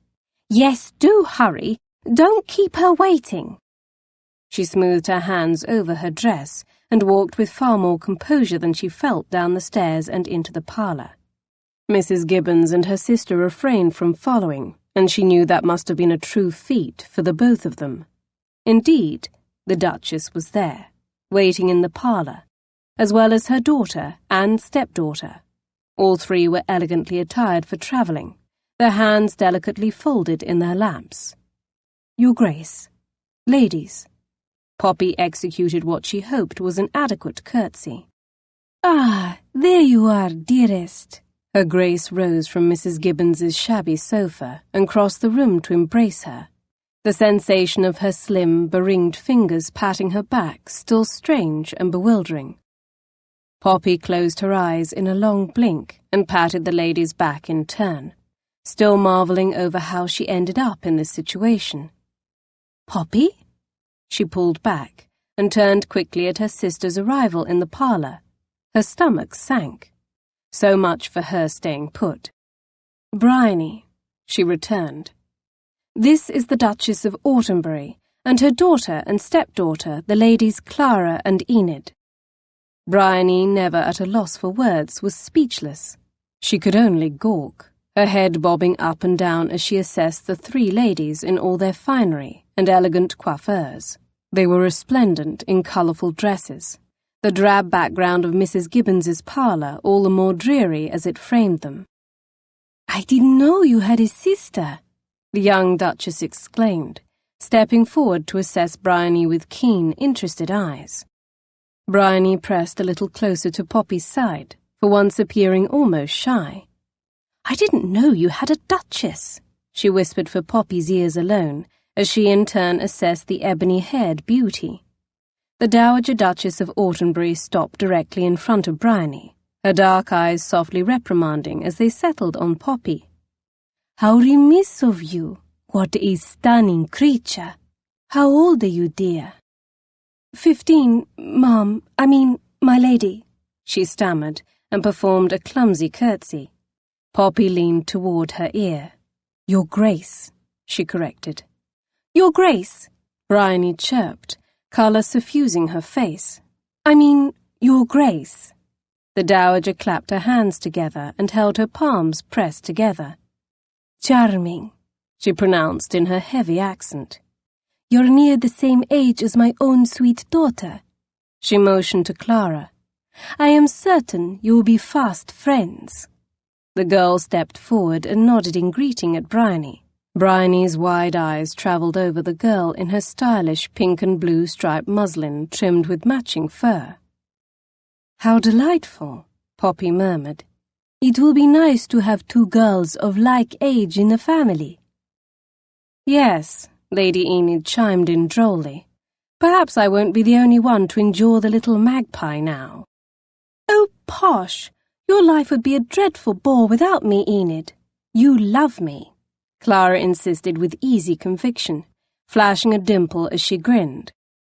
They shall have a grand time together, the Dowager continued with certainty, nodding as she looked between her daughter and Bryony. It shall put some joy into the season. All things considered, we could use a bit of joy. Bryony swung her gaze to Poppy. Accusation gleamed brightly in the blue depths, along with the sudden realization that her sister possessed a life apart from her, a life of which Bryony knew very little. Bryony shook her head slightly and sent each of their guests a confusing look. Forgive me, I don't understand. Of course she didn't understand what was happening. Poppy could scarcely understand it herself. Poppy, the dowager tisked and shook her head. Don't tell me you haven't told your sister. Why have you kept such a thing secret? She should share in your happiness and good fortune. Told me what? Bryony demanded. Suddenly Poppy found it difficult to breathe. Had the parlour become overly hot? She tugged at her modest collar. From the corner of her eye, Poppy glimpsed Mrs. Gibbons hovering near the parlour doors. Naturally, she would want the gossip to impart later. The entire neighbourhood would be told of the Dowager Duchess's visit. No detail would be left out of her report. Poppy shrugged lamely. I wanted to surprise her. She had not thought her lie would ever reach her sister. She didn't imagine it would affect Bryony, but now here she stood facing the Duke's family, with her sister at her side. Her lie had caught up with her, had collided directly into the reality of her world. She wanted to flee upstairs and hide under the covers of her bed. Your sister is betrothed to my stepson, the Duke of Autenbury. The Duchess blinked, still looking mildly surprised that Poppy's own sister did not know such a monumental fact, as she should. The colour drained from Bryony's face. Poppy, engaged to a duke? Poppy glanced reproachfully at the fire crackling in the small fireplace, blaming it for the sudden suffocating heat of the room. It was unavoidable. Lying to her sister had become unavoidable. Her lips parted to speak. It's true, she smiled weakly. We've made no formal announcement yet, because there was no actual engagement. Because she was caught up in this insane deception and had promised Lord Strickland she would not reveal the truth. You're betrothed? Bryony clearly could not wrap her head around this. Poppy could not fault her for her bewilderment. To a duke? The Dowager Duchess clasped her hands together before her, the light catching the gemstones of her rings. Rings that would probably see Poppy and her sister through a lifetime of meals. The reason we're here is because we decided to return home for the holidays. We always spend Christmas at Autenbury Manor. This year Marcus suggested we spend it here in town, but we should never have broken with tradition. If he'd been on his way home, perhaps... Her voice faded away. That's neither here nor there now, is it? She smiled shakily.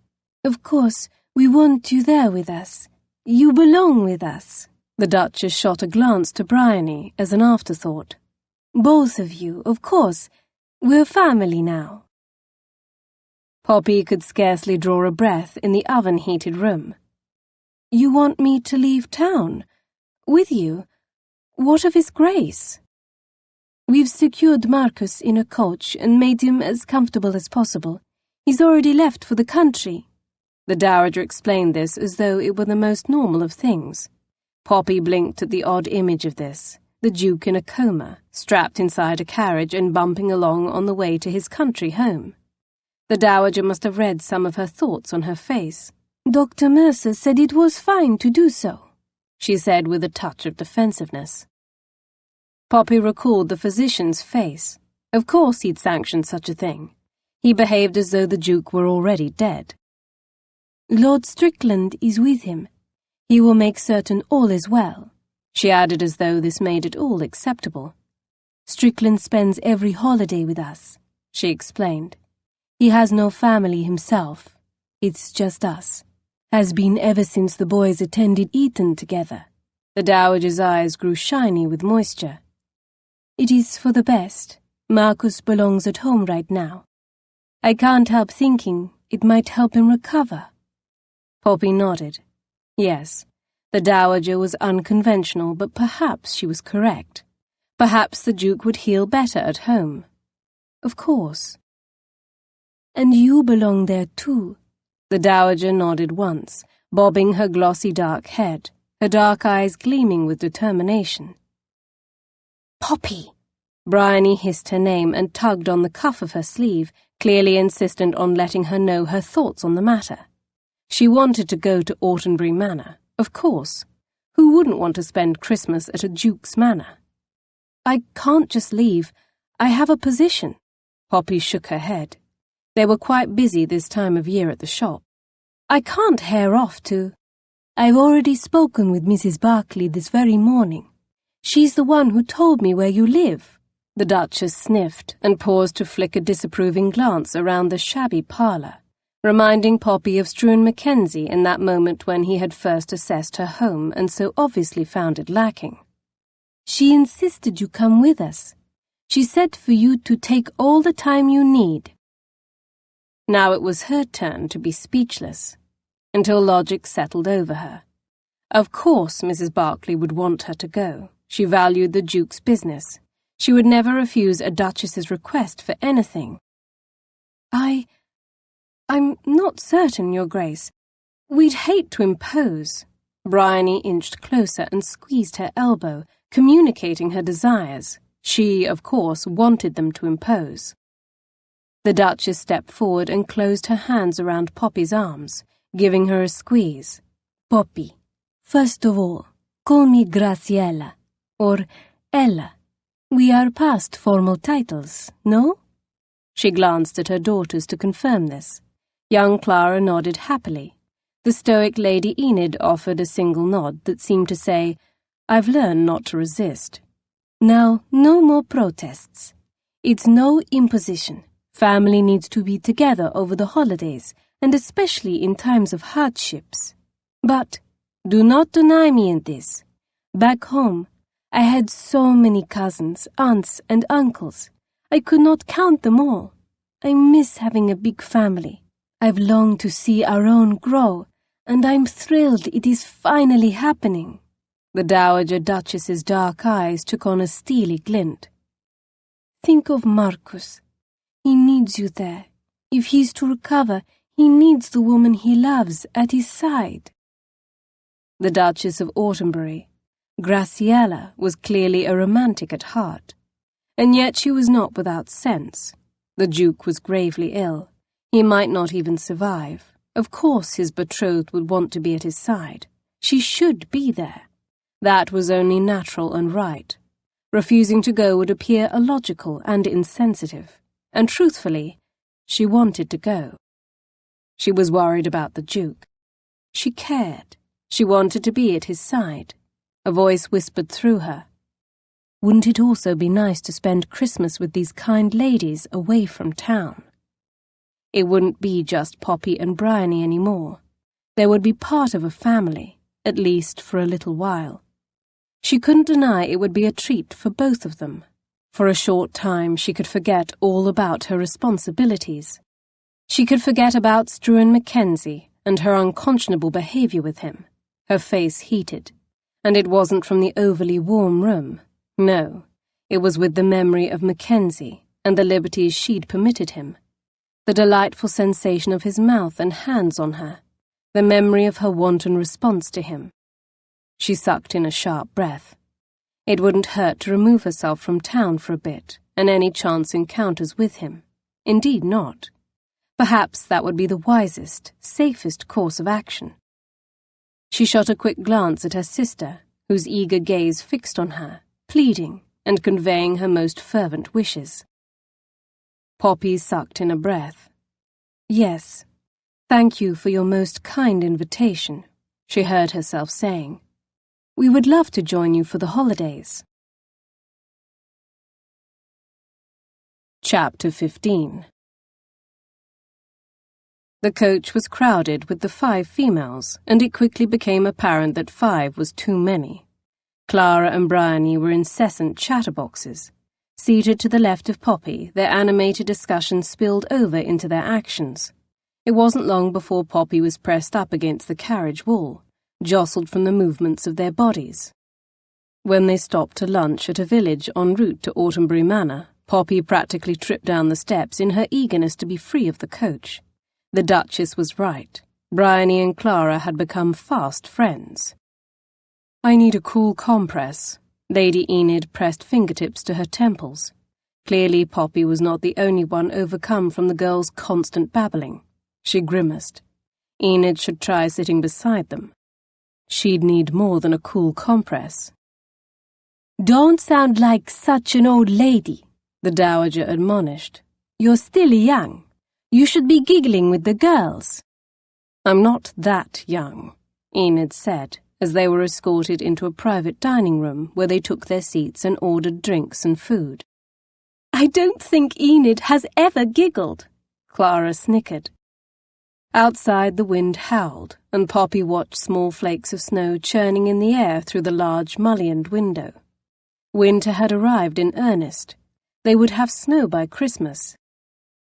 Wait until you taste Cook's mint jelly and roasted lamb, Clara was telling Bryony. It's divine. She prepares it every Christmas Eve. Sounds wonderful, Bryony exclaimed. She met Poppy's gaze. Flags of colour marked her cheeks, partly from the cold, partly from her excitement. She was happy, and the sight made Poppy's chest swell a little. It had been a long time since Bryony looked truly happy. Does it not sound wonderful, Poppy? Indeed it does. She opened her mouth to comment further, but her gaze was snared by the gentleman who suddenly entered the room. The innkeeper escorted him to a smaller table near the crackling fireplace. Everything inside her seized hard. She couldn't breathe. No, no, no! Struan Mackenzie in the flesh, every hard inch of him. His moss-green eyes prowled the room and landed on her. What was he doing here? Struan! The dowager exclaimed, although there was no actual surprise in her voice. At least not to the degree that Poppy felt at seeing the Duke's half-brother stroll into the room. She motioned him over with an elegant wave of her hand. How nice that we bumped into each other. I'm so glad you accepted our invitation to join us for Christmas. She had invited the blasted Scotsman too. Her stomach plummeted. He would be spending the holiday with them at Autumnbury Manor. Suddenly the delight she had been feeling at leaving town behind and spending the holidays in the country vanished. Mackenzie would be there for every moment of it, watching her with those pirate's eyes, scowling at her, his big body swallowing up all the air in every room and drawing her attention in a manner entirely inappropriate, especially considering she was to marry another man. How would she bear it? Surely the others would notice. Her sister, the Duchess, Lady Enid. Dear heavens! Her lungs felt suddenly too tight, air impossible to inhale. Just being in the room with him was disconcerting her. Her gaze strayed to the large mullioned window, as though contemplating escaping through it. Struan Mackenzie approached, his boots scraping the floor as he stopped and bowed slightly at the waist, nodding to each of them. She forced her gaze back up to him. Ladies. Did she imagine that his gaze lingered on her? Good to see you all again. Bryony leaned into her where they shared a bench seat, her bright eyes travelling over Mackenzie, missing nothing. It's him, she whispered indiscreetly. Poppy rolled her eyes and did not bother answering her. The dowager motioned to the table. It's growing frigid out there. They recommend this stew. It sounded quite reviving. I imagine it will warm you right up. He's Scottish, Enid chimed in. I am certain he is accustomed to far colder climes than this. Clara motioned to the space at the end of the table, directly beside Poppy. Join us, Struan. Plenty of room. Poppy stiffened. There was not plenty of room. A child's body could fit in that scant space, perhaps, not a body the size of his. Still, that did not stop him from sinking down on the bench beside her, his thigh pressing against hers. Yes, the Duchess added in her gushing tenor. We are so looking forward to becoming better acquainted. It's thrilling that our family has suddenly grown in size. In Spain, my family was quite large. I've missed that dearly. She gestured dramatically to Poppy. Once Marcus awakes and you are married, we shall work on expanding our number even more. Yes? She smiled blindingly at Poppy. Poppy managed a single nod, achingly aware of Mackenzie's stare on the side of her face. The crawl of his gaze felt like a beam of heat on her skin. His thigh against her practically burned. She scooted as close as possible to her sister, but his great muscled thigh seemed to follow her, pressing alongside her skirts. Unfortunately, the wool of her dress wasn't as thick as she would have liked. She felt the heat of that leg distinctly bleeding into her. She shivered. "Chilled, Miss Fairchurch? You are trembling." "A bit, yes. It's far colder here than in town." A plausible explanation. Conversation flowed around them. For that she was grateful. She acted interested, contributing very little and taking great interest in her stew when it arrived, which was as warming as the proprietor promised. A fact that only made her feel more flushed and uncomfortable as she sat beside Mackenzie. When everyone finished eating and rose to their feet to resume the journey, Lady Enid groaned. "I am not looking forward to returning to that cramped carriage for the remainder of the journey." Poppy blinked and resisted pointing out that she was the one squished on the seat with Bryony and Lady Clara. "Crowded, are you?" Mr. Mackenzie inquired. "Extremely." The Dowager Duchess sighed, and then perked up. "I've an idea. Why don't one of you ride the rest of the journey with a Struan, so we have more room?"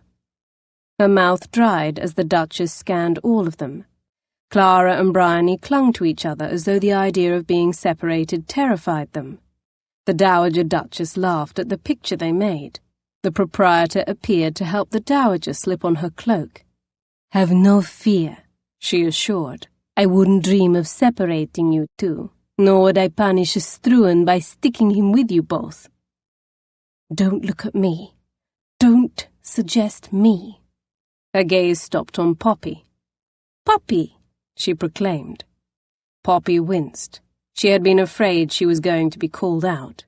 It was just her misfortune to be stuck with the one man she had vowed to avoid. "Why don't you join Mr. Mackenzie for the remainder of the ride?" Even though she posed it as a question, it did not feel as such. Excellent idea," Lady Enid nodded. "We shall have more space now." "That sounds like a splendid idea," Bryony seconded, as though her opinion held any weight. "That would be fine," Mackenzie's deep voice intoned, his gaze falling unerringly on her, but there wasn't a flicker of reaction on his face. "My carriage has plenty of space." Poppy avoided looking at him. She feigned great fascination with everyone save him. "We shall follow directly, and see you all there soon," Struan rumbled in that gravelly burr of his. Poppy knotted her hands together in front of her in an attempt to quell their shaking. This couldn't be happening. The Dowager Duchess nodded. "Very good. Tell your driver to mind the bends in the road as we near the manor. If the weather worsens, he needs to be especially careful." As they stepped outside, she tugged on her fur gloves and squinted up at the snow falling gently from the overcast sky.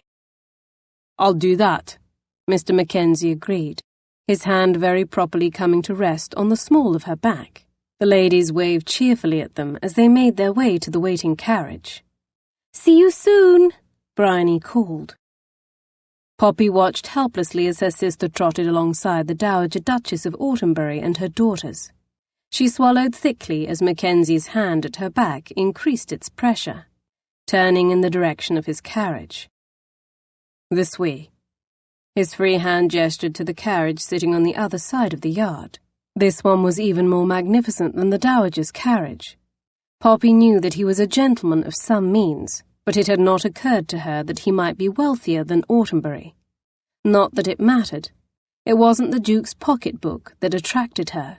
The man's character and inner qualities drew her, none of which Struan Mackenzie possessed. But Struan's good looks were certainly equal to the Duke's. Some might even favour Mackenzie's looks, if one preferred the rakish Viking effect. Not Poppy, of course. She inhaled through her nose. No, not at all, not in the least. Her face and throat suddenly burned. She pressed the back of her gloved fingers against her flushed cheek as she strode through the cold. To be certain, the Duke of Autumnbury had never pressed her against a wall and wrapped her legs about him. He had never touched her throat, never kissed her, never bit her neck. Never said bold or shocking or rude things. No, that was reserved for Struan Mackenzie alone. She frowned. All reasons he should repel her. He should. She suddenly felt hot and achy inside. She called a halt to such provoking thoughts, desperate to banish them. It was wrong to compare the two brothers. They were night and day.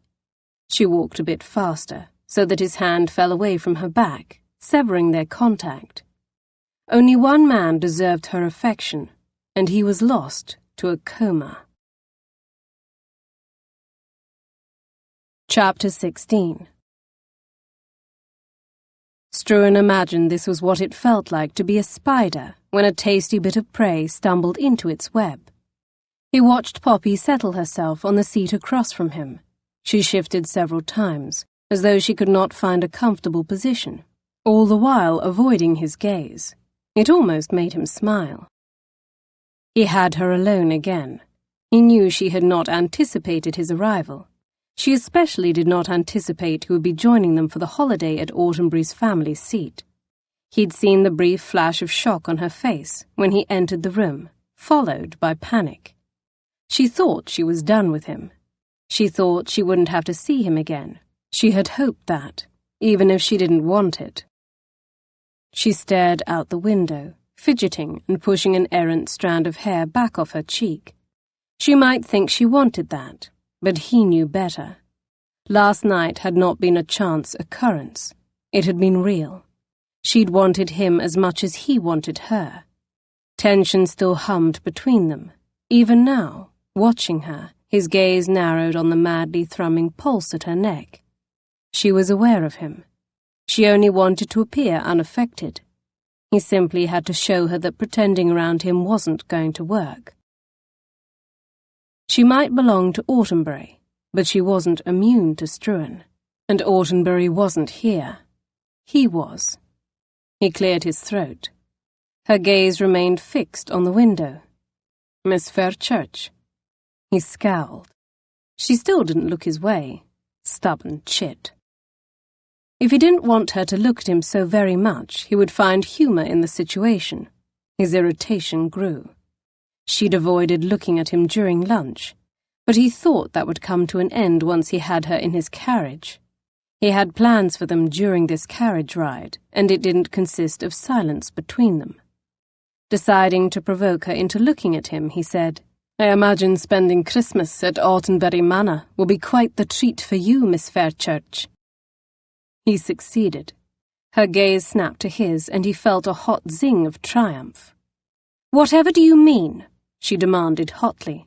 "Just what I said. Christmas at Autumnbury's family estate. Quite the coup for a girl who works in a flower shop." She released a huff of breath.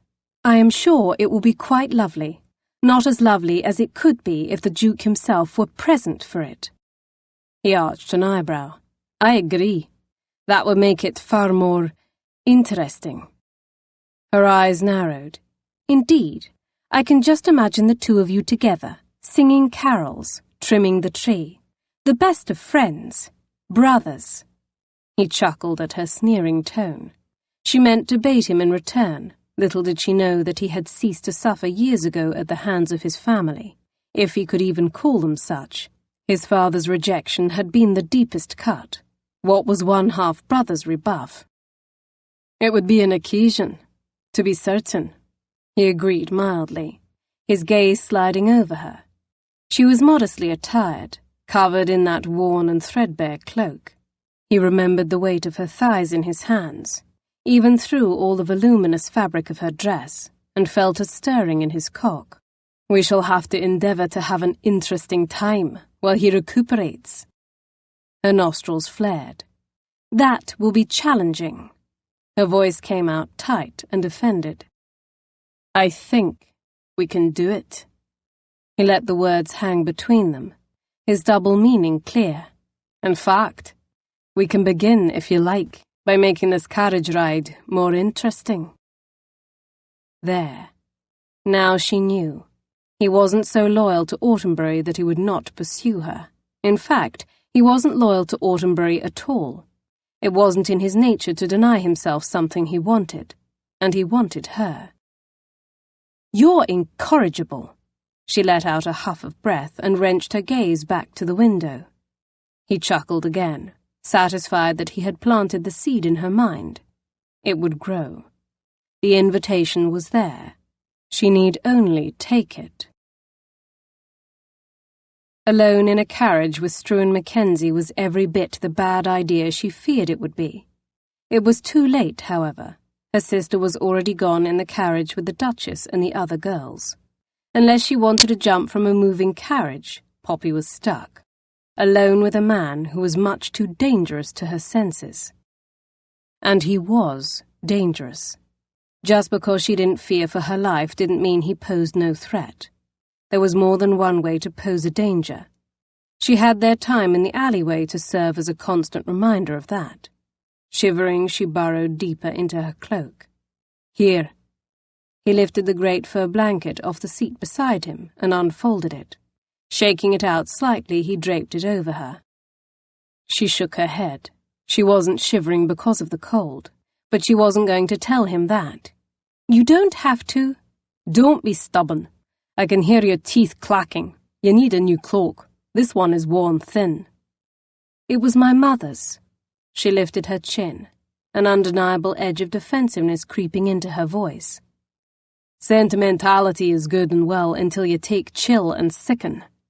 She choked back the impulse to tell him the truth, that she couldn't simply go purchase a new, warmer cloak. That kind of expenditure would require setting money aside for months, and right now Bryony had needs that came before her own.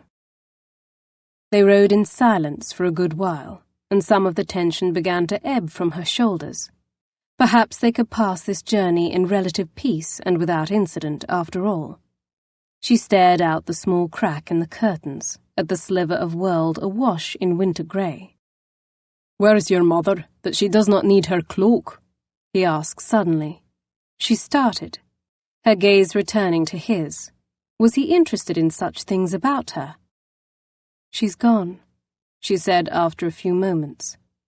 Conversation with him made her uneasy. He made her uneasy. He seemed to enjoy discomforting her. She didn't know what he would do or say next. "For 12 years now," she continued. "My sister's birth was difficult. She was never very strong after that. Every cold, every ague took its toll and left her weaker. She finally succumbed to consumption." The coach swayed with a comforting rhythm. Her hand stroked the velvet squabs restlessly.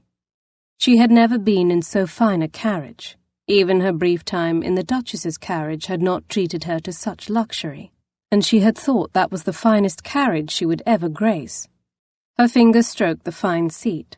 Struan Mackenzie might not be high-born, but he certainly had wealth to spare if he could possess a coach the likes of this. "I lost my mother, too." His deep voice rumbled across the space between them to confess. "When I was 10 and 4. Awkward silence fell. "I was 2 years younger than that," she volunteered into the quiet. "I still remember her voice, things she said and did, how she liked to garden. In the spring she would smell like soil, loamy and floral. But her face is less clear to me. That's the most unsettling thing. I search my memory for her face, and it's always hovering, just beyond my reach." "Have you no portraits or sketching of her?" "Sadly, no." She gave a wobbly smile and looked down at her hands. "But the Reverend's wife says I favour her." "Then she was beautiful," he quickly returned, almost as though the words had been unthinking on his part. Her head whipped up at that. No one had called her beautiful before. That was reserved for Bryony. He looked at her only a moment before turning his gaze to stare out the crack in the curtains that held her attention earlier, almost as though he regretted uttering the compliment. Poppy didn't know what to say. She studied him for a moment. Hoping to change the subject, she inquired, "What happened after your mother died? Did you go to live with your father?" His face hardened. The Duke of Autenbury didn't want anything to do with his low-born son. I only met him once, a few months before my mother died. He was visiting friends on the estate my mother once worked as a maid. His fingers clenched on his thigh, clearly recalling bitter memories. They sacked her when she began increasing with me. Can't have an unwed girl cleaning the chamber pots. His lip curled. Never mind, it was their house guest who pursued her as relentlessly as a bloodhound. It was she alone who bore the burden. My father ruined her, and then left her. No family would take her in after that. She was soiled goods. If possible, that lip only curled further, revealing a flash of white teeth within the shadowy interior. He reminded her of a wolf. She shifted uneasily where she sat across from him. She trembled, listening raptly, horrified as an image of his childhood in all its ugliness took shape before her. Then what happened? She made her living the only way she could, as so many before her have. You grew up like that? With her? It was too wretched to say, although it was not something that hadn't crossed her mind before. The constant strain of pinching pennies, fretting about the future for both herself and Bryony. How could such a fate that befell on so many hapless females lacking finances or protection not have crossed her mind as a dreaded fear? Aye, different men. He nodded, his eyes taking on a faraway quality, a slew of them, coming and going. She sucked in a sharp breath. He shook his head with a muffled curse. My apologies. It's not a fit subject. I don't know why I'm telling you this. He sounded bemused. I've never talked about it with anyone. Perhaps it's because of those eyes of yours. My eyes? Aye. They beg a man to spill all, everything, hold nothing back. They do? Her fingertips brushed her upper cheek. The afternoon was a day for revelations, it seemed. Aye, he repeated. That is when they're not flashing as though you wish to maim me. She gave a small grunt of laughter, stifling it. Well, you do wage a good argument for justified maiming. She sobered, picking at a fraying thread along a seam in her dress. I don't mind you talking about your mother. Perhaps you do so now, for the very reason you never have. Everyone should have someone to confide in. And you want to be my confidant, Miss Fairchurch? His voice adopted a husky pitch that made her stomach roll. If possible, it seemed that the air grew thicker, the confines of the coach tighter. It's something to do to pass the time during the journey, she said with forced brightness. I could think of other things to do. Her face burned, understanding precisely what things he referred to. They lapsed into awkward silence for some moments, and she feared she had killed the impulse in him to confide in her. And then he began talking again. She released a small, anxious breath. One of my earliest memories is taking care of her after one of her gentleman callers decided he needed to rearrange her face. He tapped the edge of his nose, and she wondered if he was even aware that he was doing that, or was he seeing his mother, seeing her face when it had been rearranged? Poppy winced, visualizing him as a little boy, trying to help his mother, the one adult who should have taken care of him. I'm sorry, she whispered, her voice shaking. He turned his attention from the window and fixed his stare on her once again. He stared at her for a long time, his gaze deep, curious, as he assessed her. What do you have to be sorry about? You were a little girl then, caught up in your own world doing little girl things. Even once your mother was gone, I presume there was a father there for you. At her nod, he continued flatly. My own father is dead now. He was the reason I came to London. She frowned. How is that? I had to show him, let him know I made something of myself even without his help. I wanted him to know that I wasn't rotting in an unmarked grave like my mother. She flinched. I even entertained the notion of taking revenge on him. Her expression must have revealed some of her disapproval. She regretted that. She shouldn't judge. She couldn't know what he'd endured. She couldn't begin to understand how he felt, then or now. "Should that surprise you?" he asked, that corner of his mouth kicking up, tempting her with his non-smile. "I thought marrying some fine blue-blooded lass would be the final revenge, flaunting her in my father's face, going to all the same functions that he and his real family attended. I thought about doing that very thing for a long time. Even after I learned my father was dead, I thought about it." For some reason, this confession made her feel a little hollow inside. "You're looking to marry an aristocrat?" she asked numbly, feeling awkward and inadequate sitting across from him. She twisted her hands in her lap. A poor shop girl like herself shouldn't be worth his time, and yet here he was stuck in a carriage with her. "Thought? As in past tense. Not any more." He chuckled harshly. "I shook off that fit of madness, thankfully. Can you imagine? I was contemplating shackling myself to a blue-blooded miss simply to prove that I was as good as my sire. And he's dead." He laughed roughly. "I suppose I thought he could see me, from where he's burning." Relief coursed through her, and sadness. She was perversely and selfishly and wrongly glad that he still wasn't on a mission to marry, but she felt sorry for him too. He seemed so alone. For all his money and power, he was alone. She studied the big shape of him across from her. His legs took up a great deal of space, nearly touching the bench where she sat. It was difficult to reconcile such a brawny man with the words she was hearing from him. He looked invulnerable, but he was so obviously embittered. She moistened her lips before speaking. "It can't be good for you to keep this festering inside you."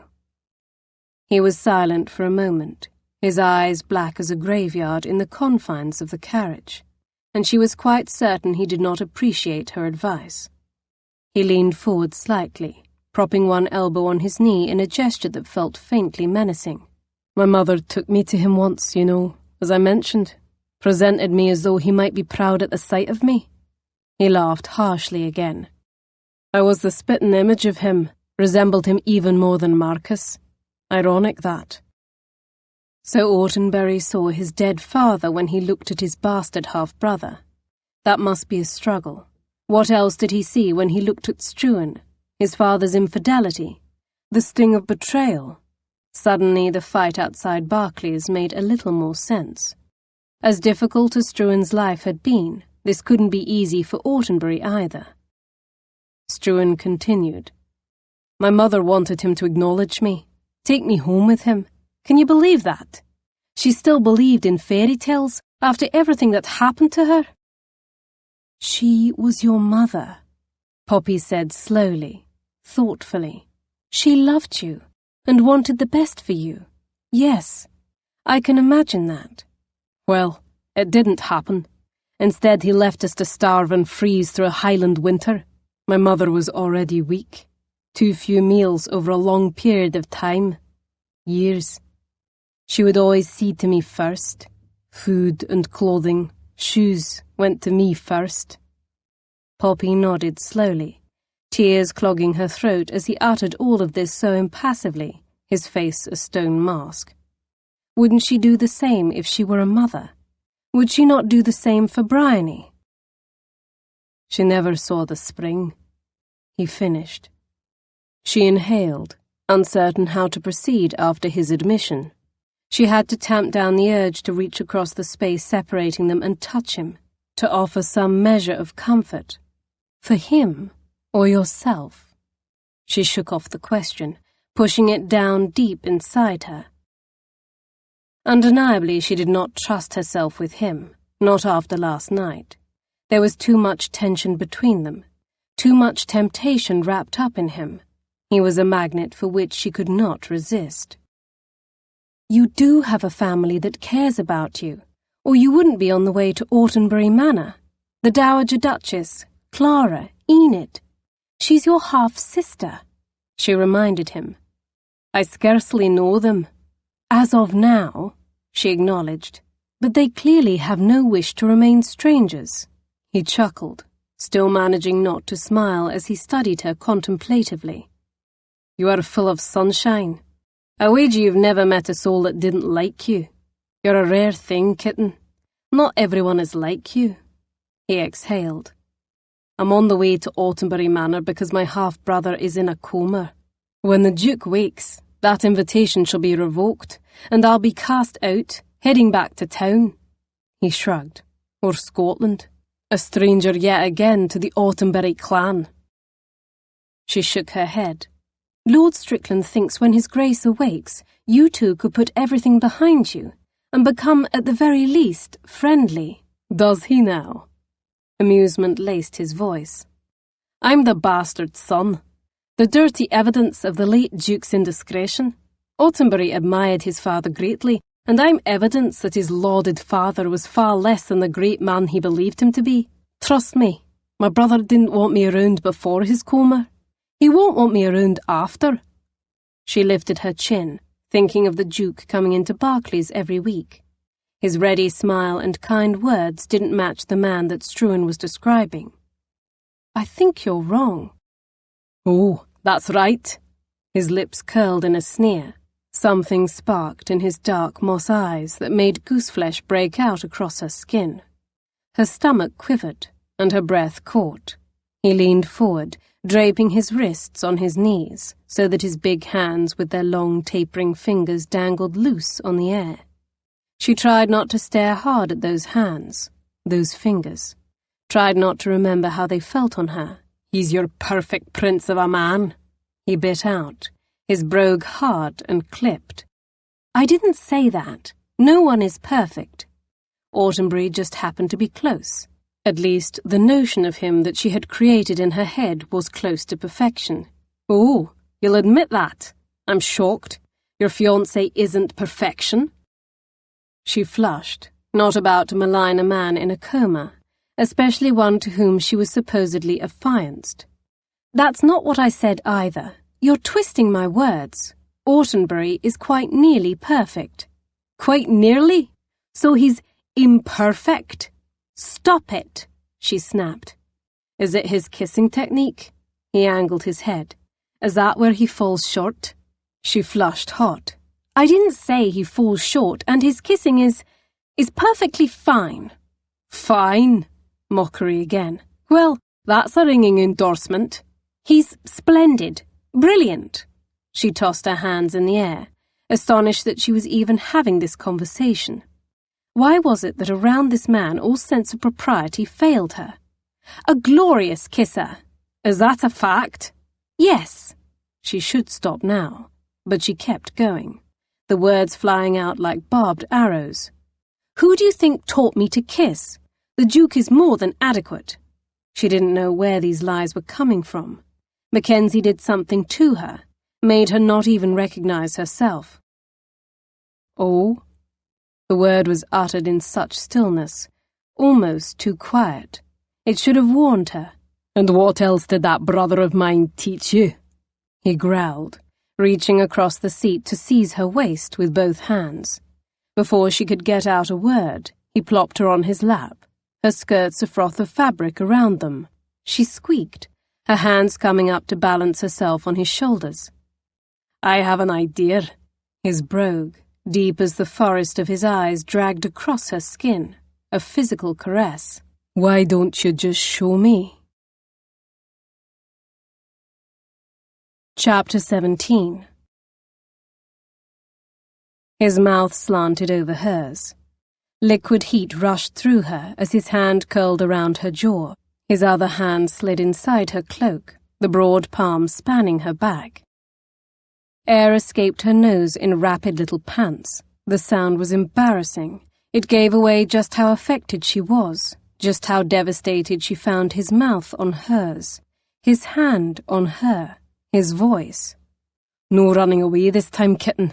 No interruptions. He growled against her lips. We've plenty of time in this carriage for you to show me everything my damn brother taught you. His growly words should offend her. Outrage should have her pushing him away.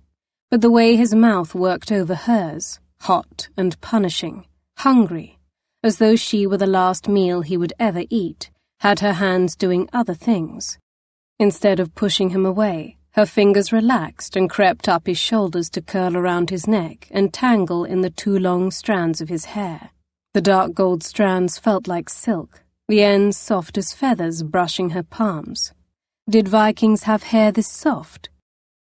She ran her fingers deeper into his hair, her nails scraping his scalp, and he gave a low sound of pleasure. "Keep touching me," he breathed into her mouth, his air filling all the little hollows inside her. She revelled in him. A deep throb of pleasure spread through her, arrowing with thrilling precision directly between her legs. He was right. She couldn't run away. There would be no watch interrupting them now, just as he said. They were in a moving carriage, and unless they capsized, they had only each other for company for the duration, however much longer that was. Plenty of time to thoroughly ruin her if she allowed it. His tongue licked at the seam of her lips, and she opened her mouth, letting him in.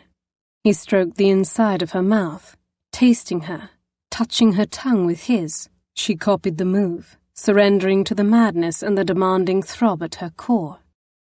His hand travelled around her ribs and slipped upward to cup her breast over her dress. Her face flamed, and she moaned into his mouth as he pressed the palm of his hand into the slight mound. She was suddenly conscious of how small she was in that arena. She dressed and undressed daily beside her sister, so she knew the difference between amply endowed and simply not.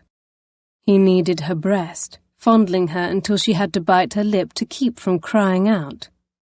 "Did he teach you how good this felt, Did he make you moan?"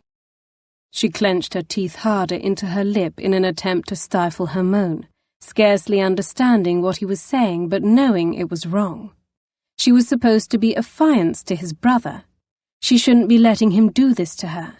She shouldn't want it, him, so much.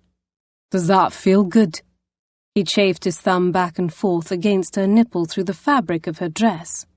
Releasing her lip, she moaned, leaning into him, feeling drugged, slave to the ache in her clenching core. "That's what I thought," he said, his voice smug, satisfied. He tugged down her bodice, growling only to find the barrier of her corset. "You're wearing far too many clothes." She opened her eyes to find him gazing back at her, his eyes laden with hot promise. I'm wearing what every lady wears." "I don't care what every lady wears. I only care what you're not wearing." A shudder ripped through her at his words. She grasped the edge of her corset and tugged it up, making certain it was still secured over her bosom. "It's for the best." She leaned back, withdrawing. "We need to stop before this goes too far." "And what would be too far?" He still clung to her waist, holding her in place over him, not letting her climb off him. "I think stopping just shy of ruin is best." "Is that all?" "I can promise not to ruin you. What happens in this carriage need never be known." His voice faded as his hand moved up to her hem, inching her dress up her leg, his short nails scraping against her stocking and eliciting shivers. She grabbed his hand, halting him at her knee. "What are you doing?" His heavy-lidded gaze fixed on her. "Not ruining you, kitten." "It doesn't feel like that to me." She moistened her lips, grasping for the twisting ribbons of her resolve, hoping to crush them. She couldn't do this, couldn't be with him. So where was her voice? Clearly sensing her reservations, he lowered his mouth to her neck, and she shivered at the glide of his lips. His voice husked over her ear. "I promise only to touch." "I'm with Autumnberry," blast her less than convincing stammer. More than ever she needed him to believe that. She needed that to matter. He tensed beneath her, and for a moment she thought she'd said the thing to make him give up. "I can make you forget, Autumnberry." Oh, what a wretched web. She was certain he could make her forget too, especially considering she had no exceptionally remarkable memories to forget. She did not think she and the Duke had ever even touched, not even in the most harmless of passing. His lips closed on the lobe of her ear, and her breath caught. His teeth scraped the sensitive skin and bit down gently. A sound strangled in her throat, and his teeth let go, which only had her leaning in and grasping the edges of his coat, clinging to him. His brogue purred into her ear. "Touch and taste you." The hot drag of his tongue followed that comment. She was lost in a muddle of sensation. It didn't matter what he was saying anymore. His fingers moved up the inside of her thigh. "What are you doing?" she gasped, even though she had a fairly decent idea. She knew there was a good amount of wickedness that went into bed sport. "I thought that would be obvious. I'm making you feel good." "It's not proper," she insisted, diving for his foraying hand beneath her skirts. He laughed against her mouth. "Is kissing your fiancé's bastard brother proper?" he challenged. "Perhaps we should ask the others in the next carriage to weigh in with their opinions. Face it, you're not a proper female kitten." She gasped, and without any forethought she brought her palm cracking against the side of his face. He reared back, fingering his cheek. Even in the shadowy carriage, her handprint stood out starkly against his skin. "What was that for?" he growled. "You disgust me." He stilled over her in a way that made the tiny hairs on the back of her neck stand on end. "Indeed." She nodded jerkily, even as she knew that was not the precise word. He made her feel things, but disgust was not one of them. "Ever a liar, aren't you?" "I'm not." "Let me tell you something about myself, Poppy. There's not much that bothers me, but lying ranks high. And you know why?" A sinking sensation settled over her. "Why?" she whispered, the word barely a sound. "My father. He was many things to different people. He showed one face to his family, but there was another side of him, the side he only showed to my mother and me. He promised her the world, and then he destroyed her. He lied to her, and she paid for it every day. And you," Poppy couldn't help pointing out, "you paid the price as well." He shrugged. "I'm still alive. She's gone." He pinned her with his hot gaze. "So liars. I don't have any tolerance for them." Those words echoed through her. He had no tolerance for liars. Lying was all she had done since they first met each other. Someday he would know that. Then there would be nothing stopping him from hating her. Granted, her lies weren't destroying him. Lord Strickland had persuaded her into believing that they weren't hurting anyone. But Mackenzie still did not appreciate the deception. Her stomach twisted. It was merely a matter of time. Soon he'd know the truth, and whatever admiration or attraction he felt toward her would die a swift death. He hated liars. He would hate her too. He took her by the shoulders and pulled her closer, still talking. "So don't tell me I disgust you when I don't. I think perhaps you're disgusted with yourself, not me." She started at that accusation. "That's absurd." He nodded as though she had not spoken. "You can't be disgusted too much, if you let me do this." His mouth covered hers, silencing her attempt to withdraw. This kiss was different, tender and coaxing, and it weakened her knees. "You taste of lemons, Miss Fairchurch," he murmured against her lips, giving her bottom lip gentle nibbles before kissing her fully again. Now he addressed her formally.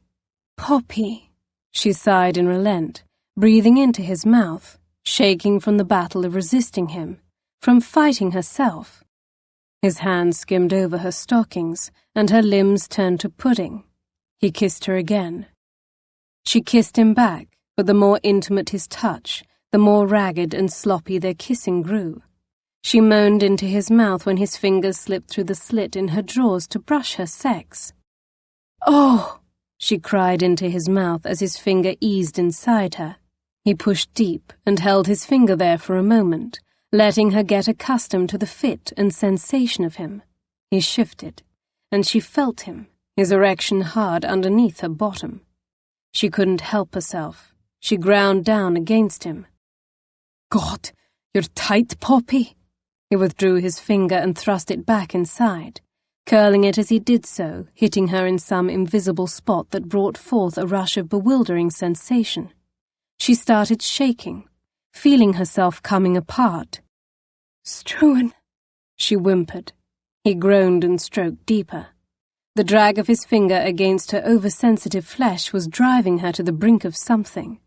The tight ball coiling inside her broke, bursting into tiny pinpricks of sensation. She shuddered, dropping her face into his neck. His finger remained lodged in her for a long, breathless moment, as the tremors ebbed from her body. His mouth moved against her hair as he spoke, sliding his hand out from under her skirts. "That's going to feel even better when it's me inside you." She stiffened, equal parts horror and delight sizzling through her at his bold words. This couldn't be how a gentleman spoke to a lady, and that shouldn't titillate her. She was a good Christian woman. How could she have revelled in him touching her like that? Shoving her skirts down, she scrambled back across the opposite seat and glared at him. She dragged a trembling hand down her throat. Her skin felt pulsing. He did that to her. Blast him. She let him do that. Oh, very well then. Blast her. "That's not ever going to happen. This was a fleeting lapse." "Is that what you're calling it?" His brogue seemed thicker as ever as he echoed. "A fleeting lapse?" "You seduced me," she accused, "from the moment I stepped inside this carriage, ever since last night." "You offered to show me what my brother taught you," he said evenly. She hissed. "I never. That's not how it happened, and you know it." Hot shame flushed through her. Her voice shook out of her with bewildering emotion. "Stay away from me." "Are you certain you want that? That's not what you were saying a moment ago when you were crying out my name."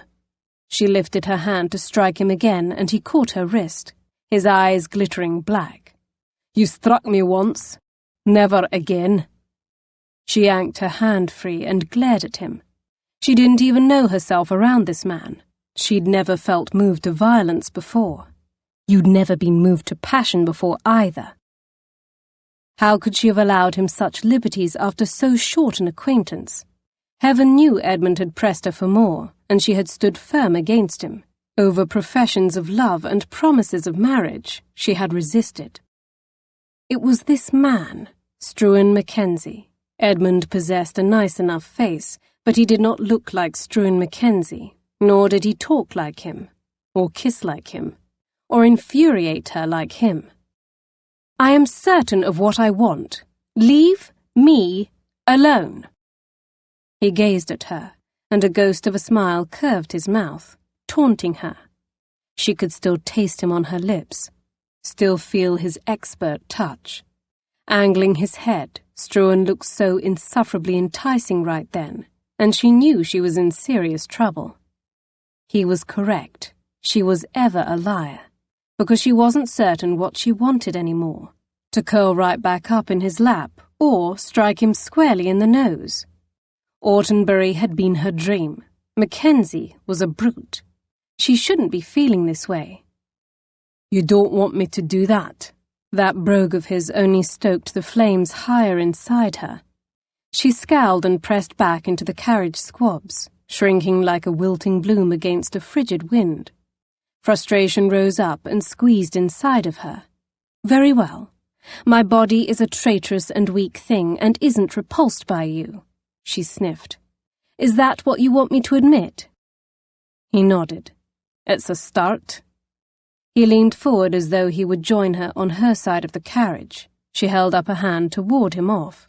"That admission is the end." She inhaled through her nose thinly. "The end of me." She flattened a hand against her chest. "If I were to let this happen between us, I could not like myself." Silly as it sounded, she had always liked herself. She had always been able to look at herself with pride in the mirror each day, thanks to Papa. Not a day passed where he had not told her how clever she was, how lovely and special, how loved. "I cannot engage in a strictly physical tryst." "Or you could." he said with maddening surety. "People do it all the time. It's the giving and receiving of pleasure. There is nothing wrong about that, lass." Preposterous. He was a sinful, debauched creature who would drag her down to the very brink of depravity if she let him. "I could do that," she allowed, "and then I would despise myself. I can't have this," she motioned between them, "without affection, without—" Her voice faded and heat slapped her face. "Love?" he snorted. "Don't tell me you're one of those." "One of what?" "An idealist, a romantic." He made it sound like a dirty thing. "Don't tell me you love Autenbury." The scorn in his voice cut like a knife. She nodded even if her conviction wasn't nearly as strong as it once was.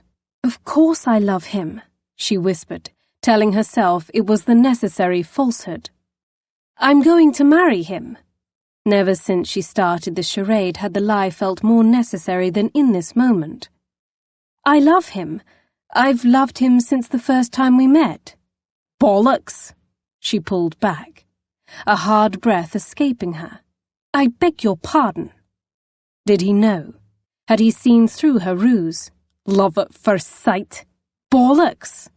A muscle in his jaw twitched. "I don't know if you're lying to yourself or me, but you're a liar nonetheless." Oh, he simply refused to believe the sentiment was genuine. "You arrogant! You couldn't kiss me like that and open yourself to me and be in love with him. That much I know about you, Miss Fairchurch, foolish romantic as you just professed yourself to be." The carriage seemed to be slowing. Either that, or it was wishful thinking on her part. She slipped a hand between the curtains and peered out. They were definitely slowing. The landscape no longer whipped past as quickly. She patted her hair and straightened her garments, hoping the damage not too great and no one would make anything of her untidy appearance. Hopefully they would just chalk it up to the rigours of travel. "You, sir, are a blackguard, and I demand you keep your distance from me henceforth." He stared at her for a long moment, and she could not help but notice no such promise was forthcoming. "I'm waiting, Mr. Mackenzie." "Then you'll have to wait forever, kitten, because I'm not in the habit of telling lies." Not precisely what she wanted to hear from him. The carriage rolled to a stop. "We're here. Time to get out." He opened the door and climbed down. She followed, hovering in the open doorway and peering out. He waited for her, one hand proffered, ready to assist her down. Beyond him loomed Autenbury Manor, the grandest residence she had ever seen. A vast grey edifice of stone that was home to the Duke of Autenbury, and a countless line of dukes before him. A steady stream of liveried servants spilled out of the house to form a receiving line, ready to greet the Dowager Duchess and her family, and Poppy, the fraud. Instantly she knew she would never belong here. She had thought she loved Autenbury, or rather, she could love him. As handsome and kind and charming as he was, it would not be difficult to fall for him.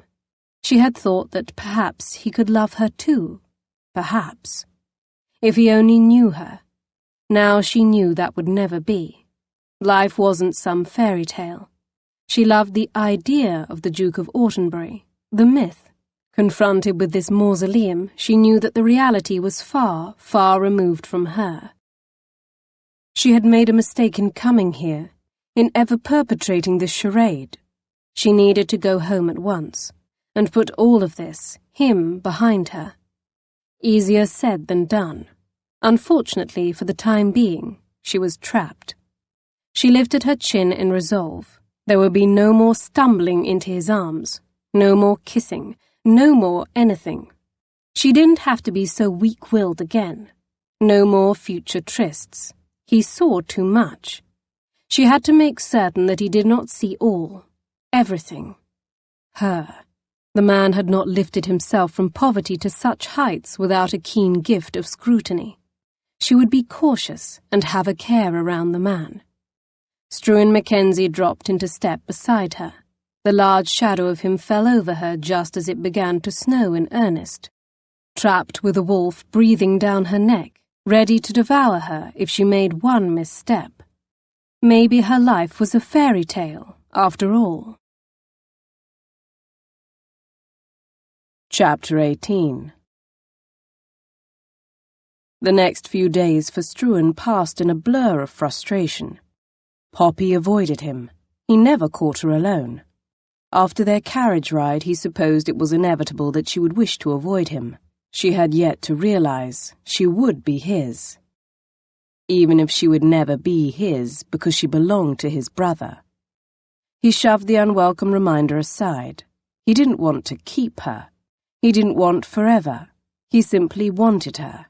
One time and he would rid her from his system. One time and both of them could move on. Only they would need to be alone for that to happen. If she wasn't surrounded by a gaggle of women, she was sitting by the Duke's bedside, and that, too, she never did alone. There was always a maid in the corner, or the Dowager, or Lord Strickland with his knowing, watchful gaze. It was a damnable situation.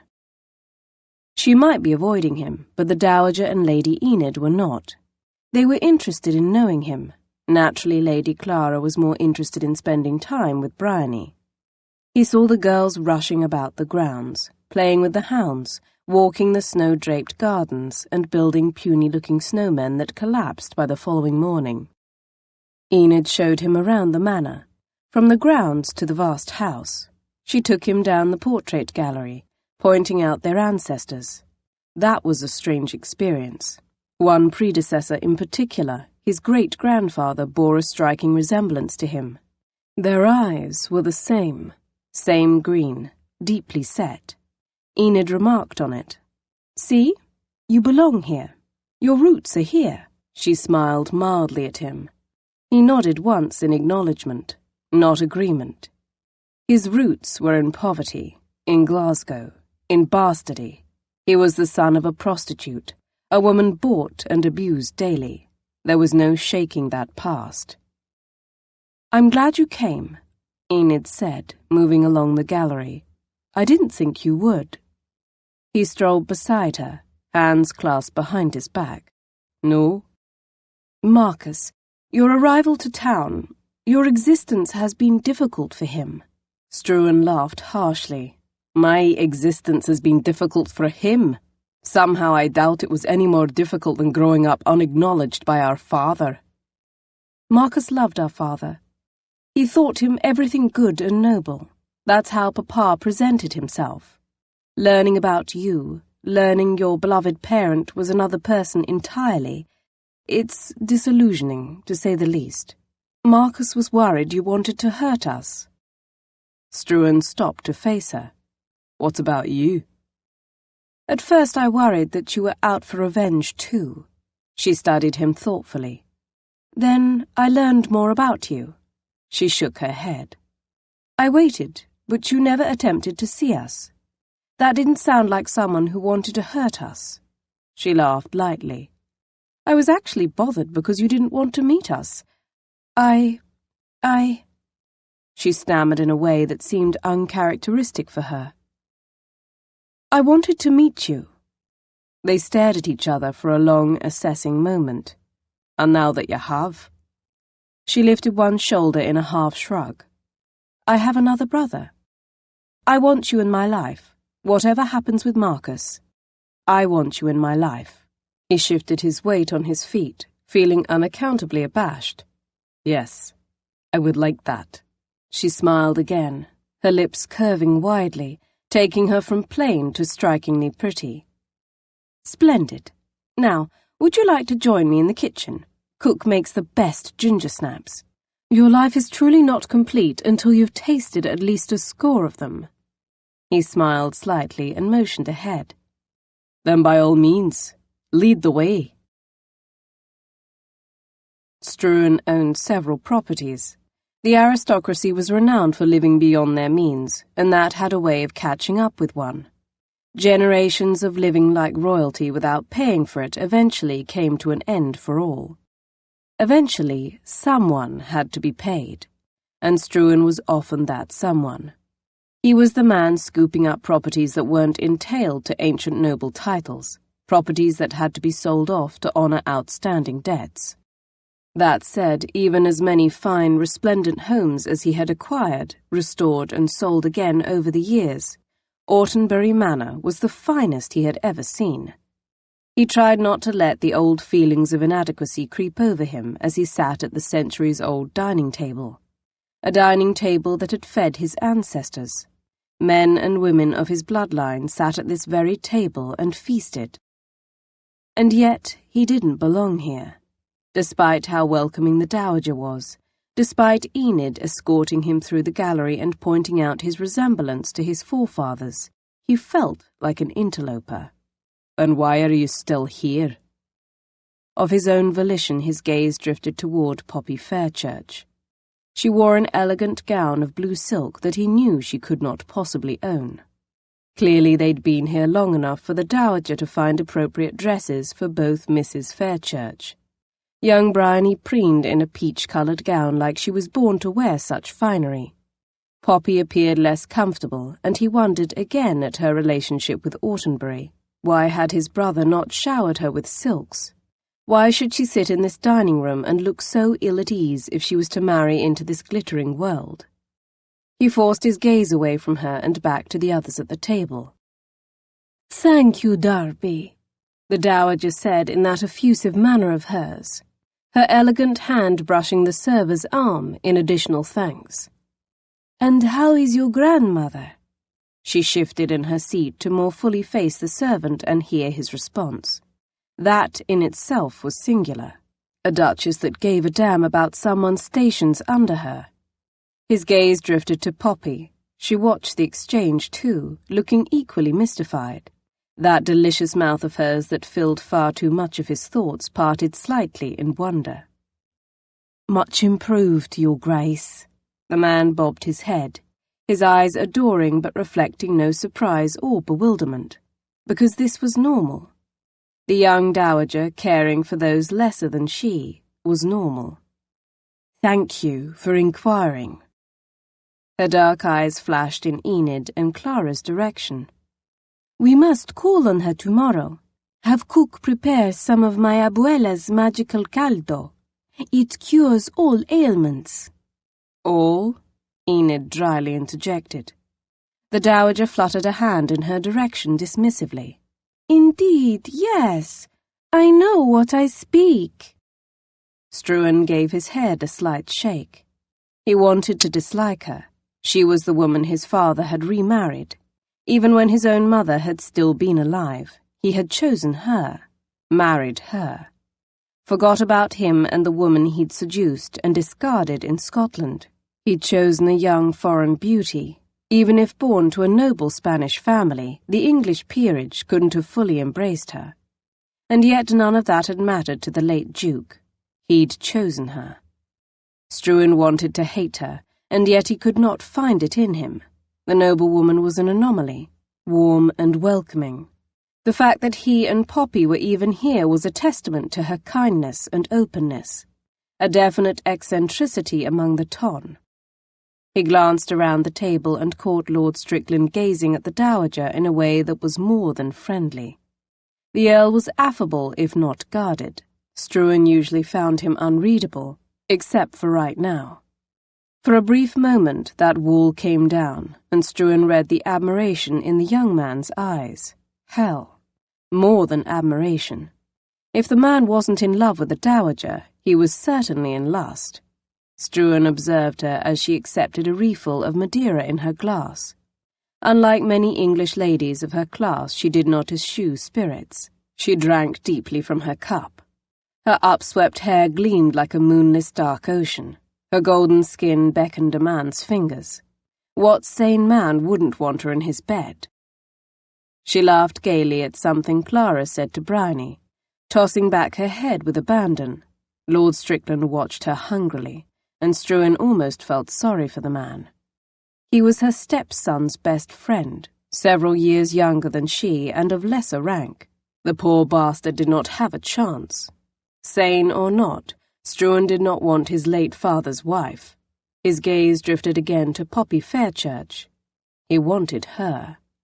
He supposed that proved his desire for her was genuine and not something fleeting or driven by revenge. because what better way to satisfy his deep-seated resentment of his dead father than by taking the man's woman? Too bad he didn't want her. Too bad he burned for someone else. He tore his gaze away and endured the rest of dinner, chiming into the conversation when appropriate. Unlike Poppy, she hardly spoke. "I never imagined Marcus would find himself such a shy little dove," Enid remarked. "Perhaps she is simply overwhelmed," the dowager defended. "Overwhelmed? Of us?" "You?" Enid said drolly, and contemplated that prospect with an exaggerated air. Not possible. Enid sipped from her glass. Not Madeira.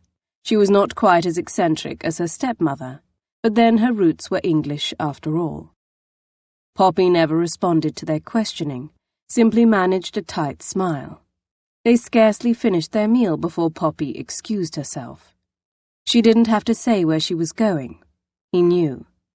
He remained with the rest of the party, joining them in the drawing room, trying not to think about her upstairs with Autenbury. Since they'd arrived at the manor, it's where she always went, tending to the Duke, hiding from Struan. No more. He was done letting her hide from him. Tonight, they would speak. She would talk to him. He'd make certain of it. Chapter 19. He was waiting for her when she emerged from the Duke's bedchamber. At least it felt that way. Struan Mackenzie spoke her name as she gently closed the bedchamber door on the Duke. Strange, she supposed. It was as though she feared waking the unconscious Duke. At the sound of her name she startled and whirled around, a hand flying to her throat. "Mr. Mackenzie, you startled me." The hour was late. She'd hoped he, along with the others, would have retired for the night by now. She'd done an estimable job avoiding him since she arrived at Autenbury Manor. It wasn't too difficult. She was here as the Duke of Autenbury's fiancée. It made sense that she should want to sit with him as he convalesced. No one questioned it, even if Struan Mackenzie's gaze watched her darkly when she joined them for meals. He dared not voice disapproval. It wasn't his place, despite what had happened between them in town and in the carriage.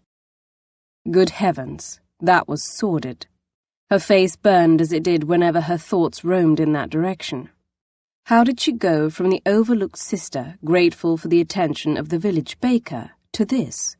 A female who engaged in wicked trysts with smouldering, unacceptable gentlemen. She knew this hiding was cowardly of her. She clung to the farce so that she could avoid Struan, also so she could hide from the overwhelming evidence of wealth and opulence that made up Autenbury Manor. It daunted her and made her feel all the more a fraud. Her sister might be utterly at home in this world, but she felt like an interloper. Any moment she would give herself away. He strode toward her with effortless grace. It was odd. For a man his size, he moved like a predator, strolling at ease through the jungle. "Are we still exercising formalities, Poppy? I've heard you use my Christian name on more than one occasion." The slight smirk to his lips told her he was remembering how she had uttered his name, when and what they were doing. She inclined her head slightly in acknowledgement of that truth and glanced up and down the length of the corridor, confirming they were well and truly alone. Not the best idea. "You were up late," she went on to say, turning in the direction of her bedchamber on the opposite side of the house, in the opposite wing. It was several corridor turns and rooms from here, unfortunately. She couldn't escape him so easily. Blast! Why did this house have to be so colossal? She began walking, pausing when he fell into step beside her. "The same could be said of you," he returned. "I was checking on His Grace." "Yes, very attentive of you. And how does your beloved fare?" She did not mistake the mockery in his voice. "There has been no change," she replied, sliding him a cautious look. "I'm certain with you sitting vigil at his bedside, there soon will be." She eyed him, attempting to assess whether he mocked her or not.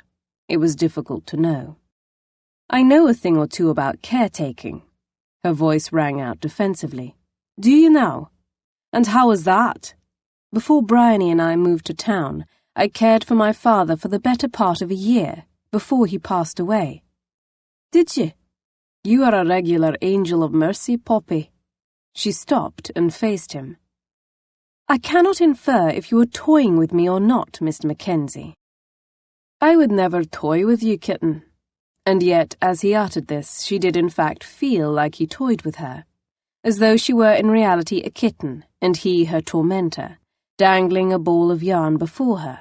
I am most convinced before you relocated to town, you were a devoted and attentive daughter to your ailing father, just as you are a most devoted sister. That much is obvious. The people in your life are lucky to have you. She slanted him a suspicious look. Thank you? I mean that in all sincerity. You needn't say thank you like a question. Not certain what to do with this complimentary strewn Mackenzie, she resumed walking down the corridor. Bryony requires looking after. He stopped her again, placing a hand on her shoulder and turning her around to face him. And what of you? Who looks after you, Poppy? Autenberry? Skepticism dripped off the question. Why is that so difficult for you to believe? Because so far I'm not impressed. I see little evidence that Autenberry cares for you, as a man should care for his woman. That is because I am not his. I belong to no one. It was undeniable. His words sent a bolt of unfamiliar longing through her. Not just to belong to someone, but for someone to belong to her. The longing, however, was wrapped up in Struan Mackenzie, as he gazed at her with his green eyes as deep and dark as a night would. Yearning seized her. She shrugged his touch off her shoulder and started forward again. You shouldn't say such things. I've nothing to gain or lose by speaking the truth. The truth as you see it, she tossed back. Before you moved to town, you came directly from a small country village, I assume. Yes. She nodded warily, wondering at the question. Once my father passed, we could not afford to stay on. We had to leave. Then your experience is limited. Allow me to enlighten you. A man provides room and board for his mistress. I'm not any man's mistress. That is your problem, your insistence at identifying me as a kept woman. No one keeps me. Very well. He sent her a tolerant look that seemed to imply he thought she was in denial. Fiancé, then? He shrugged. You should expect a higher degree of consideration. You needn't concern yourself with me. I'm quite accustomed to taking care of myself and others. At last she stopped in front of her bedchamber door.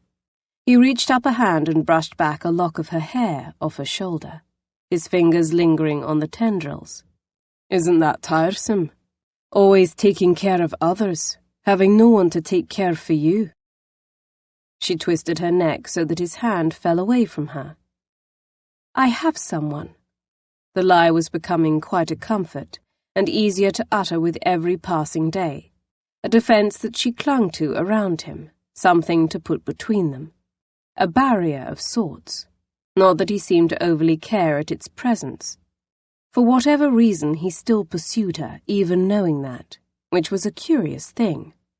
She had never been one to inspire great passion in the opposite gender. Edmund had made that abundantly evident. His expression hardened at that reminder. Indeed. She had reached her room. She knew she could duck inside and close the door in his face, but still, for some reason, she lingered. And who cares for you, Mr. Mackenzie? Some of the hardness eased out of his face, but his gaze was no less intent as he gazed at her. No one, Poppy. I'm not so fortunate as my brother. I think that's not entirely true. You've won quite the admiration from the Dowager, and your sister. And you. He inched a step closer, eating up the air between them. What of you, Poppy? Have you a care for me? She swallowed and reached behind her, her hand finding the latch of the bedchamber door and closing around it. What? No answer, kitten. You're my fiancé's brother. Of course I have a care for you. He moved quickly, suddenly both hands flattening against the door on either side of her head. Your feelings for me have nothing to do with him, he growled, his eyes flashing with a dangerous heat that she felt deep down in her bones.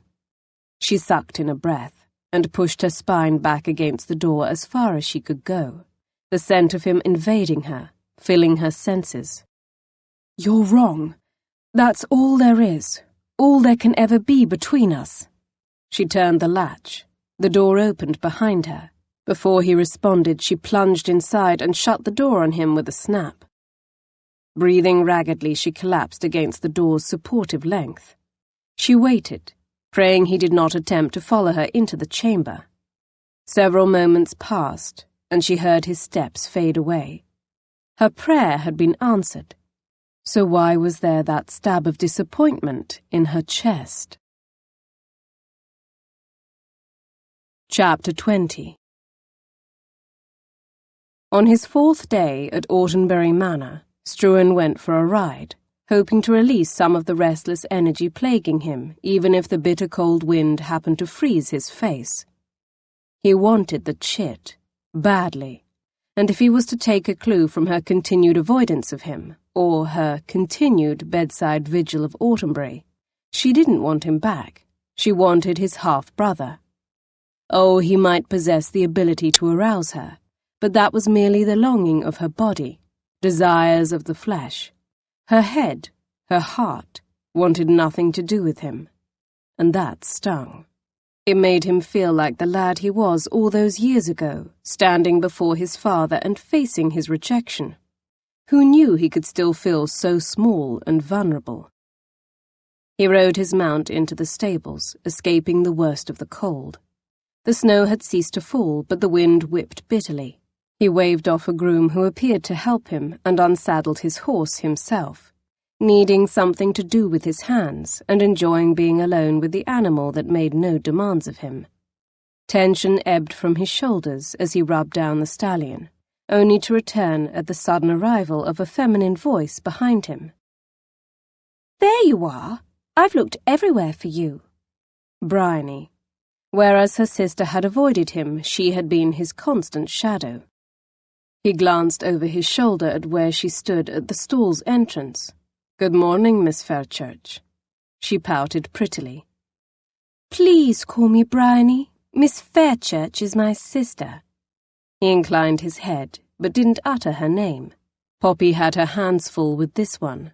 The girl was very young, too pretty for her own good, and a flirt. Did you go for a ride?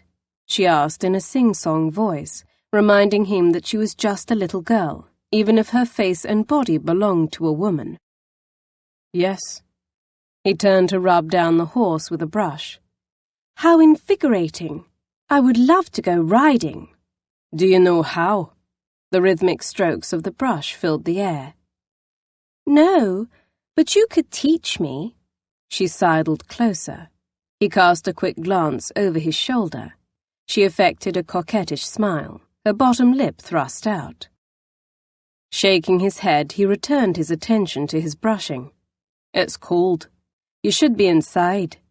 You're not, she returned pertly. He shrugged. I'm a man. He was on the verge of adding that he was also Scottish and accustomed to colder weather than this when she spoke. Of that I'm very aware, Struan. Her fingers brushed the front of her bodice in a practiced move to draw attention to her bosom. She was brazen. Poppy needed to keep her on a tighter leash. He shook his head, turning fully to face her, and put an end to this. He doubted she would stop her antics until he made his lack of interest clear. Mr. Mackenzie, he corrected in a chiding tone. He spoke softly to lessen the sting, but he wanted to leave no doubt of where things stood between them. She laughed. So stern, she said mockingly. Not to be deterred, she flattened a hand to his chest. What are you doing, Miss Fairchurch? I'm old enough to be your father. She made a tisking sound. You're hardly that old. Close enough. She batted her lashes. Don't you like me? You're very young. That's not an answer. Suddenly she stood on her tiptoes and leaned forward to press a kiss to his cheek. Damnation! He supposed this would not be a good time to let the girl know he preferred her sister. The notion made him smile. That would wound the girl's vanity, but then a little bit of wounded vanity might be a good thing for her. She was full of far too much confidence. He cleared his throat to let her down in far firmer terms she would not mistake, when a flash of movement caught his attention. He glanced up, his gaze colliding with Poppy's. Hellfire! She'd chosen a fine time to stop avoiding him. He followed her gaze, looking down at where her sister stood inappropriately close to him, her hand on his chest, her soft kiss still palpable on his cheek. No doubt Poppy had observed that little display. He looked back up, appraising her and not missing the flash of fury in her eyes. Aye, she'd seen that. He arched an eyebrow, suddenly, foolishly glad to see her. He'd take this. A furious Poppy over the indifferent one who avoided him like the plague. This he could work with. A sneaking suspicion led Poppy to the stables. For all her avoidance of Mackenzie, she was achingly aware of his every movement. She had to be, in order to effectively avoid him. She had vowed that his presence would not catch her by surprise, and she would not be forced into close quarters with him ever again. She had to remain vigilant. Of course, then, she knew when he left for a morning ride. She eyed him through an upstairs window as he headed out to the snow-draped stables. She maintained her position by Lord Autumnbury's bed, the window in full view so that she would not miss his return. She did not see him return, indeed not. Instead, quite some time later, she watched her sister scurry out along the path to the stables. Her sister, without Lady Clara beside her, was a rare sight. The two had been inseparable over the last few days, and it was not as though Bryony possessed any affinity for horseflesh. What could be drawing her to the stables? What, indeed? A slow trickle of dread coursed through her, and she rose to her feet, departing Autumnbury's chamber. She scarcely took the time to don her cloak before hastening outside to investigate. Upon entering the shadowy interior, she followed the murmur of voices to a stall at the far end of the aisle. The door stood open, and Poppy identified her sister, young and fresh in her pink dress, standing before Mackenzie. She was oblivious to Poppy. All her attention focused on the man beside a massive stallion. She tossed back her head with soft, throaty laughter, showing off the lovely arch of her throat. Poppy felt a stab of an unfamiliar emotion. Her sister really was lovely. For all her little girl ways, she didn't look like a little girl anymore. No, indeed not. She and Poppy looked of like age. It was deceptive. They could both be 20 years old. With one exception. Bryony was the beautiful one, the one men stared at wherever they went. Poppy narrowed her gaze, taking in the cozy scene, a scene that only grew cozier as her sister's hand fluttered to her chest and the décolletage so modestly on display. Struan murmured something that Poppy could not hear. She glared across the distance, imagining it to be vastly inappropriate. And why wouldn't it be? He had been inappropriate with her at every turn. Whatever he said, Bryony found it exceedingly amusing. She laughed again, this time lifting her hand off her bosom and pressing it to Struan's broad chest in a move that looked practiced and expert. Poppy gawked. The chit was too bold. Where did she learn such things? In that moment, Poppy recognized Bryony's every movement and gesture for what it was intended: enticement. Clearly, certain females were born with an abundance of feminine wiles. It must be writ within their composition. Sadly, that trait must have skipped right over Poppy and landed on her baby sister. Suddenly, Bryony sobered, her laughter fading. She leaned closer, brushing her hand in little circles over Mackenzie's chest in a far too familiar manner. Then, before Poppy had any idea what her sister was about, Bryony stood up on her tiptoes and pressed a lingering kiss to his cheek. Poppy saw red. She couldn't breathe. She thought her head was going to explode. Her sister needed a good thrashing for such forwardness. And what of you, and the intimacy you shared with Mackenzie? She shoved the voice aside with a mental snarl. It was not the same thing. For one thing, she was a woman of 20, not 10 and 5. An uncomfortable sensation, the same she had felt moments ago, only more pronounced, more painful, prickled in her chest as she stood watching her sister. Struan stared at Bryony, the barest smile on his face, a face Poppy suddenly wanted to scratch to ribbons. How dare he toy with her and then move on to her sister? Oddly, his face wasn't the only one she wanted to attack. For years she had indulged her sister, feeling guilty because Bryony had no memories of their mother and Poppy was Papa's favourite. That had left an uneasy guilt within her. She was always trying to compensate by sacrificing whatever she could for Bryony. She had never been jealous or wished her sister ill. Until now. Poppy pushed the ugly thoughts aside. Bryony was her sister. She was young and naive and didn't know what game she played at, or that Struan Mackenzie was a man far out of her realm. Poppy knew. She knew that firsthand.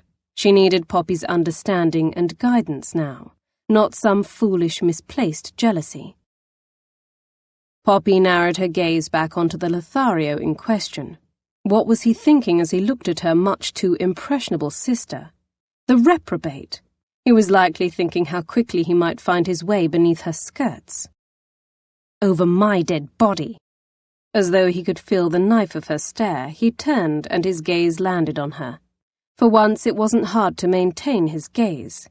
Acid churned in her stomach, and her fingers curled at her sides, itching to sink into his too handsome face. He arched an eyebrow at her. She arched both eyebrows back at him and crossed her arms. "Bryony!" she called. Her sister looked at her and took a hasty step back, proving she wasn't entirely oblivious to the inappropriateness of her behaviour. "Poppy!" she greeted. "Lady Clara is looking for you," she lied. It was likely true. "Oh!" Bryony cast a quick look at Mackenzie before stepping out of the stall. "I best see what she needs."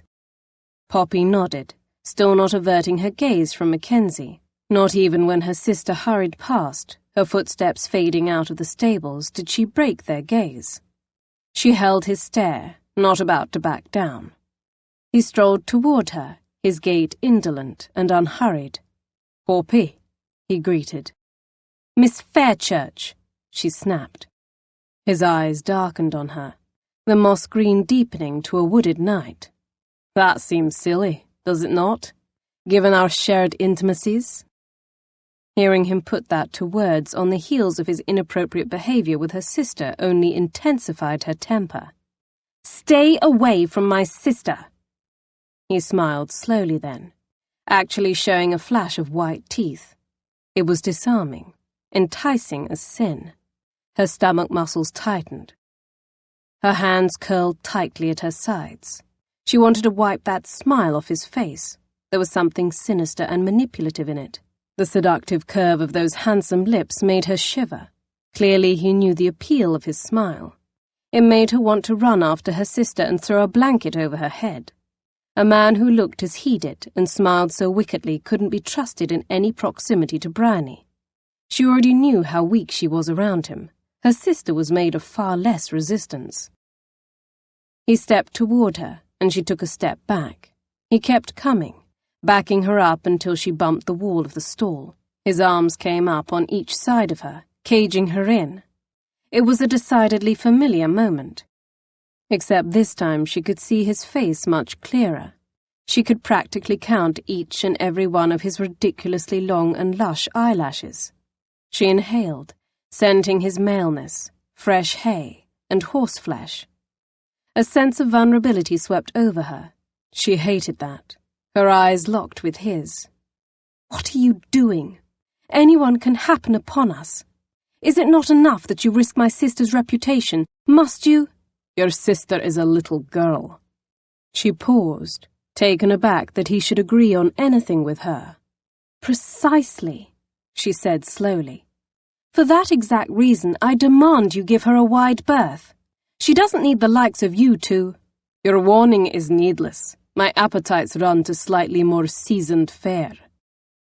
She paused, gazing into his eyes, feeling herself being dragged into the mesmerizing depths against her will. Indeed, she managed to say in gratifyingly haughty tones. You kitten, he replied easily, as though he were commenting on the weather. In case there is any confusion, my tastes run to you. His gaze flicked over her. You're no little girl. I beg your pardon? She sputtered, not even bothering to remind him to quit with that infernal nickname. There was a bigger problem at the moment, such as the closeness of his big body, and his words that wrought havoc on her senses. He shook his head. I see directness is required. My tastes run to you, in my bed, under me, over me, in every way possible. An odd strangled sound escaped her. She let out a frustrated sound that was part grunt and part groan. He was still at this ridiculous game of pursuing her. Blast him. Put that thought from your mind, Mr. Mackenzie. I'm engaged to your brother. Are you now? He mocked. His laughing eyes carried the reminder of the 2 times he had kissed her, when he had fondled her and touched her beneath her skirts. Damnably inconvenient history in a moment where she was trying to drive home the point of her unavailability. Yes, I am. I have trouble recalling that fact at times. So did she. But no more. She would not lapse with him again. She would not forget now. She took a deep breath, filling her lungs to capacity. He still doubted her. He thought she was the Duke's tart. Oh, it lit a fire inside her, stirring her ire. He thought she wasn't good enough to be Marcus's wife.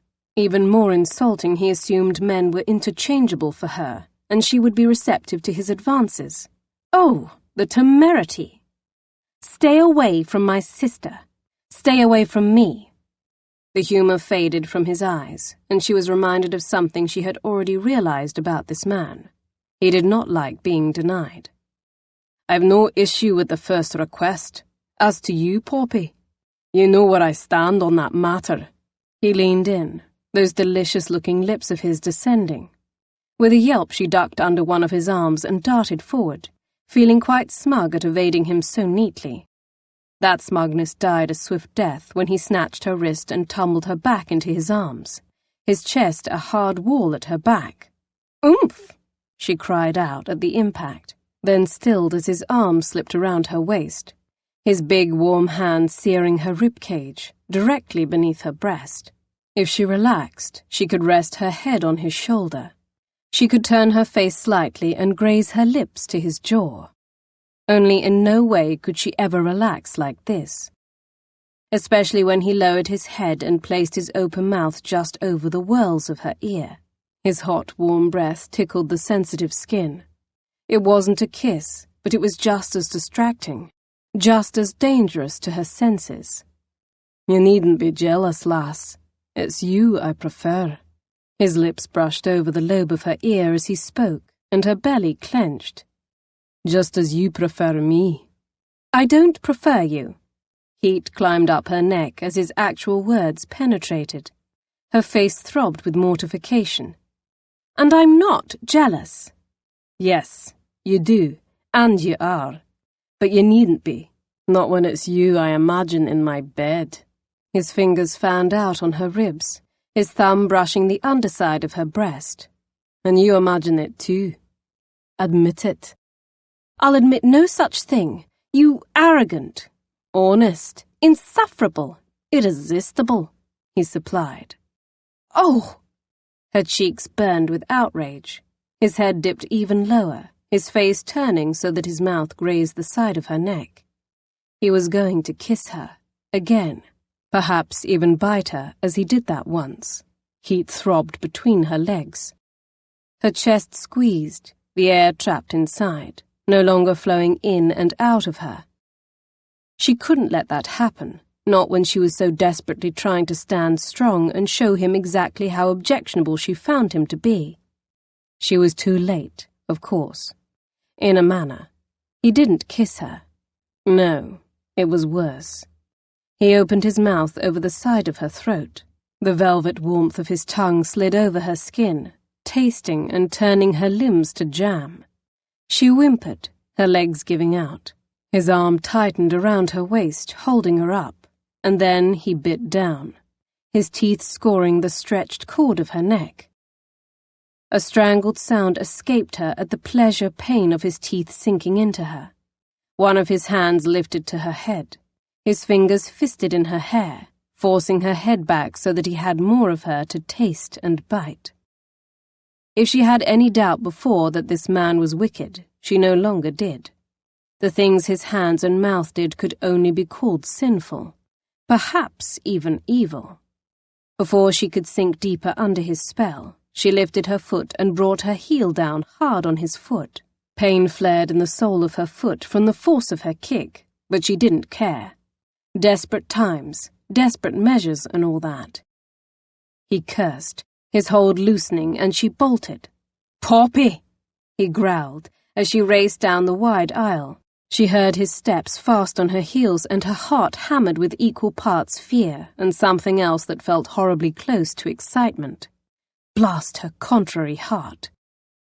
It was the same sensation she had felt as a girl when she would swing from a tree rope and drop into the village pond, the brief moment when she was airborne and falling, wind rushing over her as her stomach lurched up to her throat. She dove outside, racing for the house. She burst inside, startling the doorman. She spared him only a quick glance before rushing upstairs. The Duke's bedchamber loomed ahead like a welcome beacon in the dark. He was never left unattended. Someone would be there to shield her, even if only a maid. With that comforting knowledge, she plunged inside the room and let out a relieved breath. As expected, the room was occupied. Not only did a maid stand sentry in the corner, but Lord Strickland was there too, sitting in a chair by the Duke's bedside and holding a newspaper. "Lord Strickland!" she exclaimed breathlessly, her voice louder than she intended. She winced and swallowed, fighting for some much-needed composure. "Miss Fairchurch?" His gaze flicked beyond her as Struan emerged fast behind her. A small measure of satisfaction churned through her at the sight of him. He looked rattled, too, his cheeks ruddy with colour, eyes bright as though suffering a fever. The effect was altogether shattering, making him only more attractive, much too threatening to her senses. "Mr. Mackenzie," Lord Strickland added in greeting. "Lord Strickland," Struan greeted, his deep voice tight. The Earl looked back and forth between them. "Are we having a race?" "A race? Yes, a race," she quickly agreed, releasing a single nervous titter of laughter. "I won." Lord Strickland looked knowingly between them. She smiled uncertainly as Struan stopped at her elbow. "Mr. Mackenzie challenged me. I could not refuse." She forced a smile, hoping that did not sound as ridiculous as it did to her ears. Lord Strickland nodded, looking bemused and still much too knowing. He turned his attention to folding his newspaper and setting it aside. Struan chose that moment to lean close and whisper for her ears alone. "This time you win. Enjoy it. For the next time the victory will be mine. You'll see what happens when you run from me." She scoffed, crossing her arms in a gesture of bravado and ignoring how his promise sent goosebumps rushing across her skin. "Laugh now, kitten. The next time, there won't be anyone around to save you." "Stop calling me that," she hissed uselessly. Her face burned at his gravelly whisper, so close to her ear. She knew she should be worried, even a little scared, but the only thing she could wonder was how soon he might try to catch her again. Chapter 21. She sat with Lord Strickland beside Marcus's bed for a good hour, listening with interest as he regaled her with stories of his boyhood with the Duke, including their years together at Eton. Mackenzie left early in the conversation. No doubt he did not wish to hear of the childhood he was denied. Whatever the reason, it allowed her to actually concentrate on what the Earl was saying and attempt to put the vexing Mackenzie from her mind. When she emerged from the Duke's bedchamber much later, she glanced around uneasily, almost expecting Mackenzie to pounce on her. After his warning, could one blame her? Things felt very unfinished between them. Fortunately, she did not cross paths with Mackenzie. She was able to locate her sister without incident. She found Bryony in her bedchamber, changing into warmer clothes to go on a walk with Clara and Enid. She tossed clothing from her armoire with frustrated tisks, as though she always possessed an extensive wardrobe and the addition of several new ensembles was not anything novel or spectacular. It occurred to Poppy that aside of being born to great beauty, her sister was perhaps meant to belong to the upper echelons of society. She had no difficulty navigating the social waters of the aristocracy. In fact, 14-year-old Clara seemed a bit in awe of Bryony. "I've nothing to wear," Bryony sighed, propping a fist on her hip. "Try the plum-coloured wool," she suggested. Bryony seized the wool dress with undisguised glee. "We're gathering holly and mistletoe," she exclaimed excitedly, as though they would be gathering gold bullion. It gave Poppy a pang to realize how very much her sister's life was lacking for her to take such intense pleasure in tasks that were very ordinary for others. "Delightful," she murmured distractedly, trying to think how best to broach the subject of Mackenzie with her sister. "Bryony," she began, deciding directness the best approach. Struan was not a man to be trifled with, and her sister needed to realize that. "About Mr. Mackenzie." Bryony's cheeks coloured prettily for a moment. "Spying on me, Poppy? I just happened upon the two of you, as anyone else could do. The stables are hardly private, not that you should be anywhere in private with that man," she said archly. "You really must have a care. He's not a gentleman. Once a lady's reputation is lost, it is no easy matter to repair." "I'm not an idiot," Bryony snapped. "I know about such things." "Do you?" "I know how to handle myself." She began brushing her hair, savagely pulling the bristles through the rich auburn mass. "With the likes of Mr. Mackenzie? I fear you do not. You are quite out of your depths with him." They both were. "He is much more experienced than you, Bryony." "You don't think he likes me?" she accused, propping her hands on shapely hips. Poppy sighed. Did she think this would be a simple conversation? There was nothing easy about Bryony these days. "On the contrary, I fear he might like you too much. But you're much too young, and he's not the sort of man to settle down and offer matrimony. If you, of all people, can win over a duke, I should be able to win over Mr. Mackenzie." Poppy jerked at the not-so-veiled insult. "Bryony, I'm only concerned." "No, you're not. You're jealous." "Jealous?" She worked her lips, but no other words would come out. "That's right. Your duke is on his deathbed, and you don't like that I'm the one getting all the attention from a handsome man." Her sister snatched up her muff and marched toward the door.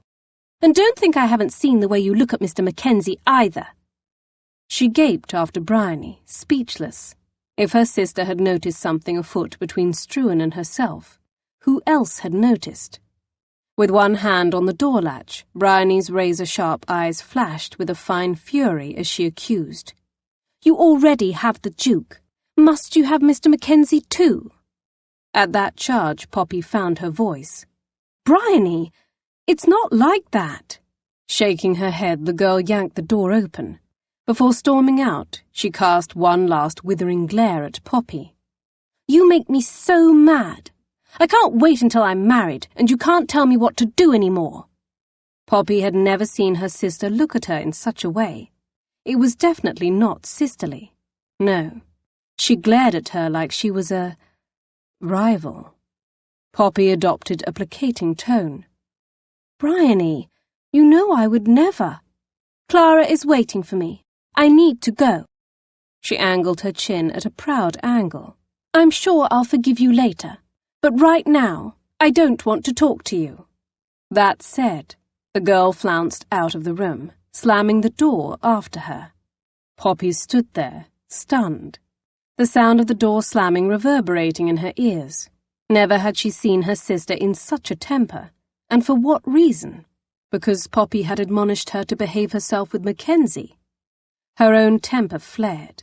The girl needed a good spanking, and Mackenzie, in her mind, he was equally to blame. If he had not been so handsome and enticing and intriguing. She stomped her foot once, annoyed that it did not seem reasonable to blame him for merely existing and being himself. Turning, she exited her sister's bedchamber and hastened to her own room. She was fuming and felt like throwing something. It was probably best if she did that in her own chamber. She marched the half-dozen strides that took her to her room. Opening the door, she stepped inside. For a moment, she collapsed against the door. Closing her eyes, she expelled a deep breath, her emotions still raging hot. Blast Bryony. And blast Mackenzie, too. She would blame him if only because it made her feel better to do so. After several more breaths, she pushed off the door and stalked toward the small side table on the other side of the room. When she had first spotted the tray of Madeira upon her arrival, she never thought she would have a use for it. She had noticed every room in the house boasted a tray of Madeira. The maid, catching her gaze straying to the tray, had explained that the Duchess had a penchant for the stuff, as it reminded her of her country of birth. It wasn't Poppy's habit to imbibe of spirits, but right now a nip of the stuff sounded just about right. Between keeping up the charade of being affianced to the Duke, coping with her sister, and fending off Struan Mackenzie, it seemed in order. Her skirt swished as she made her way across the room and poured herself a measure of the drink. She swished it and stared at it a moment before tossing it back. She sucked in a breath as it went down in a scalding wash. "Looking for some liquid courage, Miss Fairchurch?" She whirled with a gasp, her now empty glass thudding to the plush carpet. Struan Mackenzie stretched out on her bed, hands laced behind his head, bold as you please, watching her with hooded eyes that promised all manner of retribution. "What are you doing in here?" "I told you there would be a reckoning." She glanced to the door. "Anyone could enter my chamber. You cannot be here." "The Duchess is having an afternoon nap. Everyone else is off holly gathering. However," he swung his legs around, dropped his booted feet to the floor. She backed away as he rounded the bed, but he didn't approach her. He strode a direct, unhurried line for her door. Glancing back at her, he turned the lock on her bedchamber door. "If it makes you feel better, I'll lock the door, so no one can walk in on us." Panic swelled up inside her. "That doesn't make me feel better. Not at all." That corner of his mouth kicked up as he advanced on her.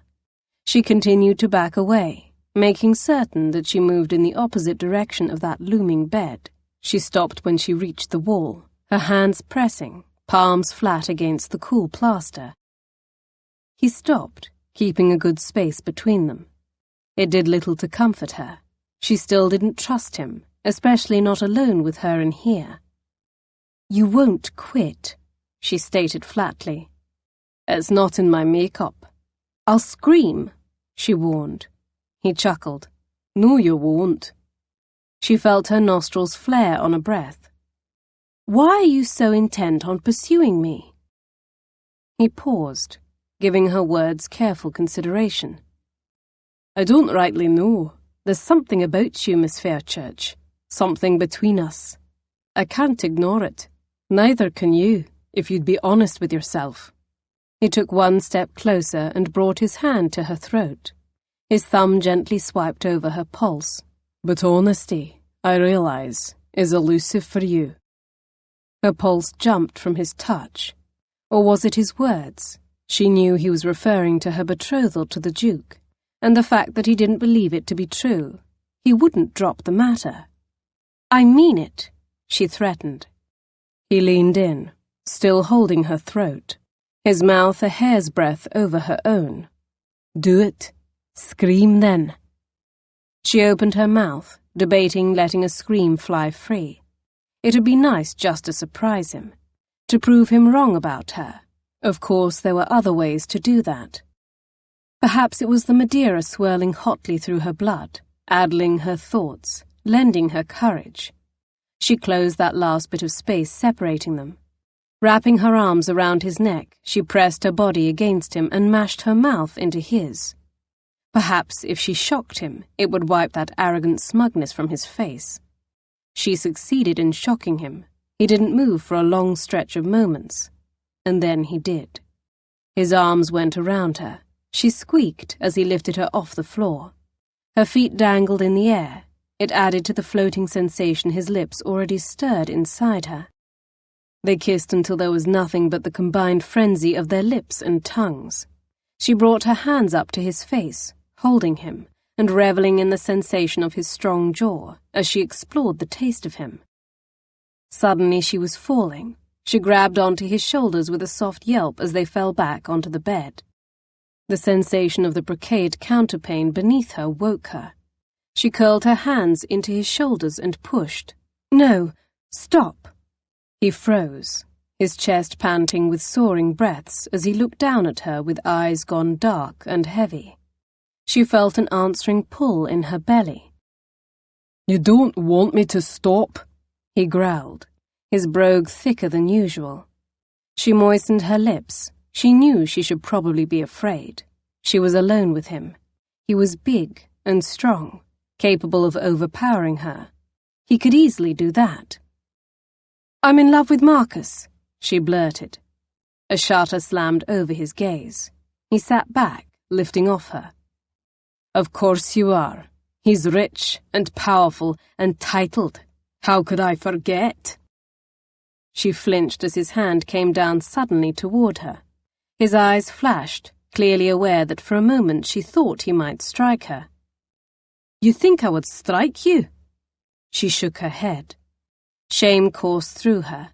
He lowered his hand the rest of the way to her. His fingers traced her kiss-swollen lips slowly. He merely wanted to touch her face, not strike her. Never that. It wasn't in him to do that. Somehow she knew that much about him. The flinch had been a thoughtless instinct. "Is lying so second nature to this mouth? I know you better than yourself." "What's that supposed to mean?" she asked against the brush of his fingertips. "I'm not frightened of you. I know you wouldn't hit me." "That's not what I'm talking about." "I don't understand, then." "Whatever you feel for the Duke, it isn't love." She laughed weakly. "You know so much of love?" He ignored the question. She was perhaps glad he did not answer her. She wasn't sure how she would feel to hear that he had loved someone else. The notion of it gave her an odd sensation in her chest, almost as though a weight were there, pushing down, which was ludicrous. He was close to 30. Of course he could have loved a woman in the course of his life. She had no claim to him. On the contrary. Instead, he said, "You couldn't kiss me the way you do and love someone else. That isn't who you are, Poppy. You've more character than that. You look out for others, your sister, your father before you. You put yourself last." "So?" She had to fight the urge to squirm beneath his praise. "So you wouldn't hurt anyone, least of all the man you love. You risk hurting the Duke every time you've kissed me back, every time you've let me touch you. You're not built that way." She opened her mouth to deny the charge, but realized how foolish that would be. Who refused such an allegation? Everyone wanted others to believe that they were good and altruistic. She could not argue the point. Without giving her time to respond, he climbed off her. She heard the lock click on her door as he opened it and stepped out into the hall. He was gone. She lay on her back, staring unseeingly at the ceiling. She brought her fingers to her puffy lips, still feeling him there, tasting him. He was right. Whatever it was she felt for the Duke, it wasn't love. She couldn't be in love with a man and crave Struan so desperately.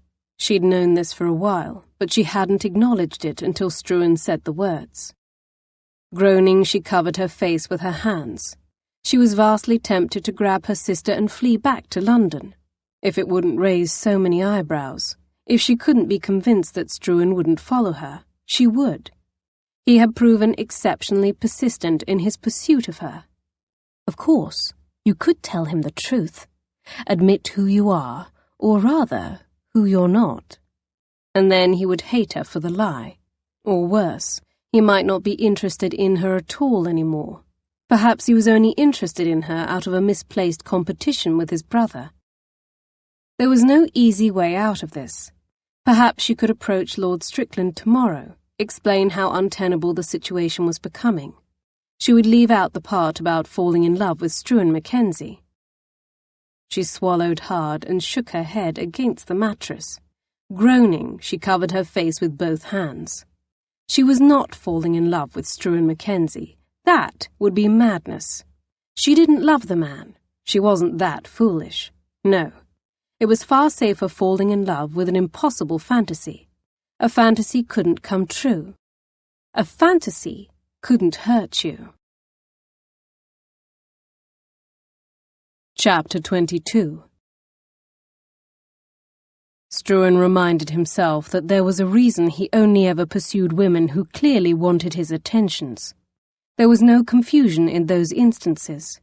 None of this maddening rejection. I'm in love with Marcus. Even if she didn't mean it, even if he didn't believe her, she had said it. It was reason enough to leave her alone. He swallowed back an epithet.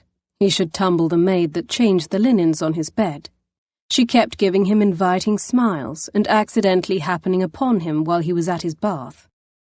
Instead of sinking between a pair of willing thighs, however, he found himself walking the corridor at the middle of the night. His feet moved without conscious thought. Before he quite realized where he was going, he ended up in his brother's chamber. A groom sat in the corner nodding to sleep. I'll sit with him, he spoke, his words jerking the servant awake.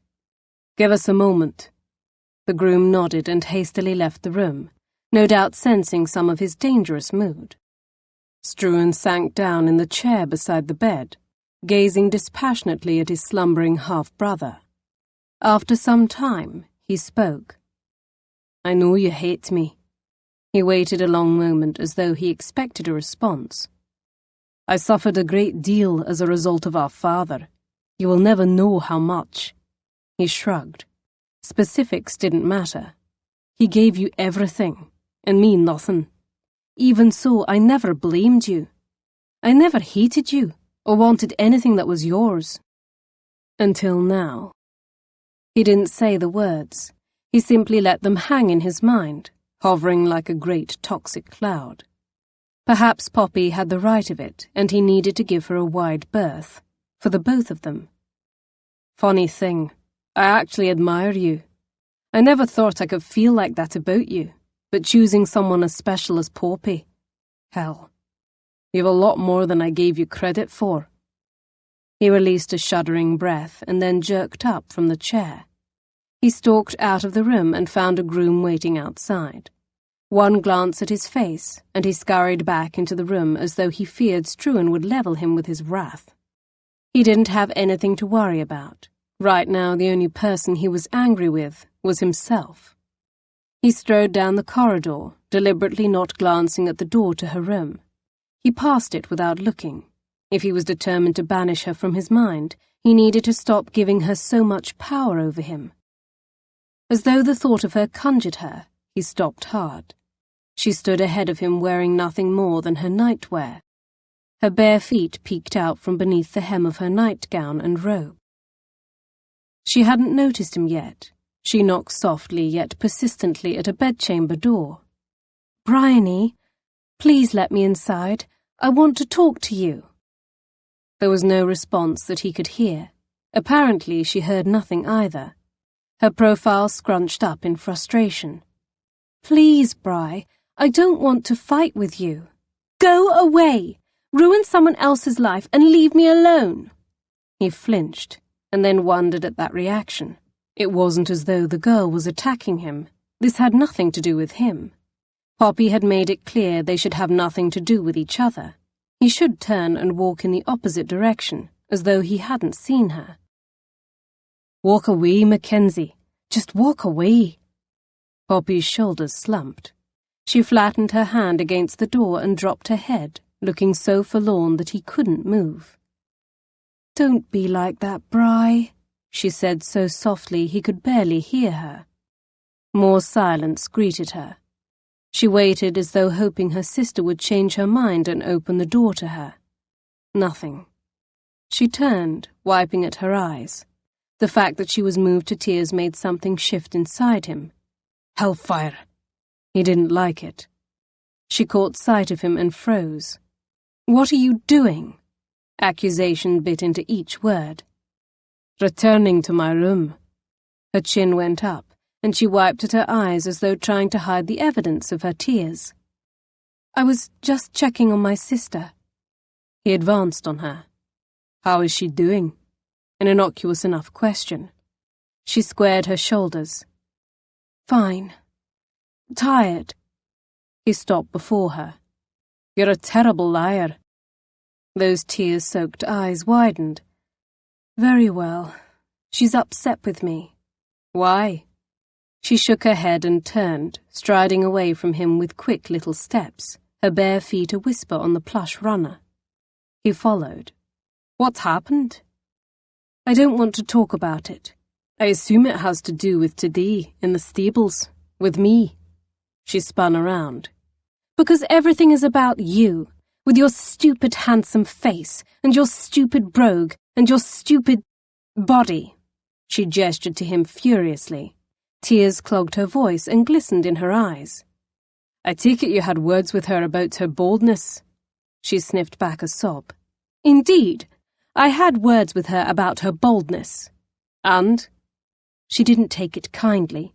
She had a few choice words for me in return." She shrugged as though it didn't sting. "She's 15. The world revolves around her." "Except it doesn't, and you should make her aware of that." She released a short laugh. "And you have a great deal of experience dealing with young, overwrought girls." "I don't," he admitted. "But maybe you're too soft on her." "She's all I have." Her words struck him right in the chest with a pang, until he remembered. "You have Marcus."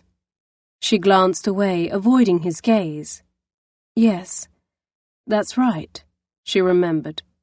"How could I forget that?" Why did she sound so unconvincing? He stepped forward and brushed a loose strand of hair from where it clung to her wet cheek. "You should make your sister realize that you're a person too, with feelings and needs." "I put those aside when my father died. My responsibility is to Bryony." Her gaze drifted back to him, and she looked so lost and sad that he couldn't stop himself. He glanced around and identified the narrow door of a linen closet. With a quick glance up and down the corridor, he took her hand and pulled her inside. "What are you?" "I'm taking care of you, Poppy," he said, as he closed the door on them and doused them in the darkness of the closet, his blood pumping as he considered just how he would take care of her. "Trust me." The soft scratch of her breath filled the space that smelled of fresh linens. He squinted, his vision growing acclimated to the darkness. A table full of bedding was propped against the wall. He knocked the blankets aside. Circling her waist, he lifted and plopped her down on the table. He gathered fistfuls of her skirts and dragged them up her thighs. Her hands flew to his wrists, locking around them as though to shove them away. He crouched down before her knees, looking up at the shadow of her face. "Put your needs first for once, Poppy," he murmured, temptation laced in every word. He felt her hesitation. She was at war with herself, debating the right or wrong of this. "It will all be for you, Poppy." His fingers deliberately grazed the outside of her knees. Only later would he acknowledge that it was just as much for him as it was for her. Tasting her was something he was aching to do. Her hands relaxed and fell away from his wrists in consent. With a growl of satisfaction, he shoved her nightgown and robe up to her hips. He cursed the darkness that prevented him from seeing her in her nakedness. He splayed her legs wider and pressed tiny kisses along the inside of her thighs. Struan, she sighed, her fingers lacing through his hair and sending ripples of sensation down his spine. Poppy, he breathed directly against her sex, his hand sliding around to grip her bottom and pull her toward his face. He tasted her with a slow, savouring lick. She was exquisite, sweet and earthy, and he wanted to dive into her, drown himself in her essence. She jerked, clearly startled at the sensation of his mouth on her. Struan, I've never done this before. Relax, he murmured, pausing only for a moment as her words sank through him with a shudder. She'd never done this before. Autenbury had not been here before him then. In this, he was her first. He pushed the gratifying thought away, relegating it for later pondering. Right now, there was only this, tasting Poppy, feeling her shake and rock against his questing tongue. He settled himself deeper between her thighs, nestling his face close, adjusting his hands and lifting her higher for him. Oh, this is wicked, she gasped, her fingers tightening in his hair as he increased his mouth's pressure, his tongue finding her sweet spot, playing with it, and sucking the tiny nub between his lips. She cried out, pushing into his mouth wantonly. Shh, he said against her as he brought his fingers to that small pleasure button.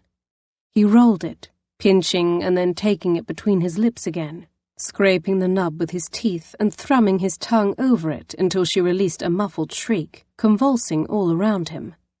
He slipped a finger inside her, pushing deep, curling inward, reveling as she came apart a second time for him, her channel tightening around him and making his cock swell against his trousers. It would be so easy, so sweet. He need only free himself and ease inside her. She was wet and ready. She'd take him. This was for her. This was your promise. It's not about your needs.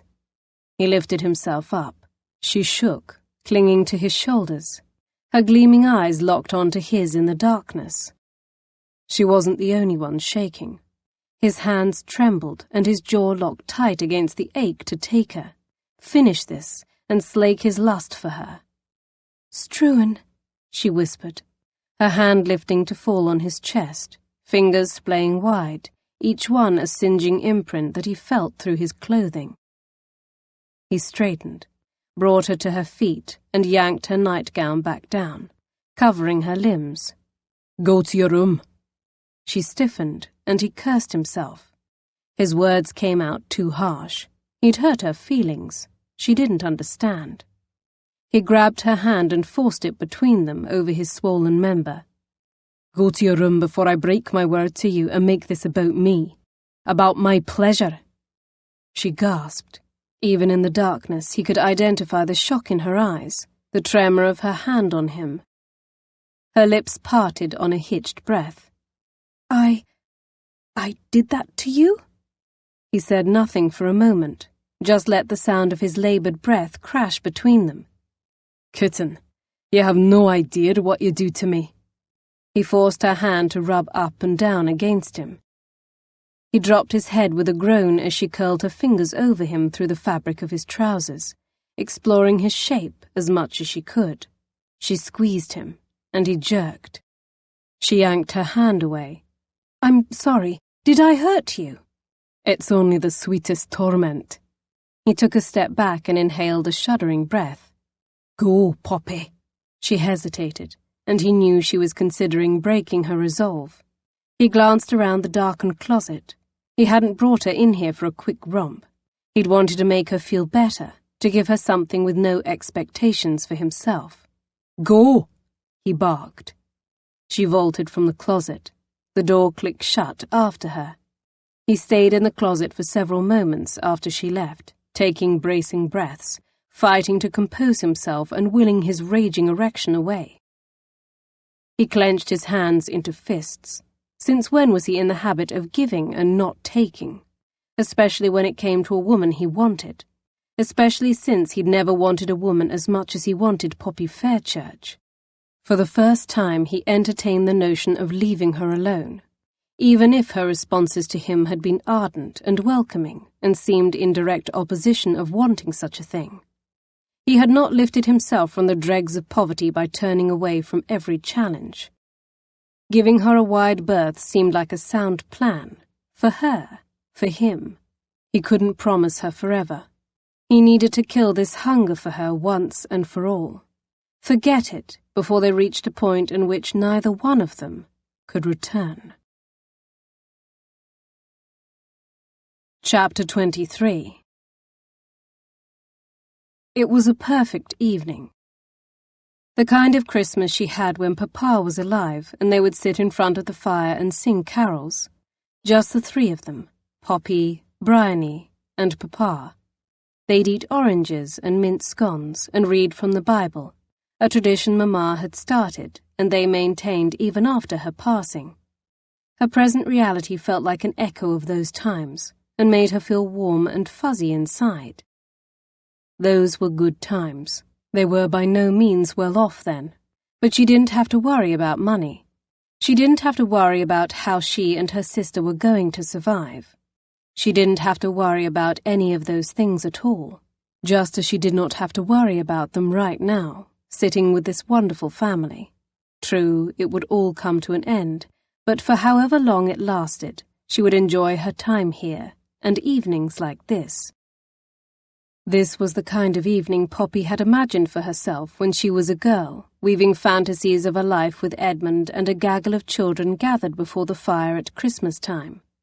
It hadn't taken long for her to replace that fantasy with another image, one of her with the Duke of Autenbury. Only that image was so embedded in fantasy it embarrassed her now. Sitting in the drawing room and listening as Lady Enid played carols on the pianoforte, she wasn't sure what perfect was anymore. She rather suspected that perfection did not exist. She only knew that in Struan Mackenzie's arms she had felt something far more real than anything she ever had with Edmund or the Duke of Autenbury. Lady Enid's performance came to an end. The Dowager Duchess, resplendent in an emerald green gown that set off her dark hair, clapped happily. "Beautifully done.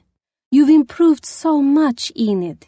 A shame your brother is not present to hear you." It was as though she was determined he not be forgotten. "Indeed," Lord Strickland said.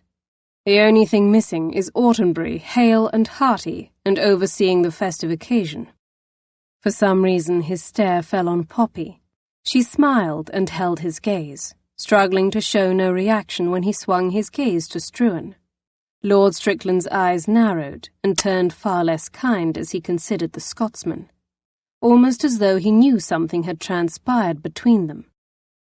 Struan stared back at him unflinchingly, his stare bold, as usual, and unapologetic. One corner of his sensual mouth tipped in a smile. She felt an answering clench in her stomach. The man was in her blood. As alarming as that was, it was even more troubling to think he also knew that fact. He'd met Poppy's gaze directly when she first faced him over breakfast, and every time since. Even so, his presence didn't detract from the pleasure of the evening. He gazed on her more than once as they nibbled on desserts and sipped their after-dinner drinks, adding to their much too full bellies. The meal had been unimaginable excess. Roasted pheasant and goose, savoury pies, sauces and puddings and decadent breads. She could quite happily never eat again. Struan had been quite civil with her on their rare moments of conversation. His gaze at times lingered, but as long as he didn't touch her, she could maintain composure. His hot-eyed stare didn't fill her with the previous panic or frustration. No, indeed it did not. It filled her with longing. She didn't feel nearly so hunted by him. The game he had made of pursuing her had evidently come to a halt. At that, she felt oddly disappointed. Gone were the long stares in which she felt herself sinking into his pirate's eyes.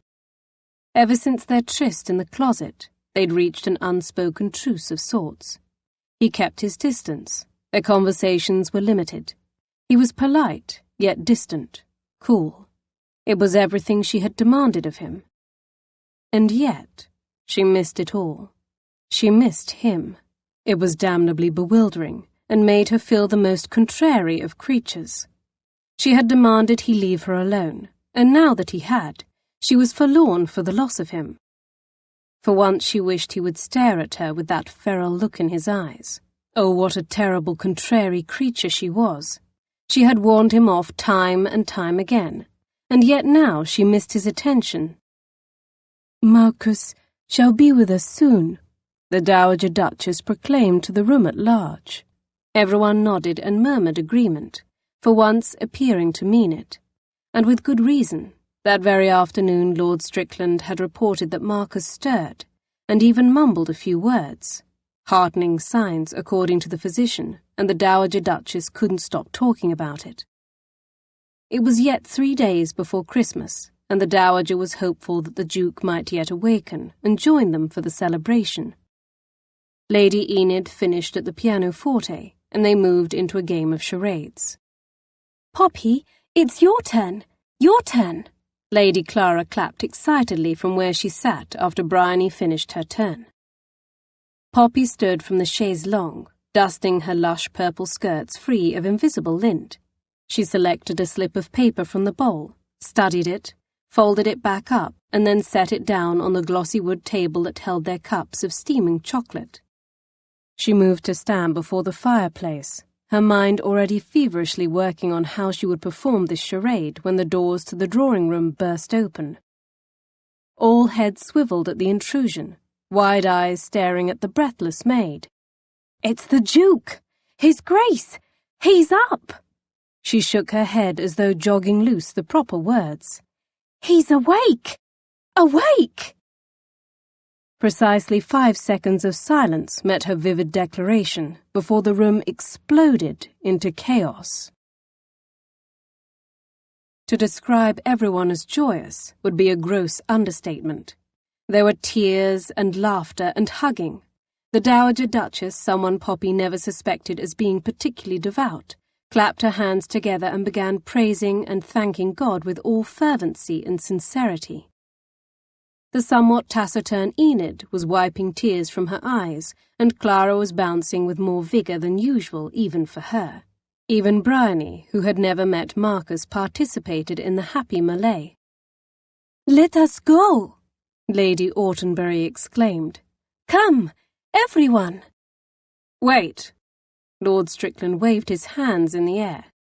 He might not be quite ready for a bombardment of such biblical proportions.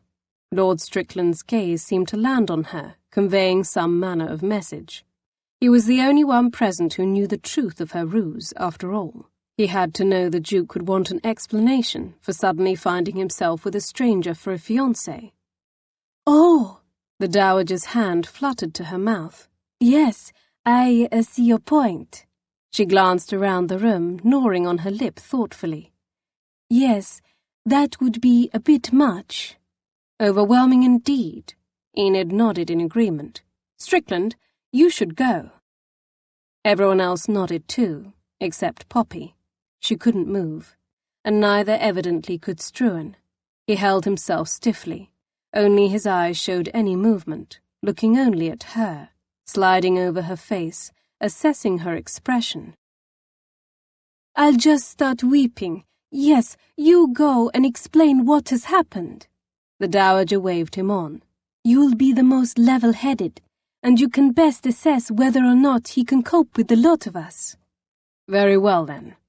Lord Strickland strode from the room, addressing the maid. "Send someone to fetch the physician from the village." As soon as he left, merriment returned again. The Dowager Duchess grabbed Poppy and pulled her into her embrace. "Oh, Poppy, I knew he would wake. I knew it." She nodded. A lump lodged in her throat, threatening to choke her. "Yes, you did." The Duchess pulled back to look at her, her hands cupping her cheeks warmly. "You believed it too, my dear girl." "Yes." Poppy nodded, blinking suddenly stinging eyes. I did believe it. I knew he would be well.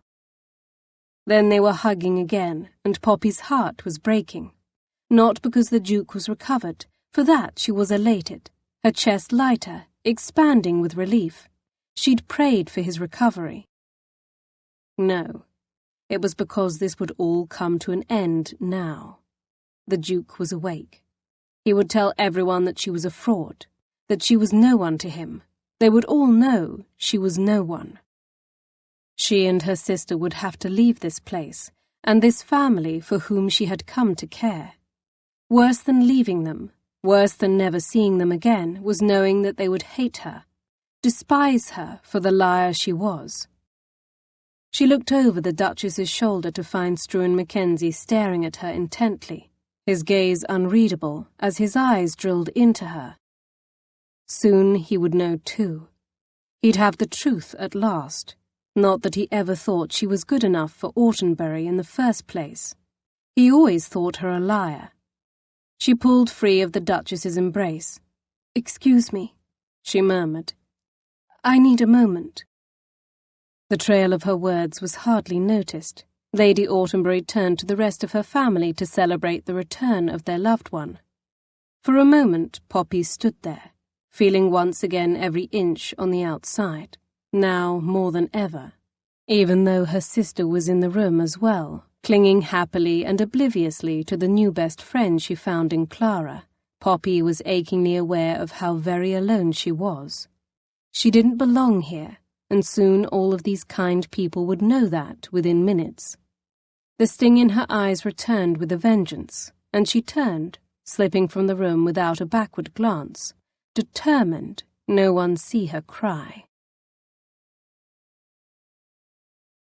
Chapter 24.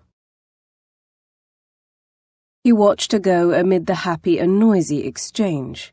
No one else seemed to notice, but he did. He was attuned to her every movement. His skin felt too tight, like it didn't fit his body anymore. Autenbury was awake. He'd lost her. A muffled curse burned on his lips. She was never yours. It went without saying that Struan would be leaving soon. His half-brother would never tolerate his presence. He would have to say farewell to the family he had come to know and, admittedly, come to care for. He'd have to say farewell to Poppy. Whatever he had been doing with the girl would come to an end now. Hard to seduce a female when she was no longer in such easy proximity. Seduction. It didn't ring right. The word made what they were doing sound tawdry and dirty. Somewhere along the way, their trysts had come to mean more than that to him. She had come to mean more. With one last glance at the preoccupied family, he slipped from the drawing room. His steps thudded over the parquet floor as he moved across the foyer and down corridors. Somehow he knew where she would go. Ever since they arrived, she took many a morning stroll in the conservatory's orchard. He wound down the stairs to the bottom floor. The corridor that led to the conservatory stretched long and hollow as he walked its length. When the double doors came into view, he spotted the green leaves of the lemon trees pressing against the glass. He opened the door and stepped inside its balmy warmth. He closed the door softly behind him, cocking his head slightly. He thought he heard a slight snuffle from somewhere deep within the enclosure. He stepped off the pebbled path, his boots sinking into the lush carpet of grass. He walked through the gloom, through a warren of hedges and trees and shrubs, past flowers of incomprehensible colours. The only reason he could see at all was due to the paltry red light emitting from strategically placed coal-burning grates. It might be winter outside, but in here plants and vegetation thrived. He found her near an orange tree, her back to him. The moon gleamed down through the glass ceiling. It did not feel like winter. In this conservatory, it felt as though they were trapped in their own private bubble of spring. He watched her in silence for a long moment. The squeeze he had felt in his chest ever since the maid burst into the drawing room, coiling ever tighter. "It must be difficult for you to wait here instead of rushing to see your Duke right now." She stiffened, her shoulders pulling back. He studied the enticing fall of her hair. It was pinned up at the sides, leaving the rest to fall in artfully arranged waves down the center of her back. His palms itched to touch it and gather the mass up into his hands. Without turning around, she demanded, "Do you mock me? Please, do not. For the life of me, I cannot endure it. Not tonight." He flinched at her husky plea. He had bred such distrust in her. "No, I'm not." He moved closer, drawn to her as if an invisible thread pulled him in. His boot steps struck the ground silently. He stopped behind her, leaving space between them. He studied the back of her hair, the loose arrangement of waves. He wanted to touch that hair a final time, lose his fingers in the soft strands. "You shouldn't be in here." "I know." Now more than ever he knew. "Why are you?" "Isn't it clear? I'm here because you're here." Because he wanted to see her one more time before he left. "So you still continue this game with me, shall you?" "And what game is that?" "Hunting me." "No." He almost smiled. Hunting her. Yes, he couldn't deny that he had done that, except it wasn't a game for him. Perhaps it had started that way, but no longer. "I'm leaving." "You won't stay to see Autumnbury?" Staring at the back of her, a groan of frustration welled up inside him. He swallowed it back. It was easier as long as he didn't see her face, her eyes, her mouth. He could do this. Leave without touching her. "You and I both know he won't want to see me. Now that he's awake, his hospitality toward me comes to an end." "A great many things come to an end tonight." "That is true." He turned and started walking, putting some much-needed distance between them. "Struan!" The desperate cry warbled on the air. "Don't turn around. Don't look at her." Stopping, he held himself motionless. He never should have gone after her. "Struan!" she said again, this time her voice demanding, pleading. He had to turn, had to look. His hands opened and closed at his sides, groping for control. "Just walk out, and don't look back." He'd be glad later, glad he was free of her and this place. Glad he hadn't been a prize idiot and looked at her a final time. Slowly he turned and faced her. "Poppy." He put a wealth of meaning into her name. It was a warning and a plea. Her face was ravaged. Her big eyes glistened with tears. Wet tracts lined her cheeks, proving she had already been crying. The sight broke something loose inside him. Damnation. It wouldn't be the first time he acted like a prize idiot. It took 3 long strides for him to reach her. After that, there was no going back. She should have let him go. He had tried to leave. She didn't know why he had followed her in the first place. Perhaps to say goodbye in his own way. It didn't matter. He was here, standing before her, and he would know everything soon enough. He'd know she was a liar, a fraud. He would hate her. Whatever he saw in her now, the way his eyes turned warm and molten, that would be over. Done. Gone forever. His hand reached up to cup her face. His thumb grazed her cheek, catching on a tear. "Are these tears for him? Tears of joy and relief?" She shook her head. "I don't know." "I hate it." What? "The way you weep for him." She knew he only cared because of this petty rivalry between him and Marcus. "Would you rather I weep for you?" "No," he growled, his hand reaching out, curling around her neck and hauling her closer until his mouth ghosted over her own. "I'd rather you scream for me." Her heart took off, wild as a bird set loose from inside her too-tight chest. His eyes, bright and dark, fastened on her. Everything slowed, blood rushed, a dull roar in her ears. She imagined she could hear the muffled thump of her own heart. Then everything leapt to action. They moved in unison, coming together, their mouths fused, lips breaking only for the time it took them to tug their clothes free in a blur of motion. Everything was frantic, desperate, violent in its fierceness. They kissed and kissed and kissed. Hot and feverish tongues and clanging teeth. It was fierce and wild. There was nothing smooth or civilized about it, but it shattered her completely. His free hand tugged down her bodice until there was just her corset-covered breasts. He pushed the low-cut edge of her corset down with a savage yank until both breasts spilled over the top. She gasped at the brush of air on her exposed flesh. His hands grazed over the crests, rough palms abrading the tender skin as his mouth ravaged hers. He wasn't gentle. He didn't treat her like some fragile piece of crystal. His hand settled on her right breast, closing over the small mound and squeezing, making her feel voluptuous and beautiful. "You're wearing entirely too many clothes," he muttered, his hands untying the laces at the front. Then she was free. Her loose chemise gaped open, exposing her breasts. His head dipped, taking her into his mouth. She cried out, her fingers latching onto his head. They sank to the base of the tree, the carpet of grass the softest of beds as his hardness fell over her. He pulled back, looking down at her, his hands skimming her face, hard fingers burying into her hair, scattering pins.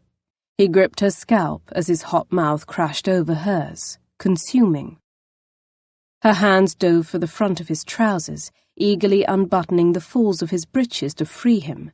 He pulled back to shuck off his jacket and shove his trousers down his hips. She watched, devouring the sight of him. They came together again, bare skins sliding sinuously against each other. He shoved the skirts of her gown to her waist and settled between her thighs, and it felt so right, like two puzzle pieces locking together. He kissed her breasts again, and she whimpered, arching her spine, wanting more. His mouth closed around one nipple, pulling deep, and she moaned, her fingers clenching in his strong biceps. He shifted his weight and brought his manhood directly against her opening. She panted, her fingers moving to clutch the back of his neck, clinging, straining against him, pulling him closer as she rotated her hips, kneading him inside her like a body needs air. "Poppy, are you certain?" Yes, yes, yes. This would be all she would have of him before he learned the truth, before she was cast out from his life. Gasping, she shifted her hips and pushed up against him. "I want this. I want you, Struan." His eyes gleamed fiercely as he wedged himself between her parted thighs.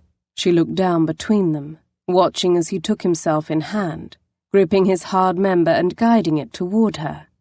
Her mouth parted in a small O, fascinated and aroused at the sight.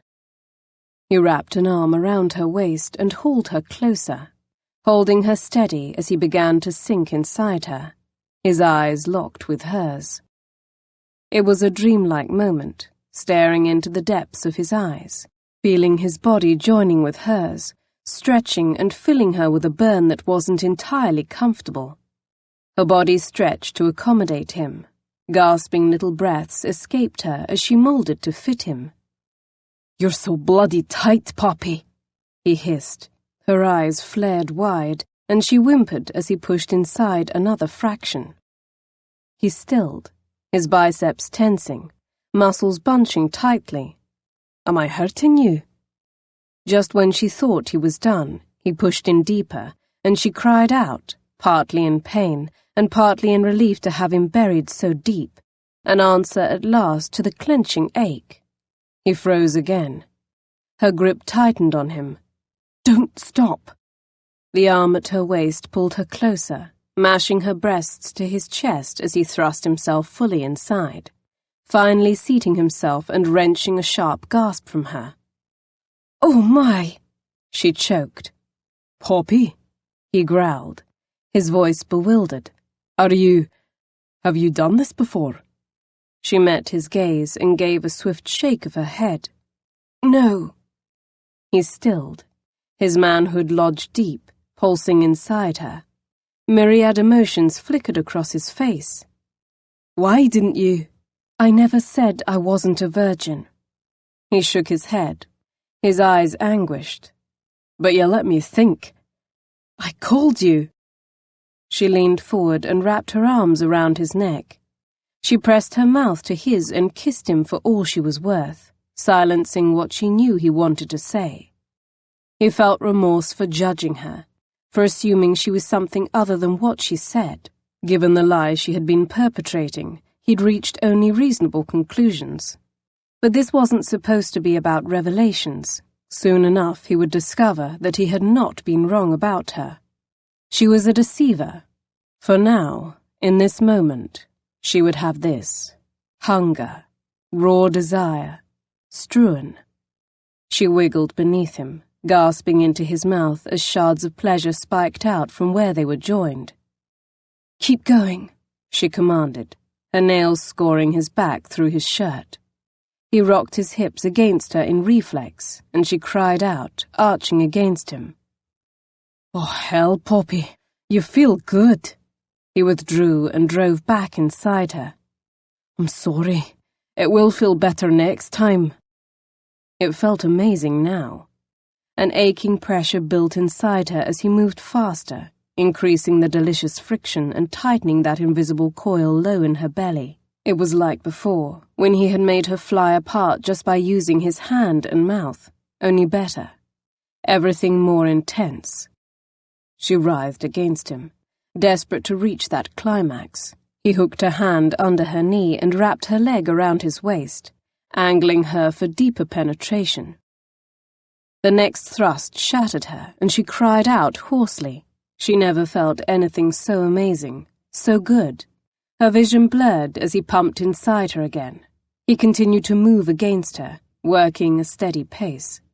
She dragged her nails through his hair, loving the absolute freedom to touch him, to love him with her hands. His name ripped from her lips. "Poppy," he growled in her ear. "Let me hear you scream again." She was almost there. Shudders shook through her. Her head nestled in the warm nook of his neck, muffling her moans. His hand rooted in her hair, pulling her head back to look at him. He held her there, watching, peering into her eyes as he moved inside her, and it felt like he was looking into her soul right then. "I want to see you." She nodded jerkily. The familiar burning ache seized her, tightening, bigger, deeper. It made her arch up against him. "Oh!" "That's it, Poppy." He drove harder into her and she cried out, every nerve ending sizzling and then bursting. She went limp. He came over her, his lips seizing hers.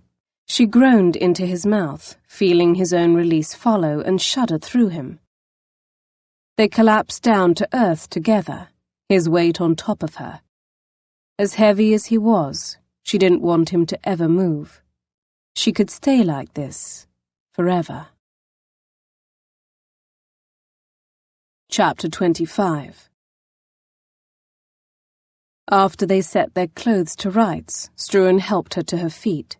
She wobbled a little, clearly unsteady. He grasped her elbow to steady her. She pulled away, putting a circumspect step between them. It almost made him laugh. A little late for propriety. He should feel bad, ashamed even. He'd taken her maidenhood on the ground of the conservatory like any well-used tart. "Why did you let—" His voice faded. He didn't know what he wanted her to say, what he wanted her to hear from him. Despite everything, he didn't regret it. He couldn't. She shook her head and averted her gaze. "Poppy." He took her chin and forced her to look at him. She moistened her lips. "I wanted it to be you." Something unfurled inside him. She'd chosen him. She didn't have to.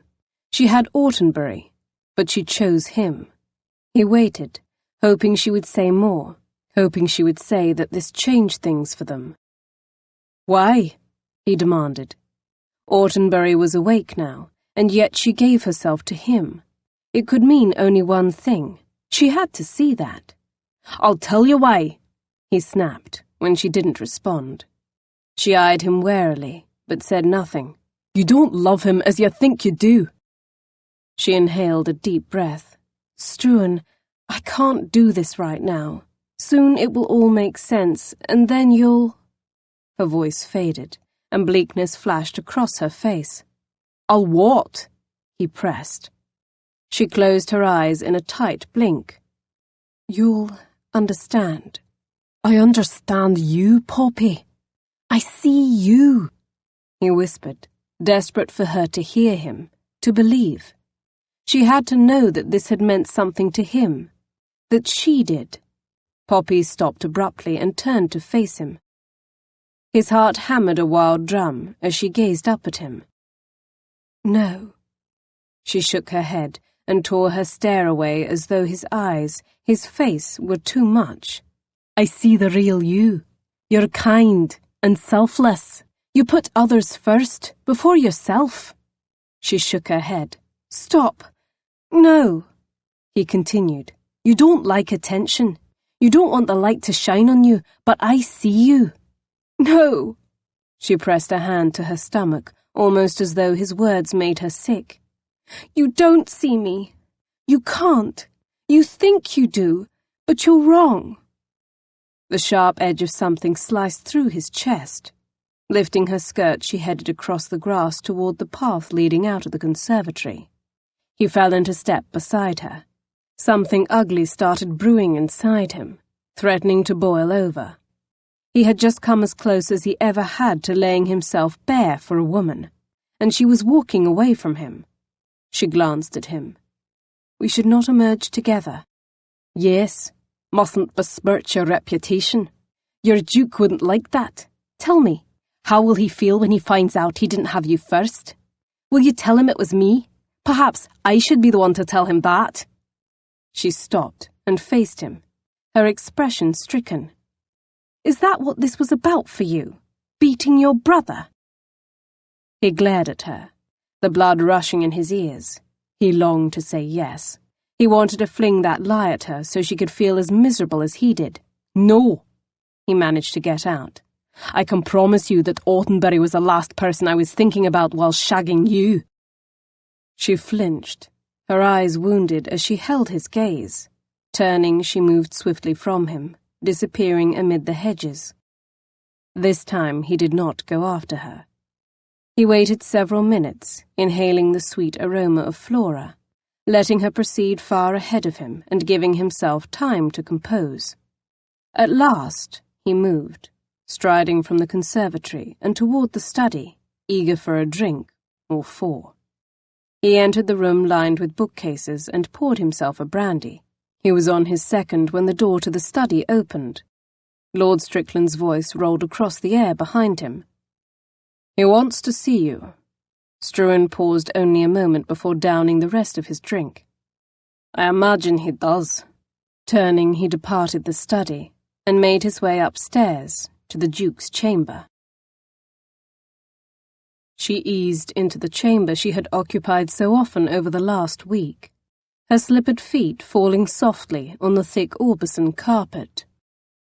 After she fled the conservatory and Struan last night, she had gone to bed without seeing the Duke of Autumnbury. No one visited with him the previous evening save Lord Strickland and the physician. The physician agreed it was wise not to overwhelm him just yet. She could only hazard a guess that he knew now of her charade. He couldn't have been awake this long and not learned that he had a fiancée.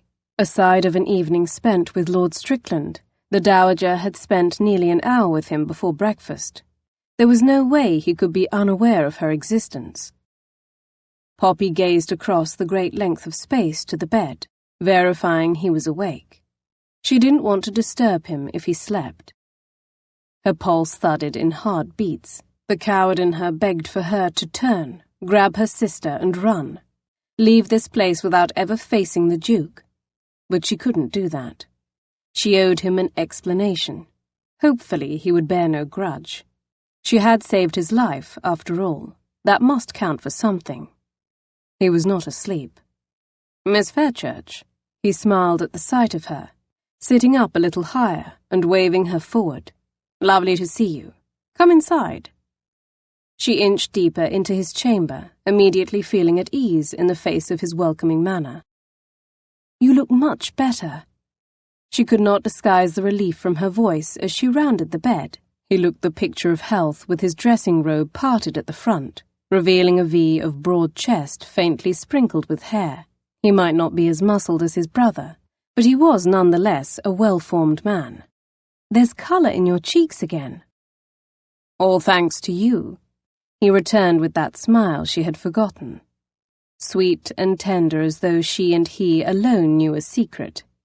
He had that gift, the ability to make others comfortable. That's what had drawn her to him in the beginning. But then she met Struan, and nothing was comfortable any more. Indeed, Struan did not make her feel comfortable. He made her feel like she was on fire from the inside out. He made her feel necessary. When he looked at her, she felt as though she was the center of his universe. When he touched her, she felt like she was everything to him, the difference between life and death. Pushing thoughts of Struan away, she stopped at the foot of the bed. She and the Duke stared at each other for an awkward moment, the Duke seeing her, perhaps truly for the first time, and she seeing him with fresh eyes. This was the man she thought she loved, whom she had built so many fantasies around. It had been a girl's whimsy. She didn't know him. She never had. She knew Mackenzie, Struan. She knew how his mind worked. She knew how important family was to him for the very reason that he didn't have any left. She knew how important this family, the Dowager, Enid, Clara, had come to mean to him. He was kind and generous, even if he didn't want people to know that about him. He never forgot where he came from, or all he had suffered, and he was compassionate to others. And there was the way his mere gaze could light her afire. She knew how he tasted, how he felt, the sounds he made when... She gave herself a swift mental kick, killing such disturbing thoughts. "I owe you an apology," she began. "You do?" He blinked. "For what? Saving my life?" She inclined her head, feeling all kinds of awkward. "For coming here under false pretenses, for permitting your family to believe we are closer than we, in truth, are." Good heavens! She couldn't even bring herself to put the awfulness of her deed into words before him. She sucked in a breath. "I'm fully prepared to explain everything and apologize to your family. Hopefully they won't hate me too much." He looked at her kindly. "I doubt anyone can hate you." Struan's face flashed before her. He would hate her when he discovered that she had been lying to him this entire time. The moment had come and passed for her to admit the truth. Lying in his arms, when there had been nothing between them, she had her chance, and she let it slip between her fingers. You'd be surprised. Again she thought of Struan, and how he would view her when this was all over and done. He shook his head. "Impossible. It appears everyone has fallen in love with you while I lay like a slug in this bed." Not everyone. She wasn't the only one who had an opportunity to make a confession. Struan had said nothing of love any of the times they had been together, but there had been those moments together in the conservatory last night. He had claimed that he knew her, that he understood her. She could have shown him who she really was. She should have tried to explain then. "Your family is very kind and generous. It's no more than that." "Oh, I don't know about that. My sisters can be tricky creatures, and yet they adore you." "Sisters often are tricky," she agreed, thinking of her own. Bryony would never forgive her once everything came to light. She was planning on a future as a sister-in-law to a duke. She would not enjoy returning to their humble life. He continued, "Strickland is in your pocket as well. He's a hard man to win over, but he is a staunch admirer of yours." A blush heated her face. Lord Strickland is a gentleman. A gentleman enamoured of you, and trust me, he's a hard man to impress. In fact, you've won him over so much that he thinks I should in truth wed you."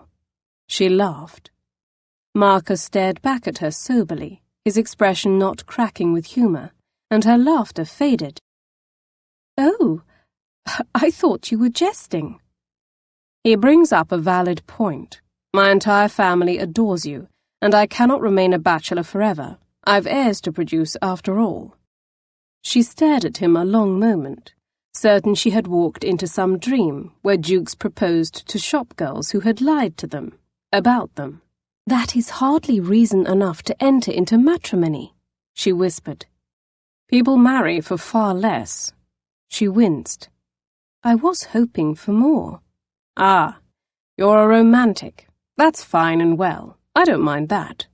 It means you have a tender heart." He didn't mind it. But she did. She wanted more. She wanted Struan. "Come now, Poppy. Let's make my family the happiest people in the world this Christmas." She opened her mouth, knowing she should jump on such an offer. Any sane woman would. For Bryony, she should. Still, it was very confusing why he should want to marry her. "I don't know if I can—" "Is it because of Mackenzie?" he asked, a sudden hardness entering his voice. She froze. What did he know of her relationship with Mackenzie? He continued, "Strickland told me, of course. The man has been showering you with his questionable attentions, sniffing about you like the randy mutt he is. I questioned him myself, of course." Her head snapped up at that. "You talked to Struan?" "Struan," he echoed, his lip curling with distaste. "Yes, I spoke to him. You know better than to trust him, I hope." His gaze turned flinty. "Any overtures he's made have been done clearly to thwart me. They are not genuine. He is not a gentleman. I'm most alarmed that he had been under my roof all this time." She laced her fingers together, uncertain how to respond. "I hope you have not fallen prey to him," he added. "I know he can be persuasive. He is quite the rogue, and has ruined many a chit since his arrival in town." She bristled, wanting to defend Struan. She did not like the image of Struan with other women, even if he was free to pursue whomever he chose. "He's only ever conducted himself honourably with me, which is more than I can say for myself." The words did not feel like a lie. He'd only ever been honest with her. She was the one who had lied. The Duke waved a hand, clearly pardoning her behaviour. "I would hope that he had the decency to conduct himself honourably with you. He did not confirm or deny on that score when I pressed him." No, he wouldn't. She could well envision him holding himself silent on that matter. The Duke continued. "I wouldn't put it past him to pursue what is mine as I was bound helplessly to this bed." His hands fisted at his sides, and suddenly she understood that this wasn't about her for the Duke. It was about this war he waged with his half-brother. "I'm not yours," she mumbled, casting her gaze down. "But you could be." Her gaze snapped back to his handsome face. Something gleamed in his eyes. It was the hot need to claim, to possess. "Why are you doing this?" "I told you," he shrugged. "My family loves you." "But you don't," she returned. Again the shrug. "I wasn't expecting love in my marriage." "There's something else motivating you." She scrutinized him, for once not feeling self-conscious.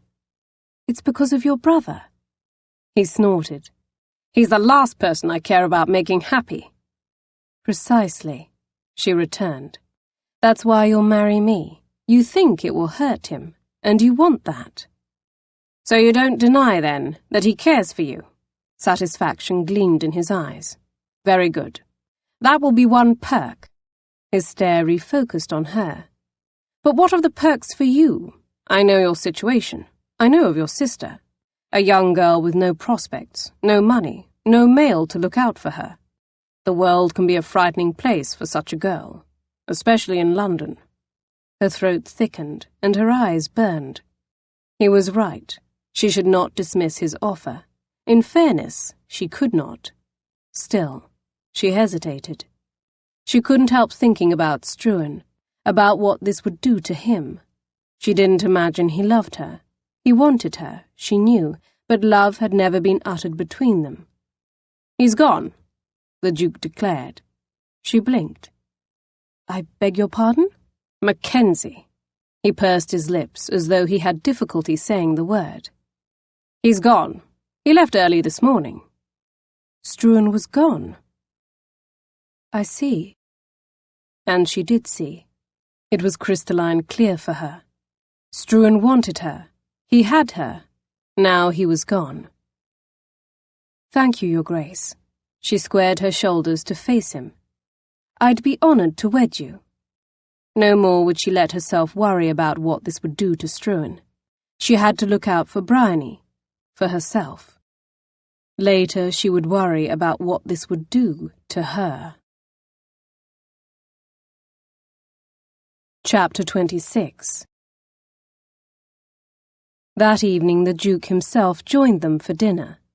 His colour was high, as well as his spirits. The dining room was beautiful, decked out in holly and garland and ribbons. Candlelight glistened throughout the vaulted ceiling room. All the ladies were resplendent in bright silks, Poppy included. The dowager insisted she wear one of Enid's gowns, a confection of gold silk trimmed in jet beads. Autenbury was most attentive, occasionally brushing his hand against hers, resting on the table's surface, listening when she spoke, as though what she had to say mattered, as though he truly cared for her. His stepmother beamed. Lord Strickland looked on like a proud papa who had brought them together, and, in a way, she supposed he had. Everyone was overcome with joy and good cheer. The Duke was alive, engaged to marry Poppy. It was a happy Yuletide. All was right.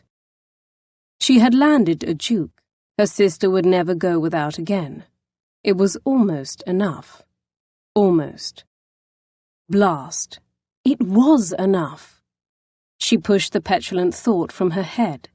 This was all she had ever wanted, and more. Belonging. Her charming Duke, an instant family. Everything she had dreamed to the letter.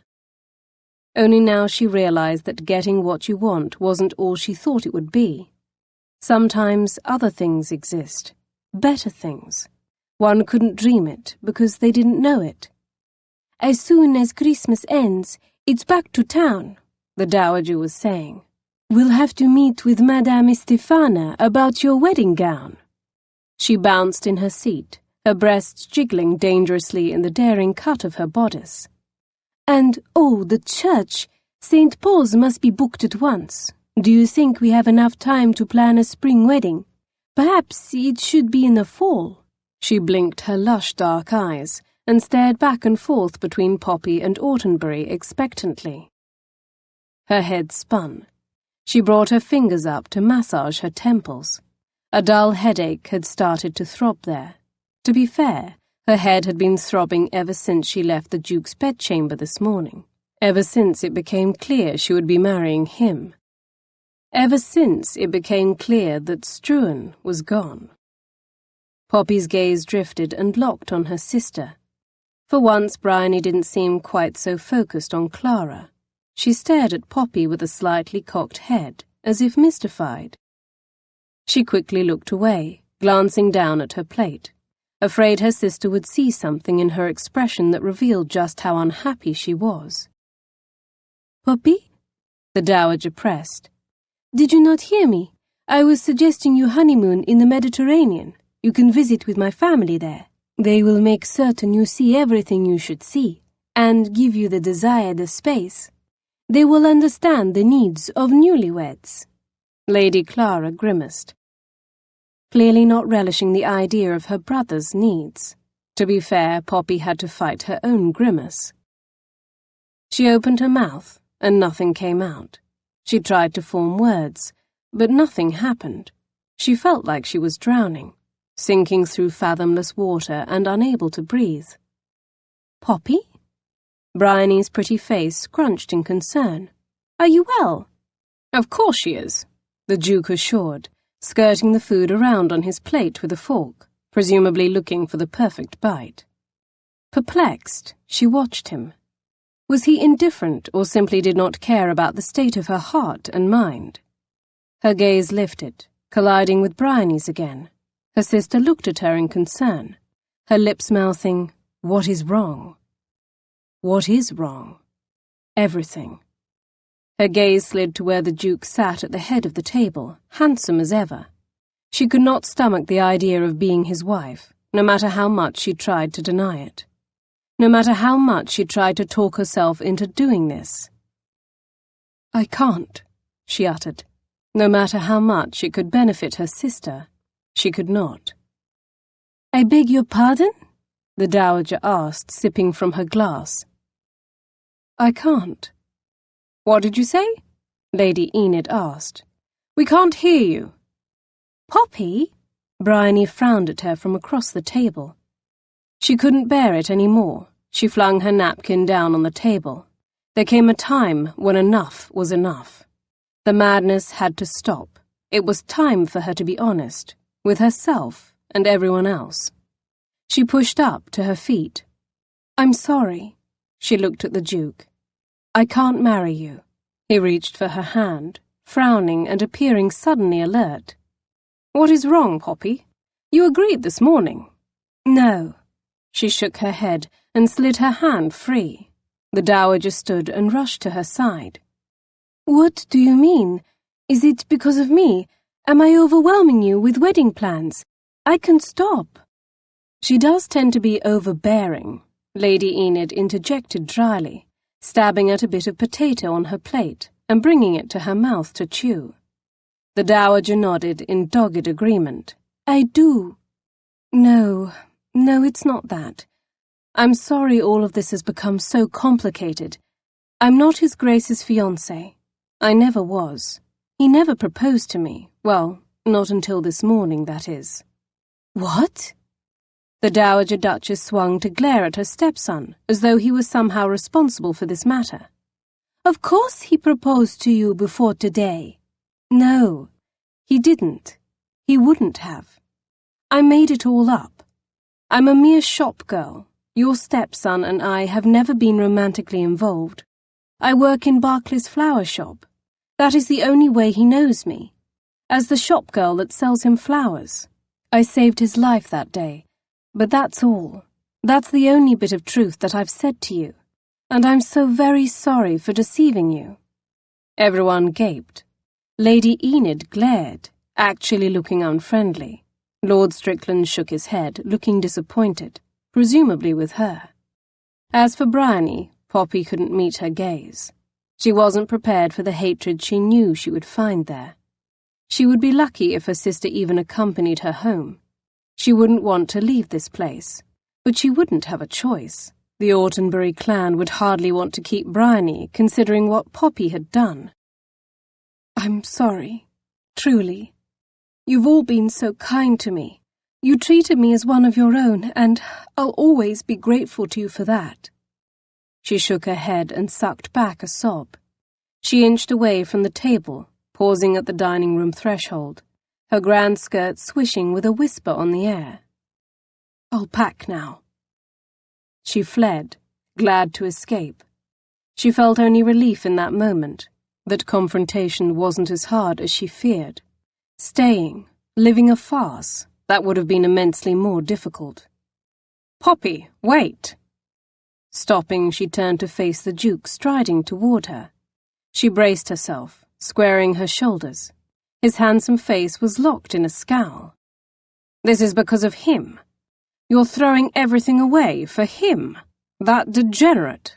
She flinched and had to resist an angry rebuttal. Lacing her hands together in front of her, she managed an even tone. "You don't know your brother at all, Your Grace." Her voice rang with satisfying conviction. He stared at her for a moment. For the first time he looked a little uncertain as he gazed at her. "You really believe that?" "Yes. And if you did, you would want him in your life. You'd regret the lost years and try to make up for them."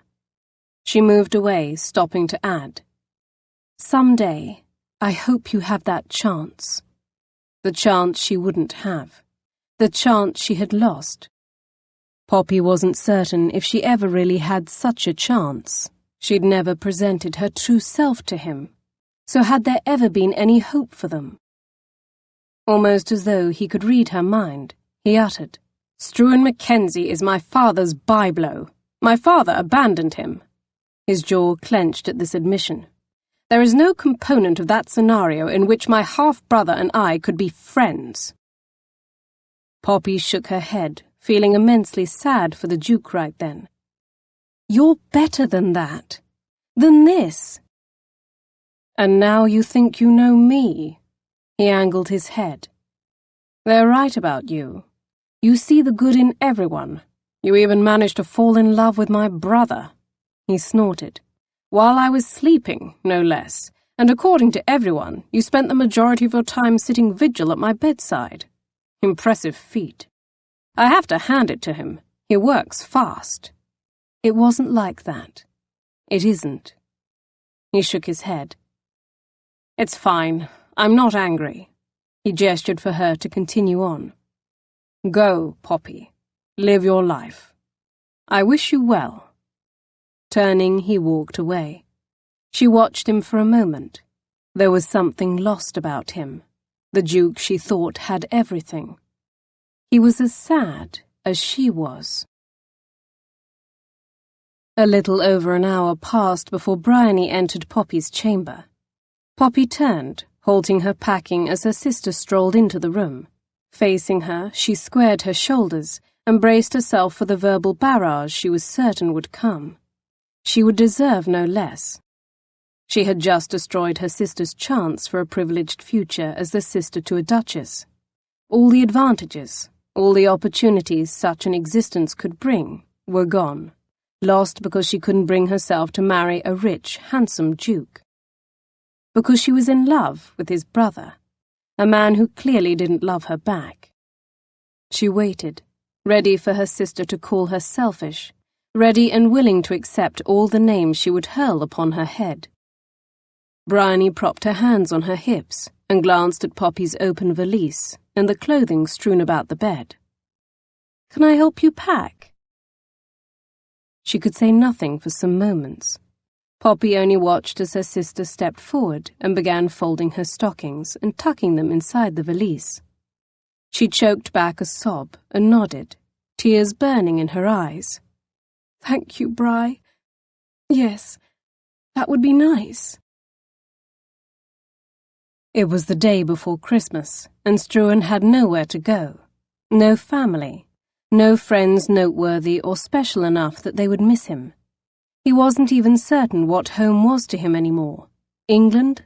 Scotland? Home was Poppy. He banished the thought. How wrong was it for that thought to enter his head? He'd clearly gone mad. Poppy belonged to Autenbury. Autenbury had made certain he understood that when they spoke, along with the fact that Struan was not welcome in his home, ever. Poppy wanted the Duke. She loved him. She flung herself in front of a carriage for him, or believed herself to love him at any rate. In the end, the distinction didn't matter. He stopped at the first village and ordered himself a meal of mutton stew. Before departing Autenbury Manor, he'd said his farewells to everyone except Poppy. He'd spared himself that. He didn't care that his brother demanded he leave immediately. He owed proper goodbyes to the Dowager, Clara and Enid. They'd welcomed him as family. "Is this Marcus's doing?" Enid had demanded. "Oh, he can be such a stubborn mule." "It's simply time for me to move on," he'd explained.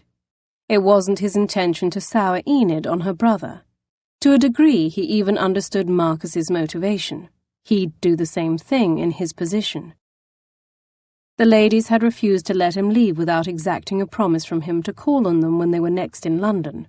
He'd made the promise, although he wasn't certain he could keep it. The very idea of visiting them and seeing Poppy as Lady Autenbury, knowing she was his brother's wife, was too much to stomach. Struan sat at a table by himself near the window, eating his dinner and sipping his whiskey, scowling at any of the serving girls who dared approach. Through the mullioned glass he watched people scurrying about with their full and busy lives. This was all he had, a life of plenty, wealth and whiskey. A life without Poppy. Nothing. He poured another whiskey and contemplated drinking himself into oblivion. He might as well get a room for the night. He had nowhere to be, after all. Chapter 27. Poppy, did you hear a word I've said? Come away from the window. She shook her head, not fully processing her sister's voice. She fixed her stare on the busy street below. Her gaze scanned the crowded village, her mind spinning and heart aching. She thought she'd seen Struan out there in the village. Of course, it couldn't be him. It was just the longing of her heart, addling her vision and confusing her. She covered her heart with her hand, pushing against the dull throb. She imagined her heart would do that for quite some time, still go on. Still continue to beat even though it ached and twisted inside her chest. Blinking several times as though to clear her vision, she focused her gaze again, narrowing it in on the hatless man walking in the opposite direction, away from the inn where she and her sister had taken lodgings for the night. "It's him," she whispered. It wasn't her imagination. She'd know him anywhere, the shape of him, the set of his shoulders, his long stride, the glint of dark blonde hair in the paltry winter sunlight. If she closed her eyes, she could still feel him, taste him. "Who?" Bryony came to stand beside her, startling her from her thoughts and making her jump a little where she stood. "Struan," she murmured, facing the mullion-paned window again. She had not expected to see him again. She didn't know what was crueler. Never seeing him again, or seeing him again and not having him. Poppy, you might be hallucinating." "No, it's him. There." She pointed, tapping the glass. Her sister fell silent as Poppy's gaze followed Struan weaving between people. She only caught glimpses of him here and there, but it was undeniably him. Suddenly her sister spoke up. "What are you waiting for, then?" Poppy turned to gawk at her. "What do you—" "He's the reason we left, the reason you couldn't marry the Duke of Autenbury." At Poppy's shocked look, she laughed. "Come now, Poppy, I might be young and, at times, not the best sister to you, but I'm not unintelligent. So what are you standing here for? Go after him." "It's not that simple." She lifted her shoulders in a single shrug. "Isn't it?" "I rejected him, Bryony. He won't be kindly disposed to me at the moment." "And what is the worst that could happen, Poppy?" she tisked. "He could reject you. You've already faced that before, and by someone you didn't love. This man you do love. I dare say he's worth the risk." She opened her mouth to deny that she loved Struan, but what would be the point? It would only be a lie. She loved him. What she felt for Edmund was a pale shade of what she felt for Struan. There could not even be a comparison. One had been real, the other an illusion. Shaking her head, she smiled at her sister. "When did you suddenly start becoming such an adult?" "I have eyes," she retorted. "I can see you both belong together, that you want to be together." She snorted. "The man did not even respond to my flirtations, and not many men can do that, let me assure you." Poppy sighed in exasperation. "Bry," she said in warning. "I feel as though I need to deposit you in the nearest convent." "Go. Lecture me later. Catch up with him before he's gone." Poppy nodded slowly as her sister's advice stole over her and took root. She had nothing to lose. If she didn't do something, Struan would be out of her life forever. She'd lose him anyway. "Very well." She glanced at her sister in concern. "You will be well here." She wagged a finger in warning. "Do not leave this room. I'll be back shortly." "Go." Bryony pointed to the door with a huff of breath. "I'll be fine." Nodding decisively, Poppy snatched up her cloak, and hurried out into the hall, down the stairs and outside in the direction she had seen him striding. The streets were crowded with people bustling about, intent on their shopping. A long line stretched outside the butcher's shop. Apparently everyone was attempting to buy provisions for their Christmas Day feast. She closed her eyes in a pained blink. She and Bryony would be alone Christmas morning. Looking both ways, she stepped out onto the street to go around the winding line of people and dodged a single rider. The gentleman scowled down at her from his mount and tossed out a terse, ungentlemanly reprimand. She supposed, dressed once again in her shabby garments, she looked to be a female of no account or worth. Ignoring him, she narrowed her gaze ahead to the red-bricked inn at the end of the lane. It was a far more prosperous-looking establishment than the one she and Bryony had let for the night, well out of their price range. Her limited purse required they stay at the village's far more meagre inn. A delicious aroma of roasting meat drifted out the front door and carried across the distance as someone passed through it. Her stomach grumbled, reminding her that she had not yet eaten for the day. Perhaps Struan was staying at this establishment. The smells were certainly an enticement, and far better than anything she had smelled in the kitchens where they were taking lodgings. She was about to cross the street when she spotted him emerging from the inn. He wore his greatcoat with the collar hiked up to ward off the worst of the frigid wind. She froze, unable to move or speak. Someone jostled her rudely from behind, and it was as though the movement served to wake her up. Sucking in a deep breath, she waved her arm wildly. "Mr. Mackenzie! Struan! Struan!" she called. He heard her. He stopped and looked around. She called his name again. His gaze found her. Surprise and something else flashed across his features before his expression settled into an impassive mask. For a moment, she thought he would continue on his way and ignore her altogether. Instead, he shook his head and stepped toward her. Resignation in his steps. Not the most promising reaction, but at least she would see him again. Hope swelled in her chest. He would give her a chance and hear her out. A chance. She sucked in a stinging breath. A chance was all she could ask. The snow-slickened sidewalk grew more crowded as a parade of women hefting their Christmas geese, fractious children in tow, blocked Struan from view. She craned her neck, losing sight of him in the melee. Suddenly a fight broke out among the children. A mother cried out and grabbed for one of the squabbling boys, swinging her enormous goose as she went. The slippery boy dodged her hand and collided into Struan, casting him out into the street and propelling his great body directly in the path of that peevish rider who nearly struck Poppy earlier. Struan backed away hastily to avoid the horse and rider, hitting on an icy patch that sent his feet flying. He landed hard on his back in a great heap. Poppy winced. The frazzled mother called out an apology, seizing her child as she did so. Struan regained his footing, shaking his head as though to clear it. He beat his hands against his breeches, trying to rid himself of mud and snow. That wasn't all she saw. A carriage was bearing down, fast. It was like déjà vu. Everything dragged to a crawl as she watched its speeding approach. The driver struggled with the reins, trying to slow the racing carriage. People standing in its path dove out of the way, but Struan wasn't looking. In the din of the busy village, it was just more noise.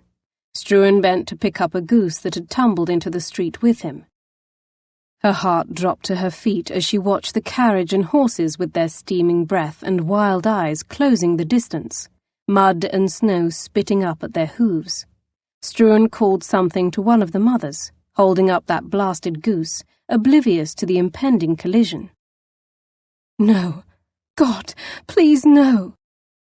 Again, as before, she didn't think, simply reacted, rushing straight into the street. Except, unlike before, her chest actually constricted so much it hurt. And that would just be the beginning of her pain. She knew her life would be shattered if anything happened to this man. There was no doubt of that. She knew, because she loved him. She loved him. Cold washed through her. "Struan!" His gaze lifted. eyes widening as he spotted her, and she knew she must look like a madwoman. She vaulted the last bit of space separating them, flinging her body against him. A cry escaped her as they flew through the air, clearing the carriage's path. They slammed together on the ground. They collapsed on the other side of the street the precise moment the carriage roared past. Hard arms wrapped around her, the big body cushioning her.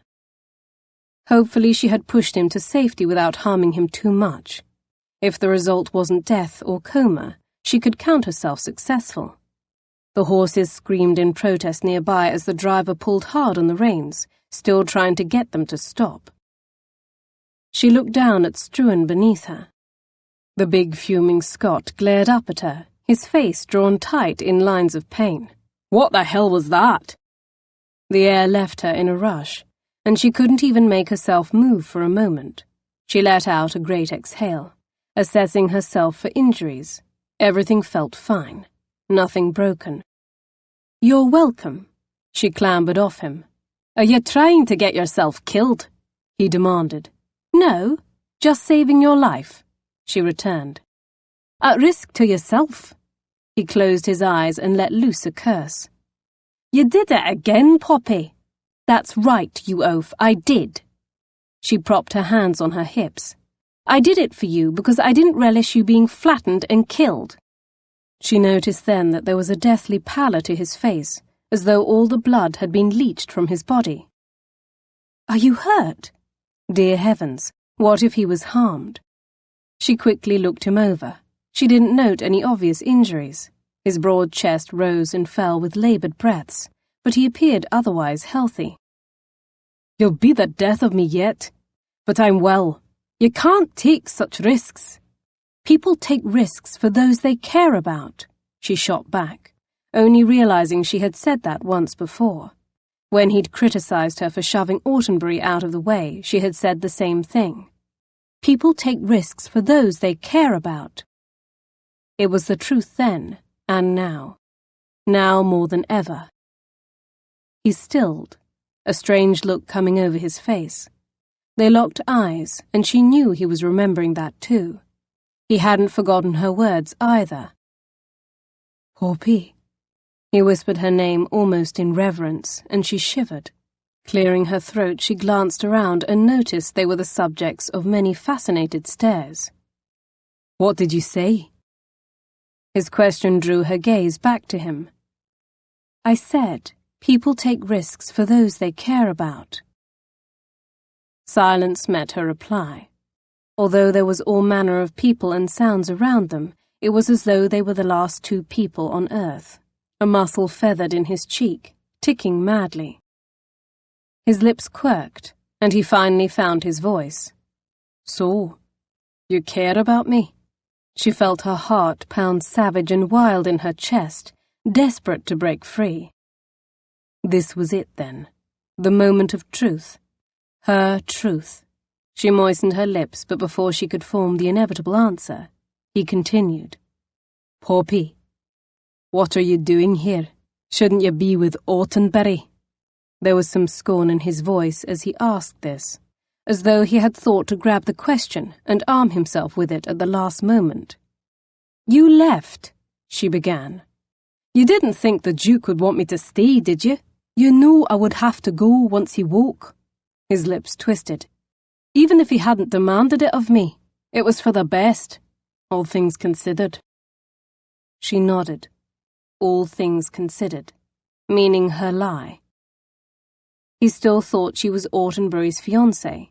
He thought she wanted his brother over him. She sucked in a deep breath. That was why he had left. He thought that now that Autumnbury was awake, she belonged with him. I lied to you, she blurted. Finally, she said it. She said it, and she could only hope he would not hate her, that he would understand. He angled his head, looking at her intently, as though he were trying to pull back all her layers and see to the core of her. What do you mean? Forgive my boy, sir. A red-faced woman pushed close to interrupt them. I've my hands full with... Quite all right, Struan replied, not even glancing at the woman as he seized Poppy's hand and pulled her after him, charging through the gathered crowd and cutting a direct line for the inn, his inn. He marched them through the main door and up one flight of stairs. A small group was singing carols in the taproom, and their discordant rendition of Old King Wenceslas followed them. Her feet raced to keep up with him. His longer strides ate up the floor. He thrust her ahead of him into his room and slammed the door behind them. Propriety didn't even signify in this moment as he towered before her, larger than he had ever appeared. For a moment her mind reeled with the knowledge that she knew him, in the carnal sense. She had taken this man into her body and felt him unleash himself inside her. They had been as close as two people could physically be. Heat clawed her face, and he must have interpreted some of her inner thoughts, for his eyes darkened, and his gaze dropped to her mouth in that way that reminded her of the moments before he kissed her. He took a step, and she retreated back another. She could not permit him to touch her again until she told him everything, until everything was out in the open between them. Then, after she stood before him with no lies hovering, if he still wanted to touch her, he could. He could have all of her, heart, soul, and body. If. As I was saying, I haven't been honest with you. I know. His deep brogue rolled over her. You know? She blinked. Aye. From the start, I've known you don't truly love Autumnbury. I've always known that, lass. She nodded, wishing that were the all of it. Yes, you thought that. No, I've known. Because I know you, Poppy. He closed the space separating them, which brought her hand flush with the hard wall of his chest. Very well, that is true, she admitted. But there is more. He stared at her, waiting as though he finally understood she had to say it all. Everything. Deep breath. No matter the cost to her, he deserved to know. I was never engaged to the Duke, was never even his mistress as you suspected. I was nothing. I am nothing. She flapped her arms helplessly at her sides. No one to him. Just a girl who sold him flowers and harbored a schoolgirl crush for him. He was silent for a moment before asking, "And you just made up the whole betrothal?" She grimaced. Yes. I'm sorry. I never meant for it to go so far. It wasn't worth mentioning Lord Strickland's involvement. She went along with everything. She was the one at the center of the deception. He let out a breath and looked down before lifting his gaze back to hers. "So we have a problem then?" Her heart stalled. He couldn't forgive her. He didn't want her. "What's that?" she asked, hardly breathing. "You said people take risks for those they care about." She nodded in response. "Meaning, you care about me," he pressed. "I do," she whispered. "Yes." "That's not good enough for me. I'm sorry," he replied, his expression hard and unyielding. His words stung like a slap. Her throat clogged tight with emotion. "I understand." She couldn't even think. She only knew that she felt like she was splintering apart. Her chest grew so tight it hurt to breathe. She turned to go but was seized suddenly by his arms and forced around. "It's not good enough because I need more. I want everything from you, Poppy Fairchurch. Your whole heart." His fingers flexed on her arms and she felt each one like a singeing brand. His moss-green eyes scoured her face. "You lied about loving my brother, about being betrothed to him." He shook his head side to side. "That's the sweetest lie I ever heard." She choked back a sob, a happy sob. He continued, "I want your love because God knows you have my heart. It's yours. I love you. I love you more than I thought I could ever love a person." Her gaze flicked over his face, so harsh and unrelenting in the absolute intensity of his declaration.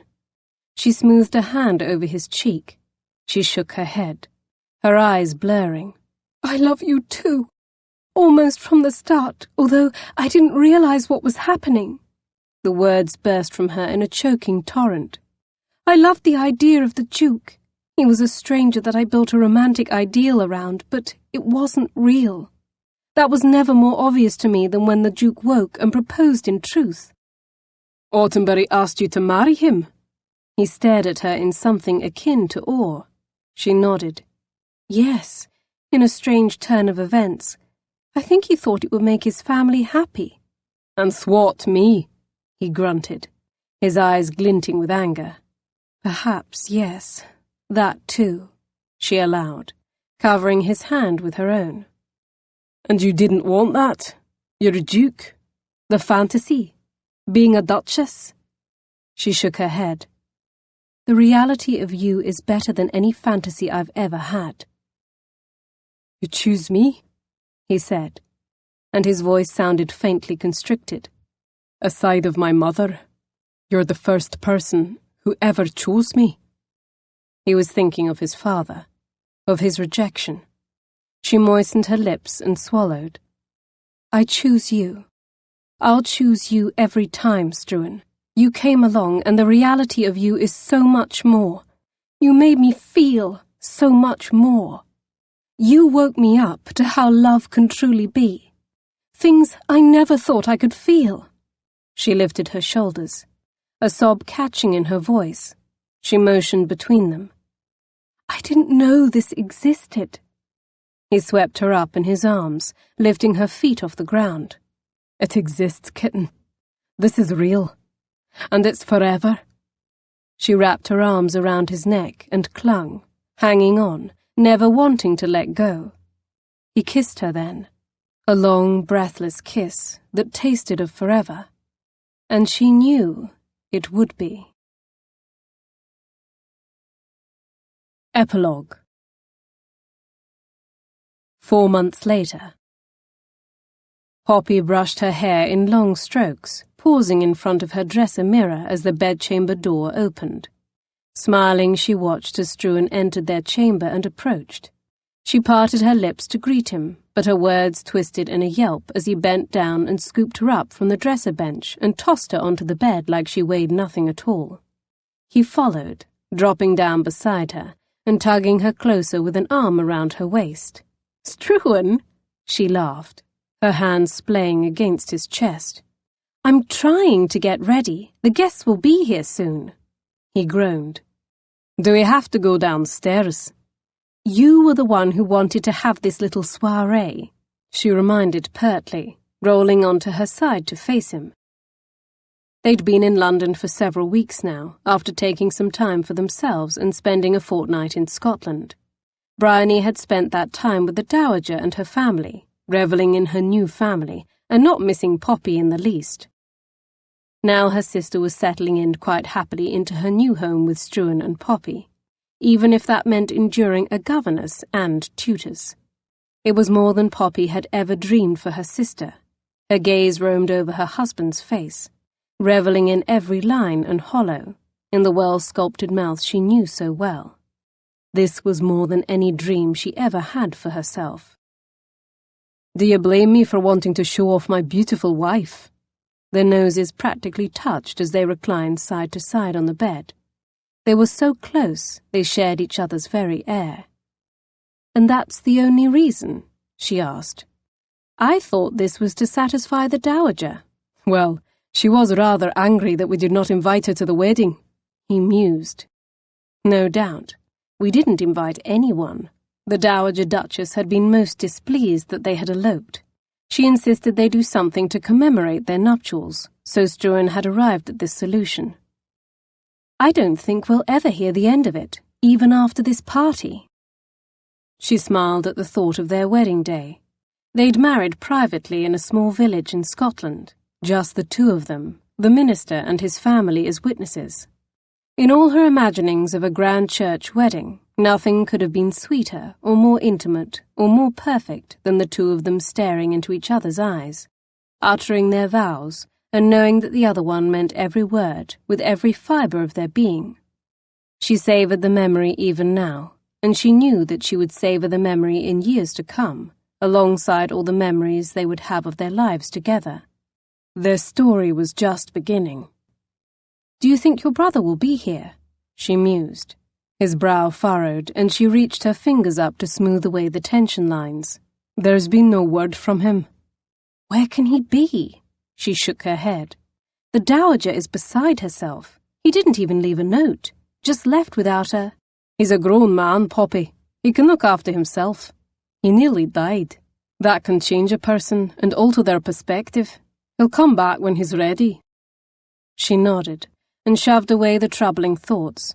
Struan was right, of course. Autenbury was probably having the time of his life somewhere on the continent, sipping champagne with a bevy of beautiful women. She liked to think that, at any rate. Any alternative to that scenario left her apprehensive.